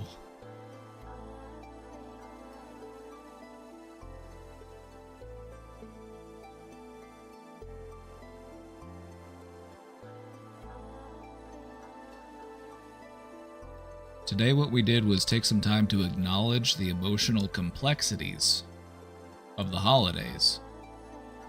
And we wanted to do that in a healthy and honest way. Because I view this as a big step in how we heal and change our relationship with the holiday season. And I say this as somebody who's had the highs and lows. You know, I would say for me, like right after my grandparents died, that was the start of like, okay, the holidays suck now. The holidays are not what they used to be. But I've been able to move beyond that, you know, and I can still recognize and acknowledge that happened, that it was real, but that did not need to be what was the tradition that I kept on. I didn't need to carry on that tradition of sadness and sorrow and loneliness. I can find new traditions and work to make those traditions happen. And that's going to be something that we'll also talk about in one of the other presentations. We talk about starting a new tradition. Because, spoiler alert, you can start a new tradition anytime you like. All you gotta do is just do it once, and then do it again, and then repeat.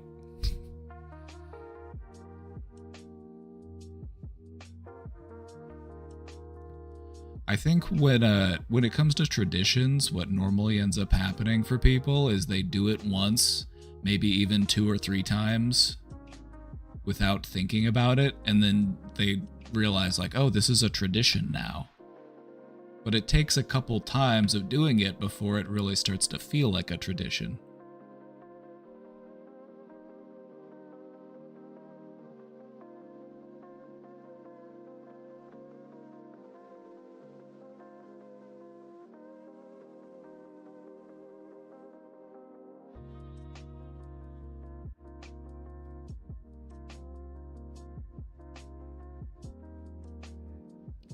Me, this is how the holidays have been ever since I learned my parents lied to me and convinced me a magical person cared about others. So we're talking about Santa? We're still hung up on Santa not being real? It's the idea. It's the mythos. It's about recognizing that, sure, your parents weren't telling you the truth, but they were also trying to make something feel magical for you, and that's still special. You weren't gonna believe it forever. That was never the intention. But for a while, they wanted you to believe that magic was real. Because that was important to them. That's why I like to dress as Santa in the holidays. Whenever we do our holiday marathon, I put on this Santa suit. Isn't that selfish, though? We don't have to be absolutely selfless for our entire life. You know, we don't have to be chastened monks in the monastery. It's okay to have a little fun.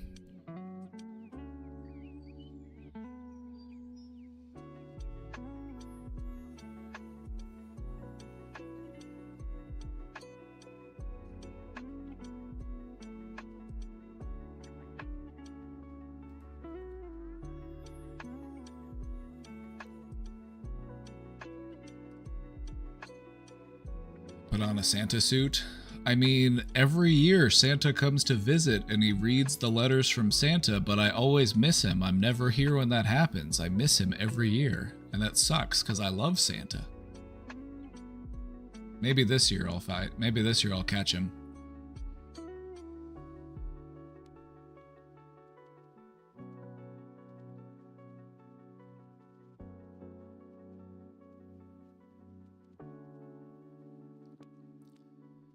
So part 2 is gonna be all about how we navigate these challenges and how we can create more moments of peace and joy. So I hope to see you there for part 2. I'm excited. That's my favorite part of the first part. This first presentation, it can be difficult to get through. It's a bit of a bummer. The whole thing is meant to arc. The whole thing is meant to arc. It's meant to, we're gonna lift it back up in part 2.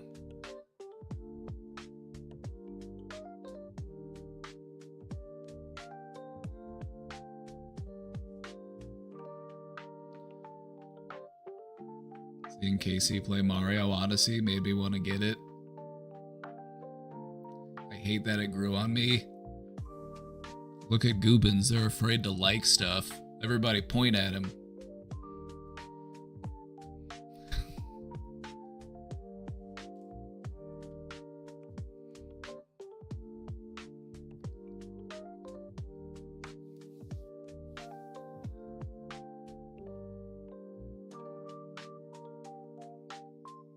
Nintendo games are usually solid, just overpriced. I agree. I agree.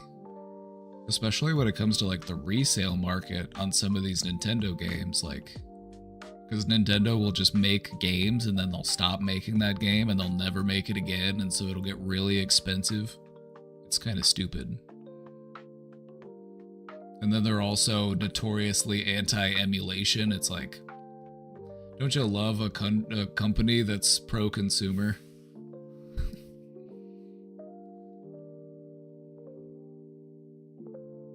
I got priced out of Nintendo with the Nintendo Switch, I fear.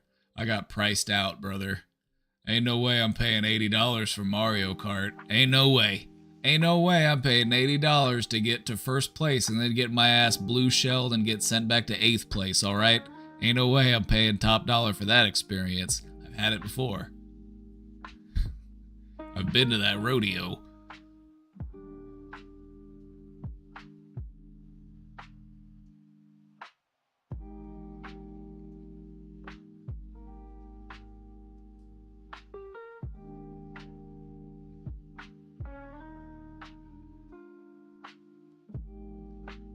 You know, yeah, that's the thing that gets me about Mario Kart. I'll save this tangent. I've got a slideshow to get through. Hold that thought. Experiencing heightened emotions during the holiday season is a natural thing. It's an emotional amplifier, and it can make the positives feel more high, and it can make the lows feel more low. When we understand why this happens, we're better equipped to address these challenges. And so we'll end with some questions for reflection. What part of the holidays feel hardest for you? For me, it's missing people. You know, the people who were a big part of what made the holiday special, when they're not here to celebrate it, it's hard. And it'll always be hard. You're never gonna not miss those people, but that's okay. It's the cost of doing business.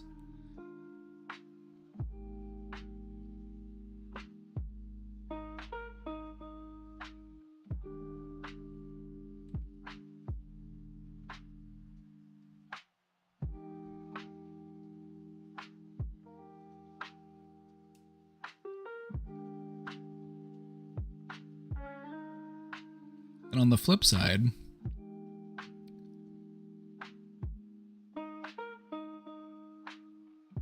which parts of the holiday are the best? Which parts do you like the most?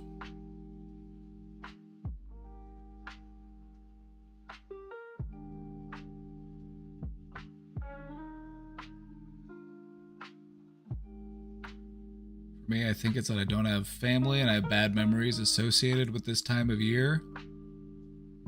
Understandably why that would be stressful, or how that would be something difficult to deal with, for sure.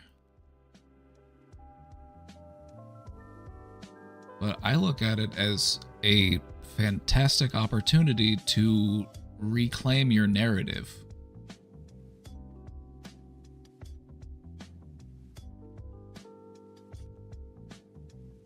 By forming new memories for yourself.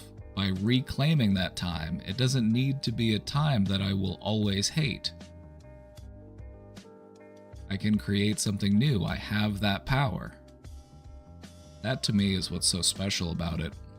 And we're going to really get into that in part 2. Believe me, I'm going to be overflowing with holiday spirit in part 2.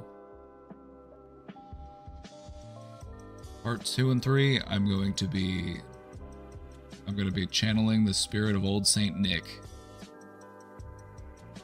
We'll be ho-ho-hoing all up in this. All up in this business.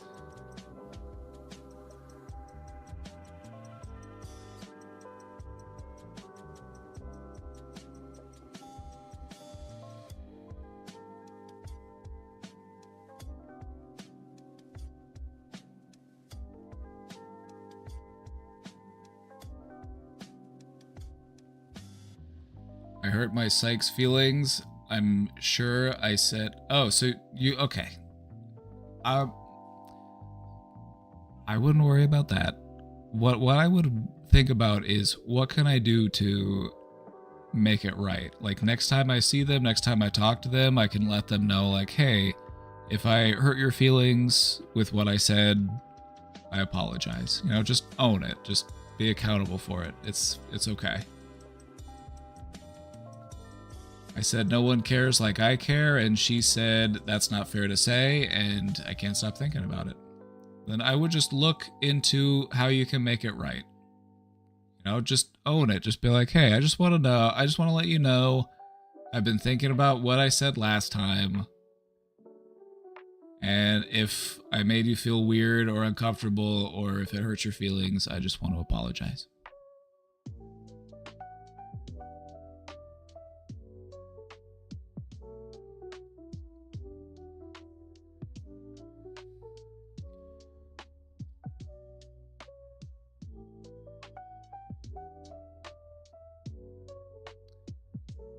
I'm seeing a lot of stuff that you like about the holiday season, and I'm here for it. I'm living. So, feeling of coming together, family, feeling cozy, the food, the connection, the movies.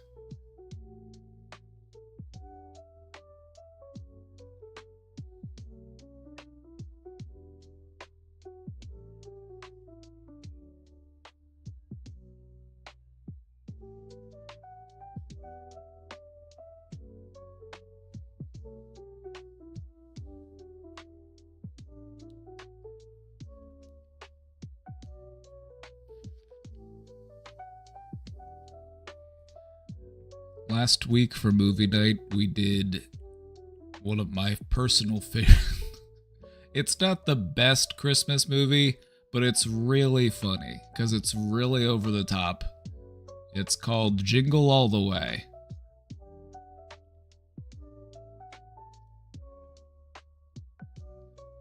It's like it's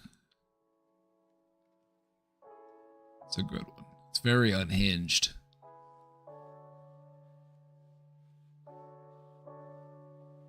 I told my boss I watched it. He was so pumped. It's a good film. It's a good film. It stars Arnold Schwarzenegger. It's also got Sinbad and Phil Hartman is in it. Like, Phil Hartman plays his neighbor, and Phil Hartman's just this like he's just this schmoozer who's just like trying to like get with all the wives in the neighborhood and stuff. There's this. It's so funny. What about A Christmas Story? That's my mom's favorite Christmas movie. That was always her favorite. That one's a good one.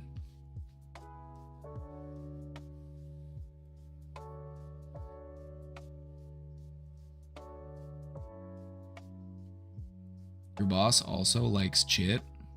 That's awesome.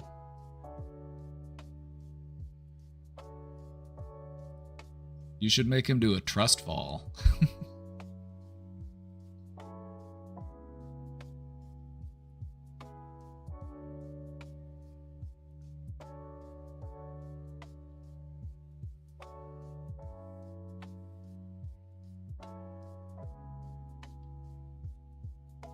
It was nice to see him happy and laugh. Well, now you know how we feel when you're happy and laughing. Now you know how we feel.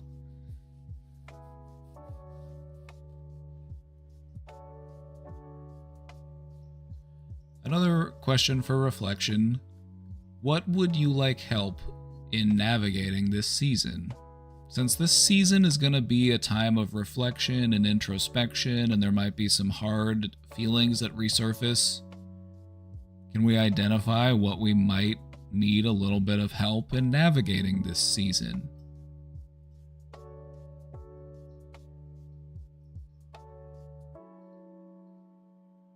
You know, it's good to think about just so that we can get ahead of it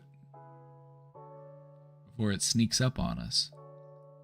You know, if we feel like, well, it's going to be hard because I'm going to feel pretty lonely or pretty isolated, you know, we want to identify that and we want to understand it so that we can work to do something about it. Instead of waking up on Christmas Day being like, damn, alone again.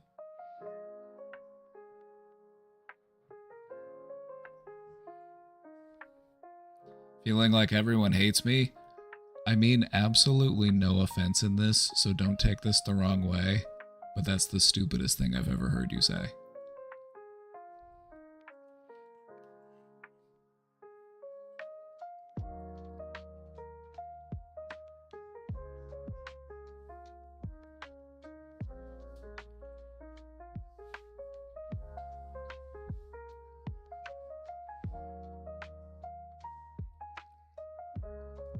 I like being alone, love it in fact. Well, see, now here's the thing. Once you learn to love being alone, which is something that we can do, we can learn to love being alone. But what you should do is you should come back to the rest of us and tell us what you figured out. How did you do it? Come share your secrets with us, O wise sage of the forest.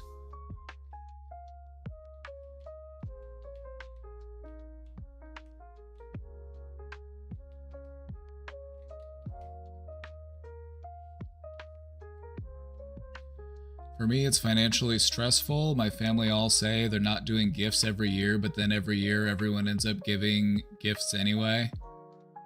You know, what I found to be helpful in the years when I was broke and in college and stuff, I would still try to find ways to give gifts to people. So what I started doing was I made some candied jalapenos. And then I put them in little jars, and I gave away jars of candied jalapenos. That only cost me like $10.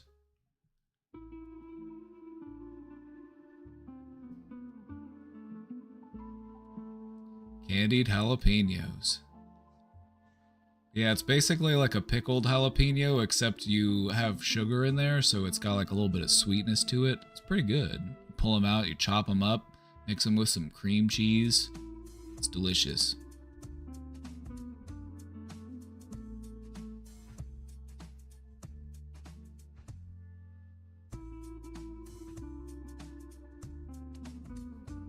I would encourage you to try. They're really good. They also, they're good at on top of stuff or on sandwiches.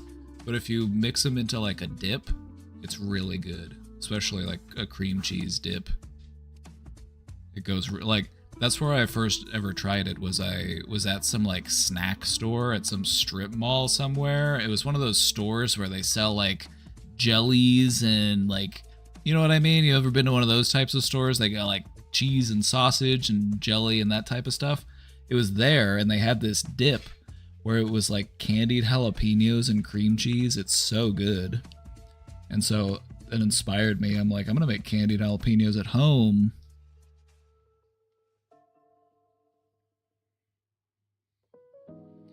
My sister's been on my ass. When are you baking bread again? I guess you know what she's getting for Christmas.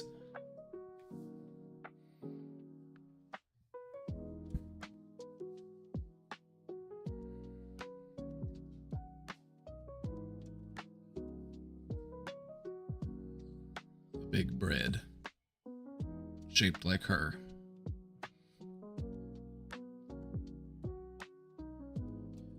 Alright, another question for reflection for you.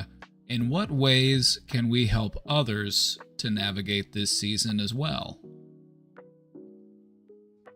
Because what many of us will come to find is that helping others also helps us. You know, sometimes we find the answers we're looking for by not focusing on our problems, but by focusing on other people's problems. You know, by helping others, we also help ourselves. And coming together and supporting one another is how we're all going to make it through.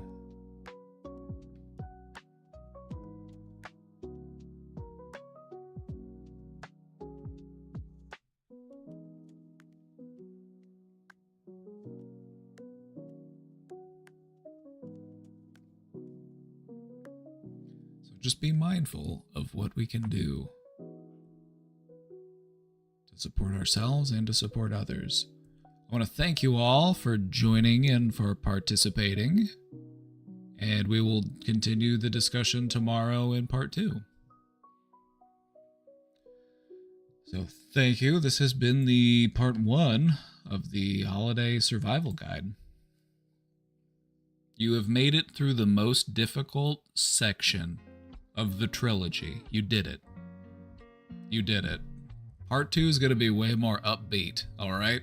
Part 2 is going to be way more inspiring, way more uplifting. This part can be a little somber, you know, because we're kind of like taking mental inventory of some pretty difficult things. But the good news is we got that out of the way.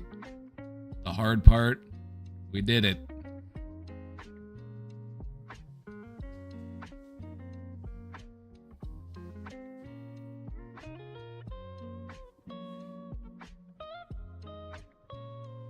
Anyway, part 2 is going to be a lot more fun, if you ask me.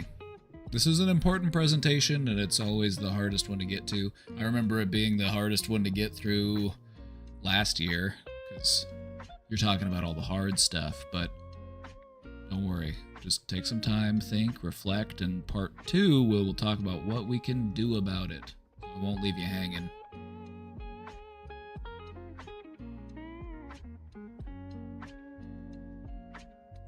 I'm excited. I like doing the Holiday Survival Guide. It's really important to me personally because, you know, there was a time in my life where the holidays were kind of hard. What I've found is, you know, you can reclaim that and you can start new traditions and you can make things better for yourself and things can get better.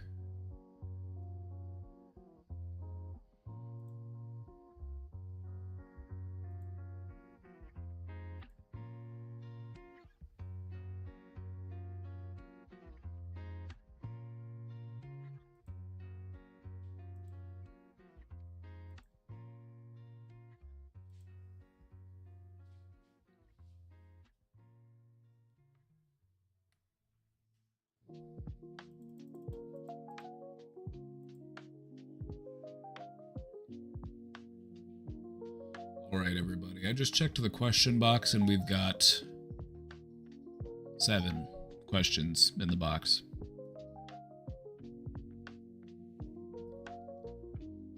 We've got 7 questions in the box and it's 6 p.m. so I'm already kind of running late. So we're gonna have to do a little bit of a speed round here, okay? I'm gonna have to I might not be able to take as long as I like on some of these questions, but I don't like to leave a question box with questions in it, so let's go ahead and work through these real quick, alright? We're gonna do a little bit of a psychological speed run. If there are any questions in here, I just want to say this before I get to this. If there are any questions in here that I feel like deserve more discussion or they need more time to like think about and reflect on, I'll come back to them tomorrow. I want to at least take a first pass at some of these. You know, some of these I might come back to, okay? So if your question is here in the box, you might get a two-parter. Hey, Papa, I'm just under a lot of stress right now. Oh, hold on. I decided I like the dark mode. So let me get the dark mode back on.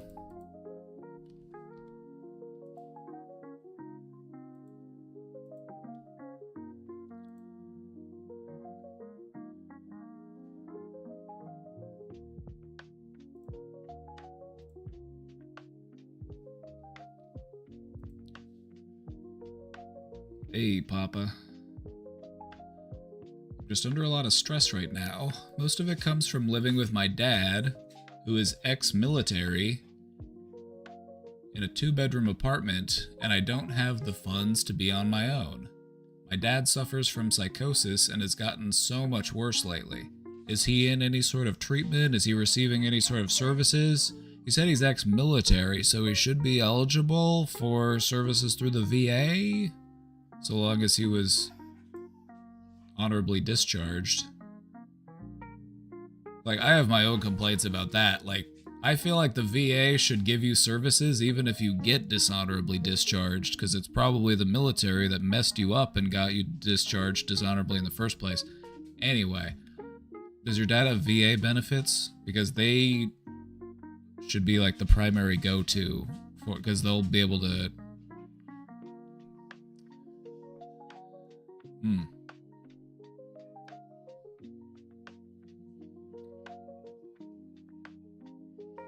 The ones that I've been trying to manage lately is he's convinced our neighbors have hacked into his Amazon account and were trying to steal his order. According to him, the address he saw the order going to was not his, but an address in a different city about 2 hours away. He said he knows it was our upstairs neighbors because they started shuffling around upstairs when he corrected the delivery address to his own. Oh. See, this is stressful. This is tough to see. You know, your parent is kind of going through a bit of disconnection from reality. There is hope here, though. If your dad does get into treatment, there are things like, you know, I've seen people come back from this type of stuff, okay? But it's really important that he's getting the support and care that he needs, because if left on its own, this is only going to get more intense.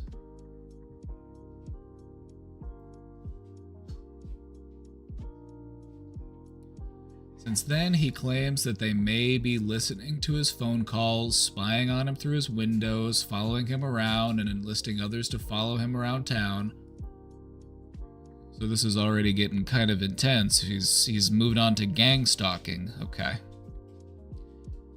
Stealing his money over the internet, playing cat meowing sound effects in the middle of the night to bother his cat, going into his phone and deleting his contacts, hacking into his social media accounts to give him ads for mental health services.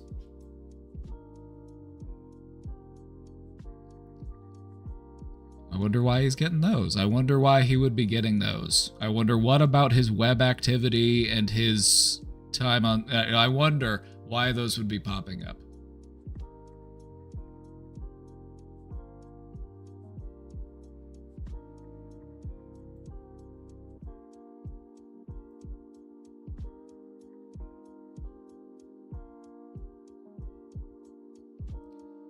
He also feels that his upstairs neighbors have been doxing him on ICE tracking apps. He does not work for ICE, and just generally giving him nasty looks when they see him around the complex.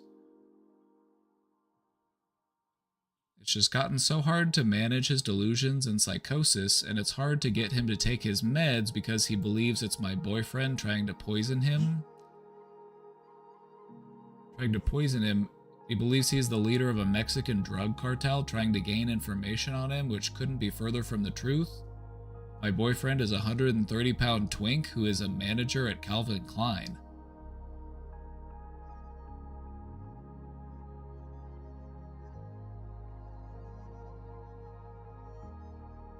So he's not a drug lord. take your word for it.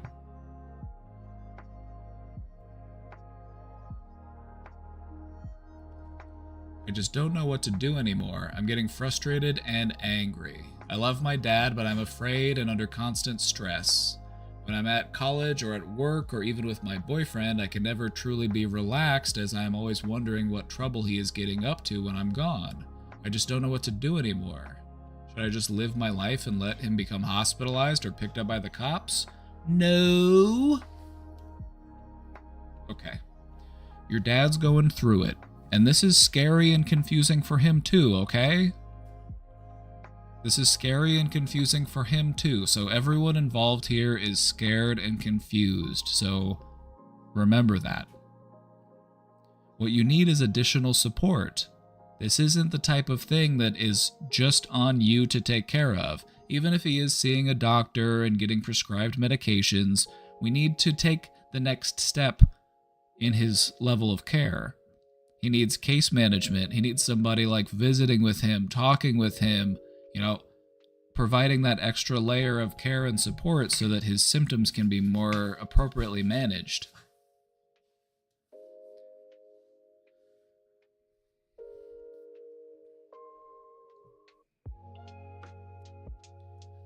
And so you might need to get a release so that you can talk to his doctors and his medical team, because they won't normally talk to you because that information is private. But if your dad signs an ROI, then they'll be able to talk to you.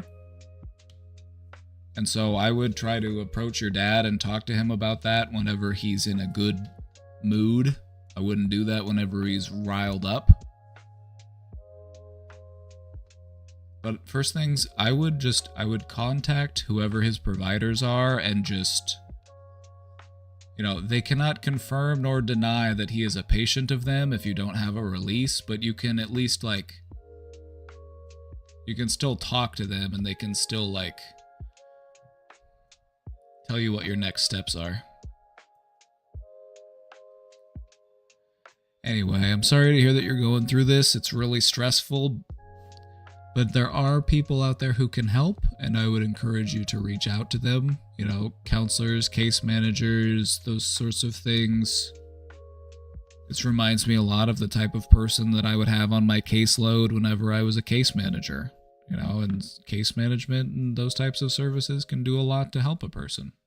It can also help to take a lot of weight off of you as his family, because a lot of that is being put onto you, and you've got a full plate already.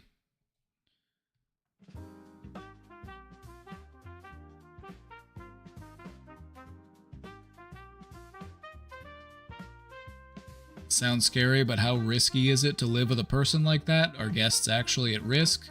The risk is pretty low. The statistic is that most people who are experiencing psychosis are more likely to be the victim of a violent crime than they are to commit a violent crime. But that being said, just make sure that you're as safe as can be. Just keep an eye out for escalations or for violent behaviors that are kind of popping up. Those are things that you definitely want to do something about and address, because you don't want those getting worse. If they're not already engaging in violent behaviors, then the odds of something just popping up out of nowhere are pretty low.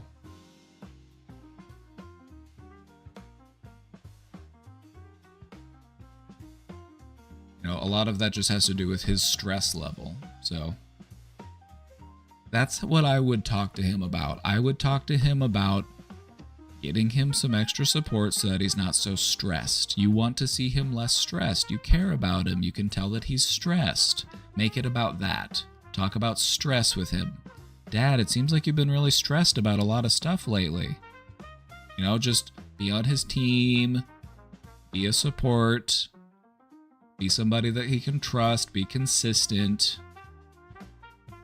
Don't feel the need to question or judge any of the beliefs or ideas that he's having. Don't be like, Dad, you're being silly. What are you talking about? The neighbors aren't doing that thing. But when he says it, just be like, that sounds really stressful, Dad.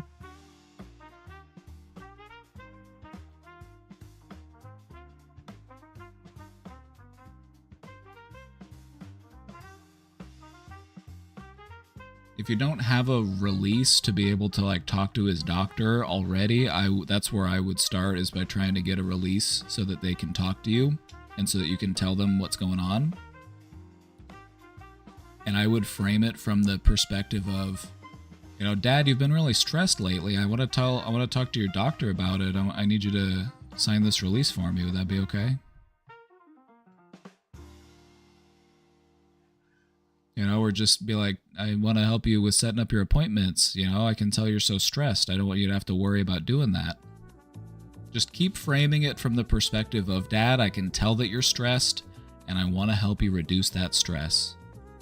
When you're dealing with somebody with psychosis, you need to just kind of keep it as simple and as grounded as you can.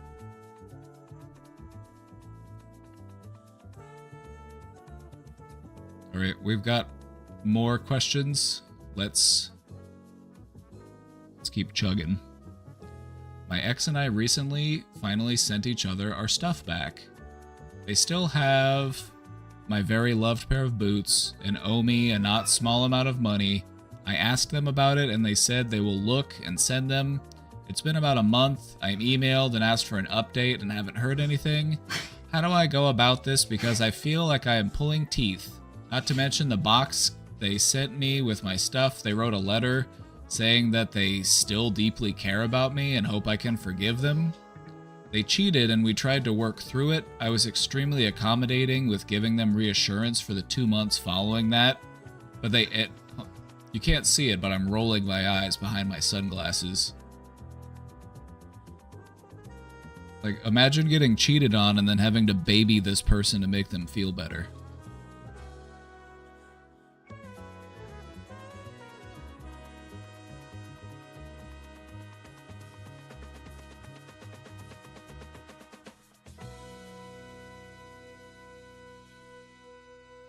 Giving them reassurance for the 2 months following that, but they ended a 1.5-year relationship over a phone call.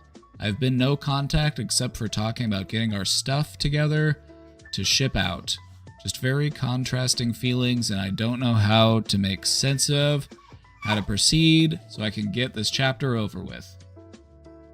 Hold on, I need to let the dog out. He's crying.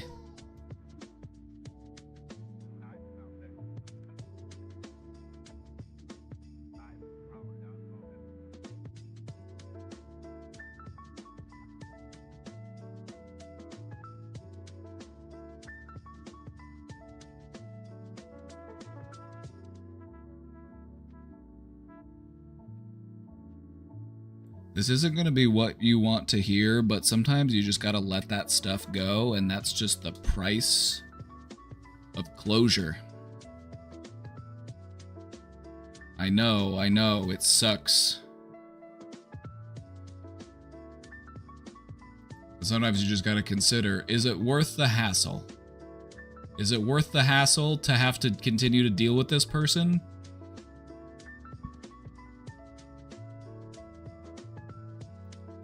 Sometimes they will hold your stuff to try to keep you around. Yep. As long as I hold on to this pair of boots of yours, that gives you a reason to reach out to me and keep trying to talk to me. But if I give you all your stuff back, I might never see you again. And so sometimes you just have to let that stuff go. It's just stuff. And if anything, the memory of it has been tainted from this person holding it hostage. Hey. I'll be finishing up soon. I've just got a few more questions to work through.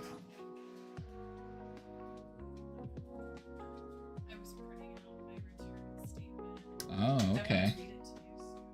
Okay. You're good. I just need you to feed these dogs.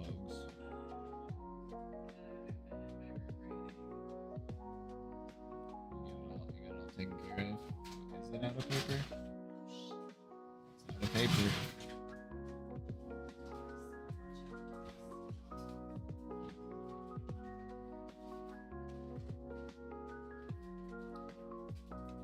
We were just talking about how when you break up and the other person still has some of your stuff. And we were just saying, you know, sometimes you just gotta let that stuff go. It's just not worth the hassle of keeping that person in your life. You know, get it back if you can. But I wouldn't. No, we've got paper in the closet, I think. Check the closet. Get out.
Should the money also be let go?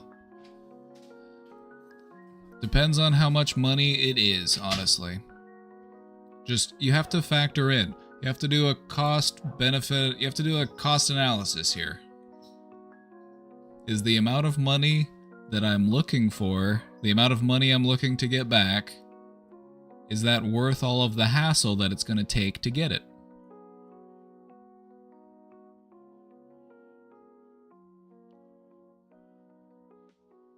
I would also like to add that peace of mind is invaluable, and sometimes it's best to just let those things go.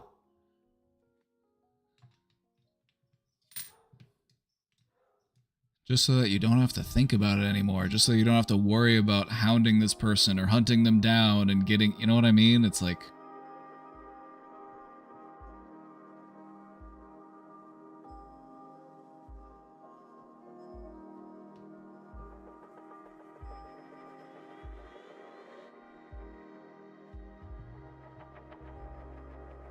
is it an amount large enough to warrant taking them to small claims court? If it's a large enough amount of money, then sure, take them to small claims court. Take them to court. Get that money back.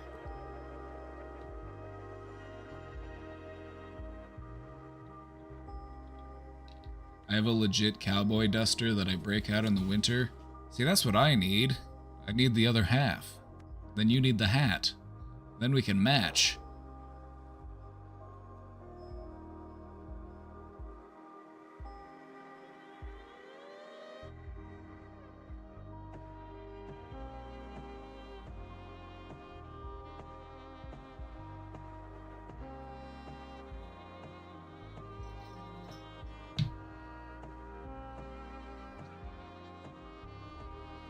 Anyway, questioner, it's up to you. It's about how much you're willing to tolerate and how much hassle you're willing to put into it. You know, is it worth it? It might be. I don't know. But it's also, you know, it might be worth it to just let it go and just not have to worry about it anymore. That's up to you. Think about what works for you. Alright, trigger warning on this one. We're going to be talking about rape, sexual assault in this one. In my past, around Thanksgiving, I was raped. Shortly after this, around Christmas of that year, I became homeless. Damn. Trauma upon trauma. I hope that you've been able to talk to somebody about it. Every year around this time, I relive these traumas.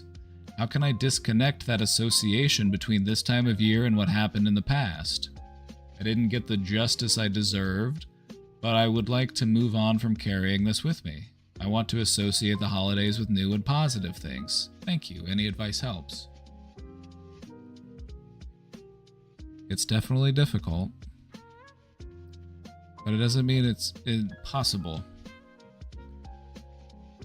What I would encourage you to do is to talk to other survivors and to find inspiration there and to learn from their stories and to feel not so alone in that pain.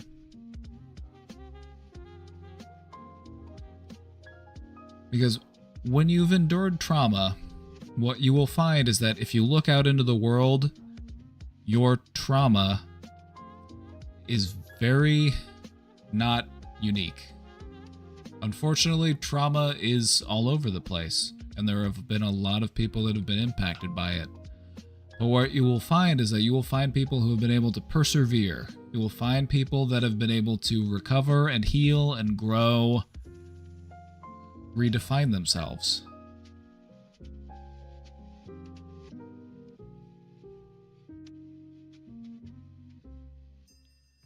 Recognize that this is going to take time. It's not going to be something that you're going to be able to just get over quickly. But as long as you continue to work on it, it will continue to get better. So I appreciate you opening up and talking about it here, and I would encourage you to do that more with people in your life. You know, find people in your community, find people that you can rely on for support so you can talk about it and share in it and work towards healing together. Right, Beaver?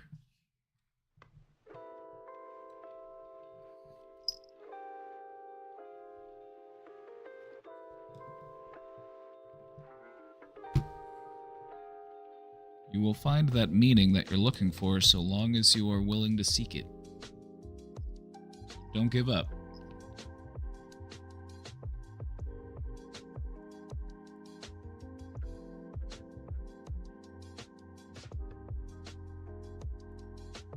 I feel myself spiraling out of control.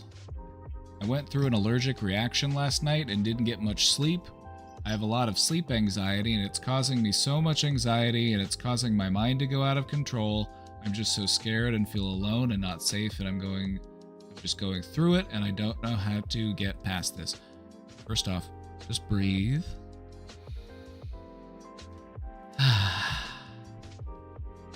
Forget to breathe.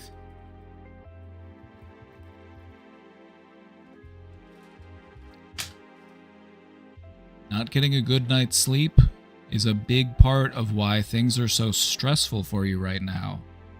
Not getting a good night's sleep really ramps things up. It really makes things more difficult to deal with. So what are some things that you can do to feel safe and comfortable and rested?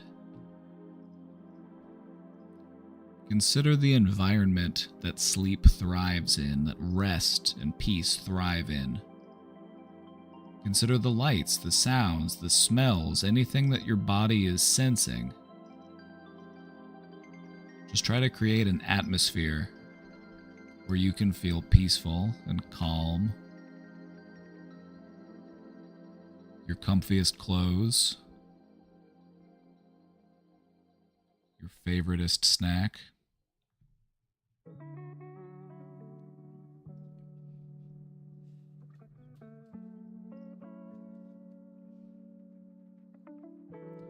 just gotta reel yourself back in. Alright?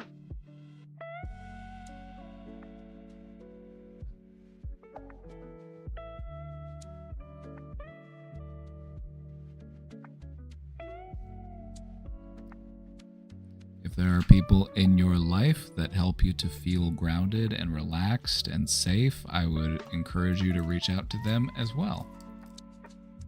Any friends or loved ones, anybody that you can confide in or talk to.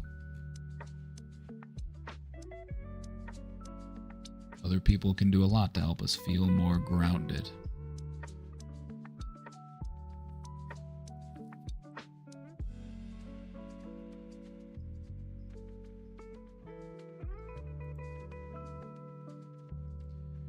If there were 3 psychological skills that you could magically teach everyone, what would they be?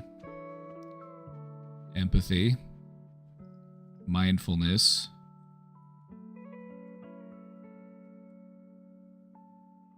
and de-escalation.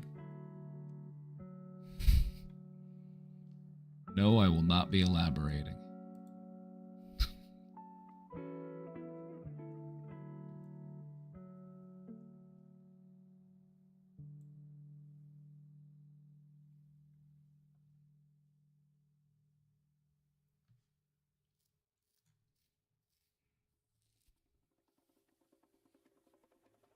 Teach me empathy, because I lack that at times. It's a skill that you practice, alright? That's like saying, I don't have biceps. I'm like, do some curls then, brother. Pump that muscle up. All you gotta do is just put yourself in somebody's shoes. You can do it anytime, anywhere, as long as there's other people. I wonder what it's like to be that person. And then consider their life, all of their experiences, their hopes, their dreams, their fears.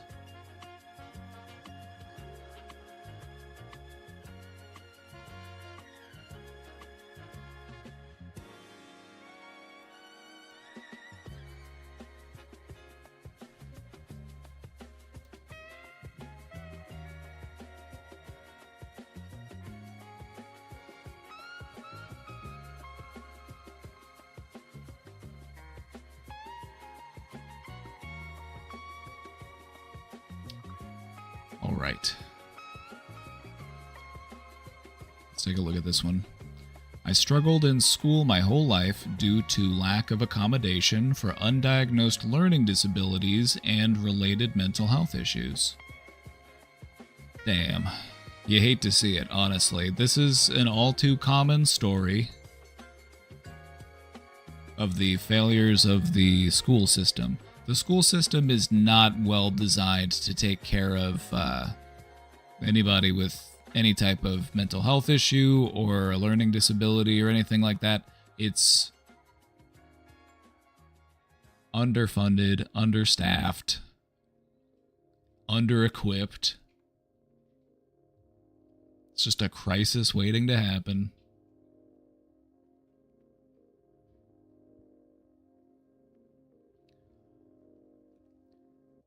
Tried going to college 3 different times and dropped out or failed every time. I'm not saying this to come across as critical or mean. I'm just saying this because it could be true. Maybe college just isn't for you. And I'm not saying that because I think that you're not smart or that I think you're incapable or anything. I say that because college isn't for everybody. And I say this as somebody that went to college. There are times when I'm like, I wish that I had learned to do something else. You know what I mean? Like, college is expensive. And they sell it to you as this idea where it's like, if you don't do this, you are nobody and you're not going to make any money and you're just a failure of a person. And so you saddle yourself with all this debt and you invest all these years in a degree that might not even end up getting you a job.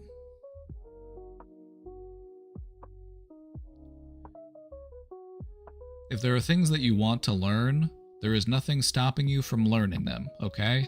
And so if there are fields of interest to you, if there are academic pursuits that you are interested in, educate yourself on them.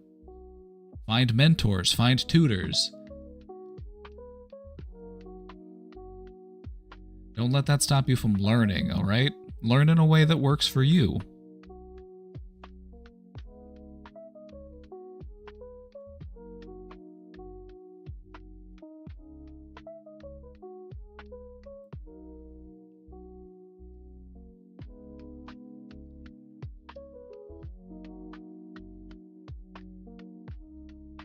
College was an expensive place to meet friends. True. Oh. And then you've got like fraternities and stuff. It's like, I never got fraternities. I'm like, why are you paying money to have friends? I don't get it. It's a club? You've got a bunch of friends and you have to pay to be there?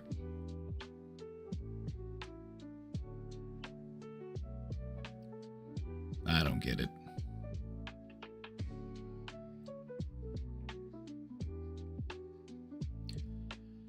After many failures and years of struggle, I've finally grown old enough to really understand and accept my support needs, gone through therapy, and picked up practices and boundaries to set myself up for success.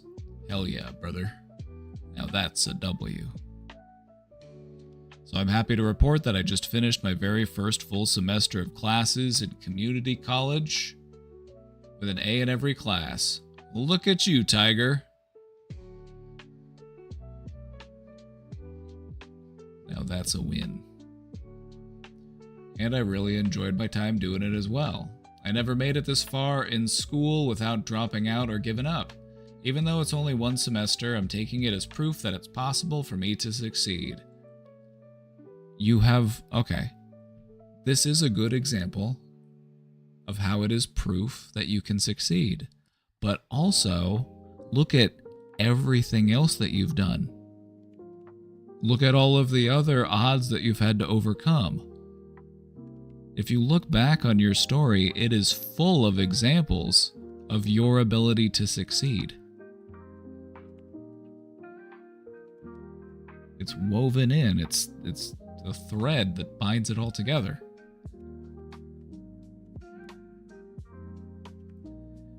The incredibly powerful support and hope in this community has really helped me, so I want to thank you all from the bottom of my little heart.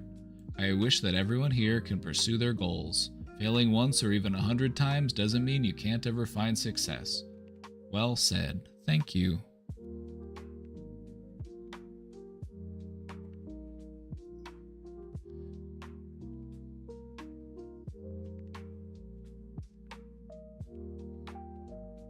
Great job. You love to see it. Beaver, excuse me. Can't see through you, you big orange cat. Your AirTag is chirping? The battery needs to be replaced? Why are you dinging at me?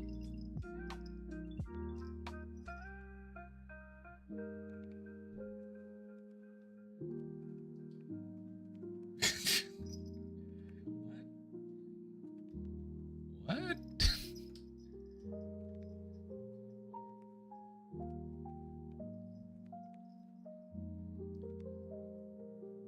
Does locking in ever work? It depends. If you're fighting an Elden Ring boss, I think so. Every time I'm trying to beat an Elden Ring boss, it's only when I'm able to lock in, so.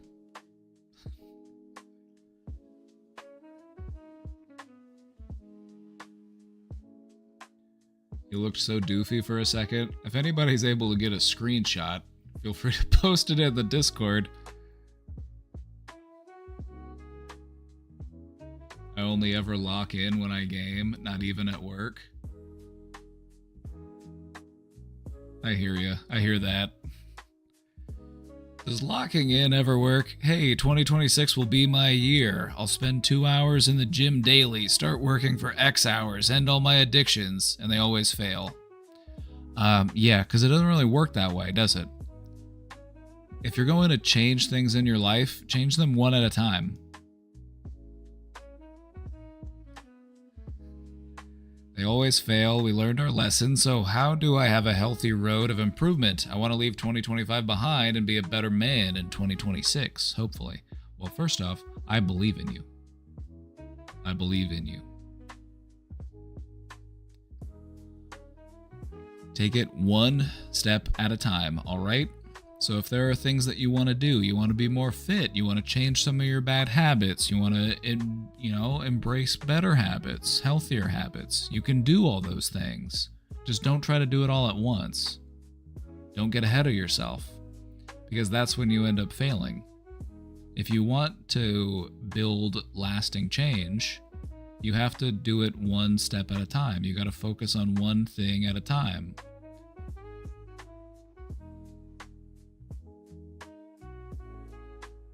If you want to start going to the gym for 2 hours every day, start by going to the gym for half an hour every day. And then work up to an hour every day. And you shouldn't even be going every day. You should be going like 4 5 days, tops. Going every day, that's too much. You're going to hurt yourself. You got to do baby steps.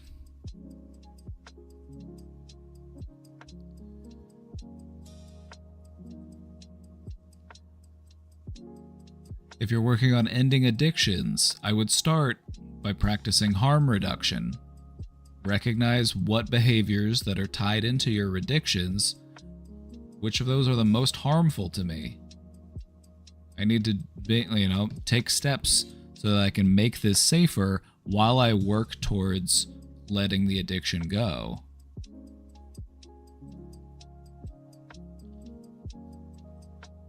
Because just trying to white knuckle it and quit cold turkey, it's that can work. And if you feel like you could do it, go for it. But it doesn't always work, and sometimes it can backfire and it can make us feel powerless when it doesn't work. And that's what we want to avoid. We want to understand that relapse is a part of recovery. Getting over an addiction isn't a linear path. It's not an easy thing to do. We're trying to rewire our brain, and that can take time.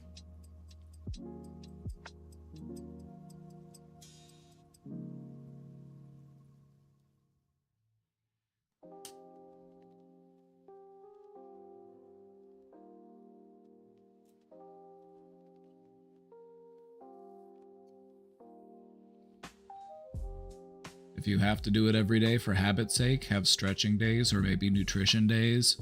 Yeah, you could do a day where you just stretch. You could also do a mind exercise day where you could do some meditation and some journaling and that type of stuff. You just factor that into your routine.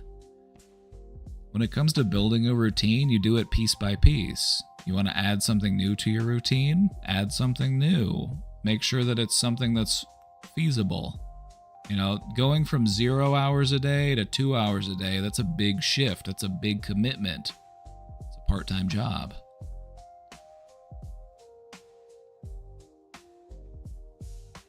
So, whenever you have this isn't anything concrete. This isn't a firm law or anything. This is kind of just a rough rule where it's when you're coming up with new habits, new behaviors, with the example of it's the new year and I want to start working out or dieting or something, identify what your goal is and then cut it in half.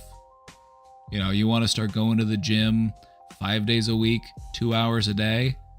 Go to the gym 2 or 3 days a week for an hour a day. If you can stick to doing that, then you can add an extra day. And then have that stick, and then work your way up to 5 days.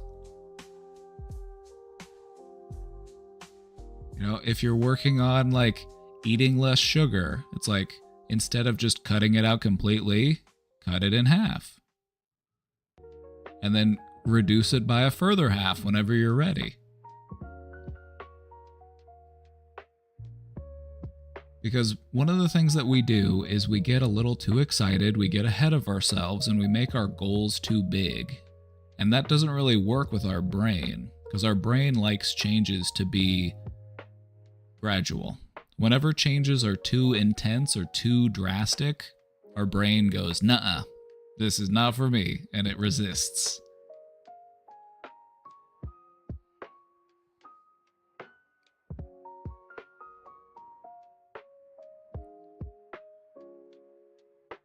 Change is hard. Change is hard because our brains are resistant to change, even when it's good change. Shout out to human adaptability, though. It's we're able to, we're able to survive some pretty terrible situations just because of how adaptable we are. But it comes at the cost of we resist change, even when it's good change.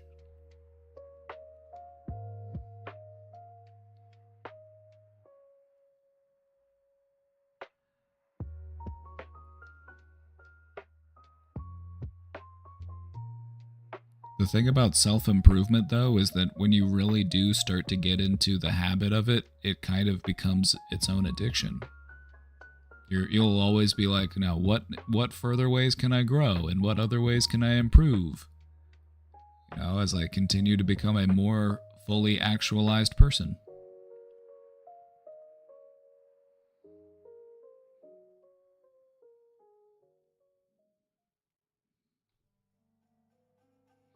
Speaking of going to the gym, I need to go to the gym.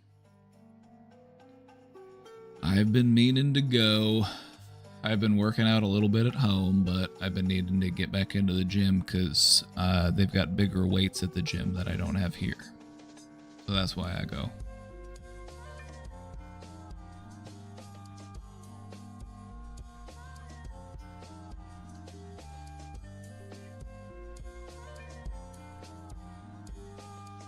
I was walking 5 miles a day, 7 days a week. I'm barely doing anything now.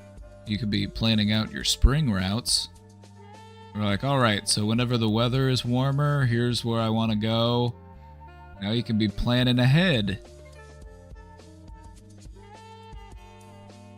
Like, maybe you could like look up events within your community and what dates those happen on, and then you can put them in your calendar, and then you can plan to like, okay, on this day, this festival is going to be going on here. Gotta make sure I go check that out. Or the farmer's market is happening on this day, so I should go then. That kind of stuff.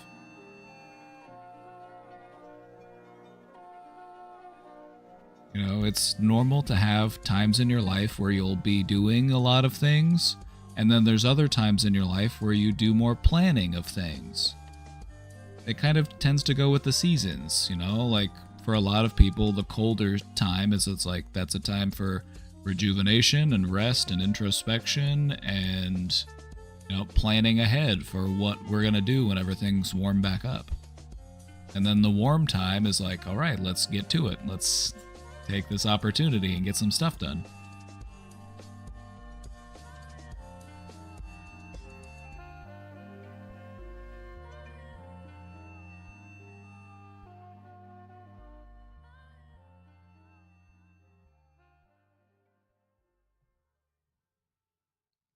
I miss when I would go with my brother every Saturday morning and just shoot random shots with his drone. What's stopping you?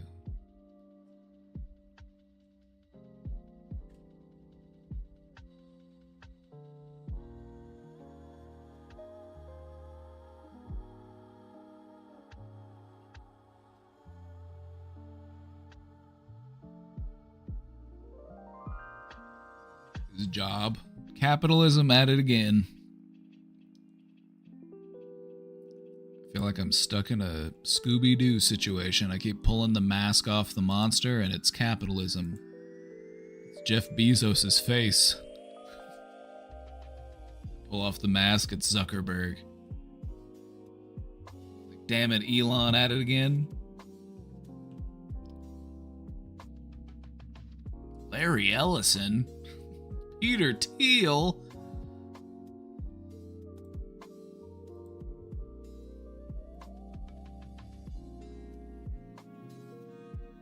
I miss my brother low-key. He was one of the people that kept me under his wing when we kind of drifted apart as we both grew up. Give him a call, Goobins. Hang out with him.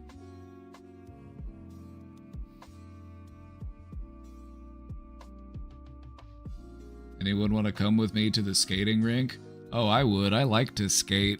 I took Casey ice skating once, but she's not good at skating. But I'm okay. I can at least go forward. That's...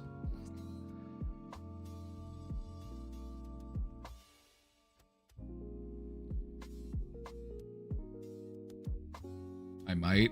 Oh, you better. You better, Goobins, because now I'm going to hound you.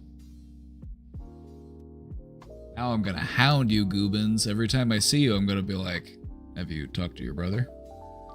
And you know why I say that is because I have a younger brother and he doesn't talk to me enough, so I'm going to make you talk to your brother.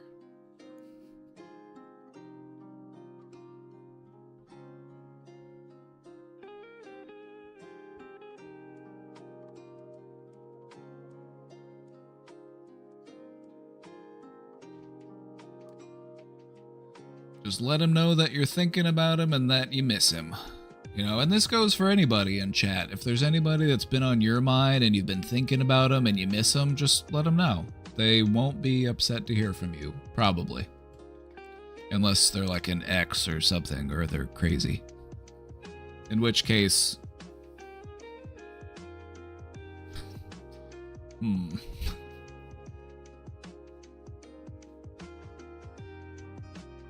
We're assuming that you rekindling would not cause any distress.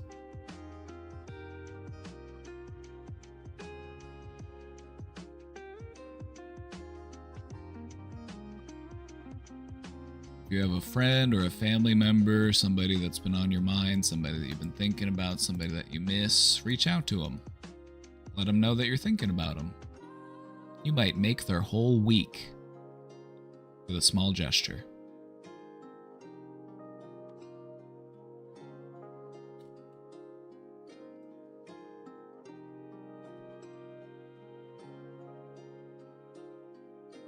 Yeah, no exes though. No exes though. You better not be calling or texting your exes this holiday season. Otherwise, you're gonna go on the naughty list.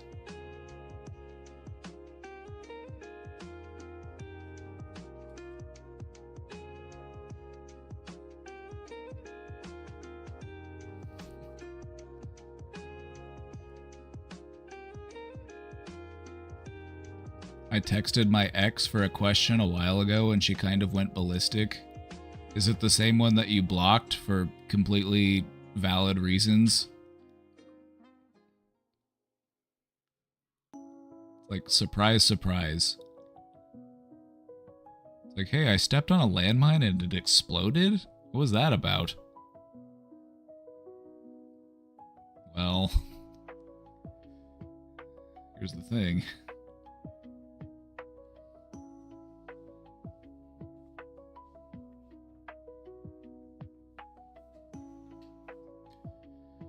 Alright everybody, that's gonna be it for me today. I gotta hit the old dusty trail. We went a little long today.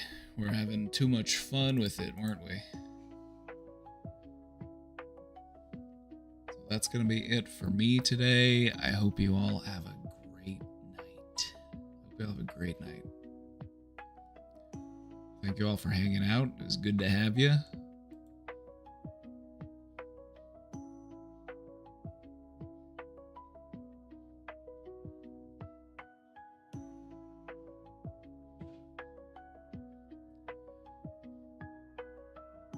Hope you all have a great night, everybody, and I'll see you all tomorrow. Stay safe out there. Thank you for being here. Thank you for being you. Happy trails, partner. Happy trails. Oh, what's this? Thank you for the 5 bits. Thank you.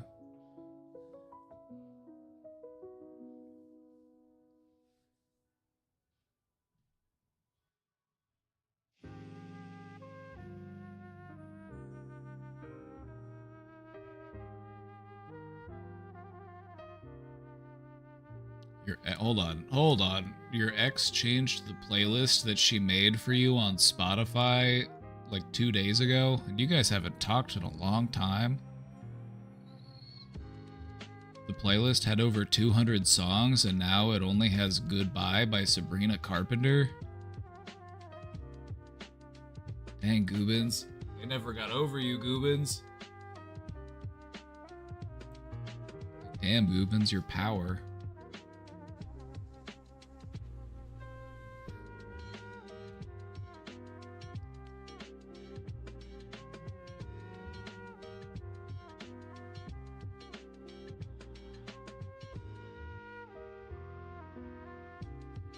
Anyway, is it like we're about to leave. I just have a thought. It's like, is somebody making a playlist for you that has like 200 songs on it? Is that a red flag? Now, I can understand like a mixtape, like that's a whole vibe. Like, hey, I made you a mixtape. But if somebody's like, hey, I made you a playlist, and it's got like 200 songs on it, I'm like,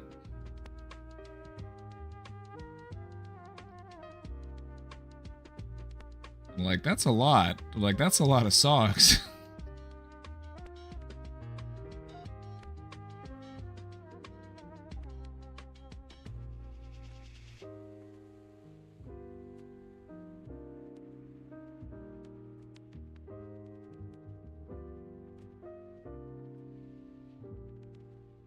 I don't know. If somebody was like, hey, I made you a playlist, and I'm like, there's 200 songs on this playlist.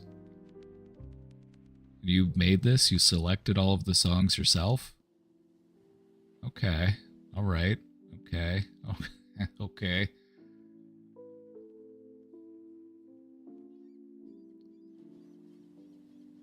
Just saying, it might be a red flag.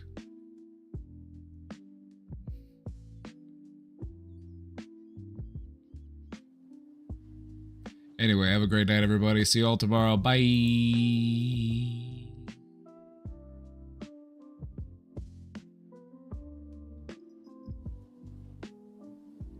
Keep it under 50. Yeah, I agree. There's a sweet spot.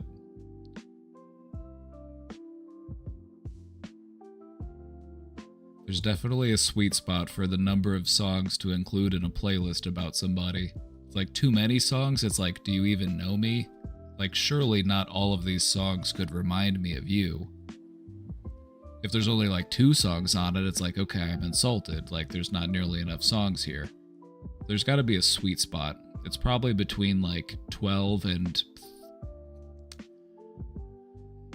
I don't know. There's a range. There's definitely a range. And I think it might vary depending on the individual. But I think for me, it would probably be between 12 and 30 songs.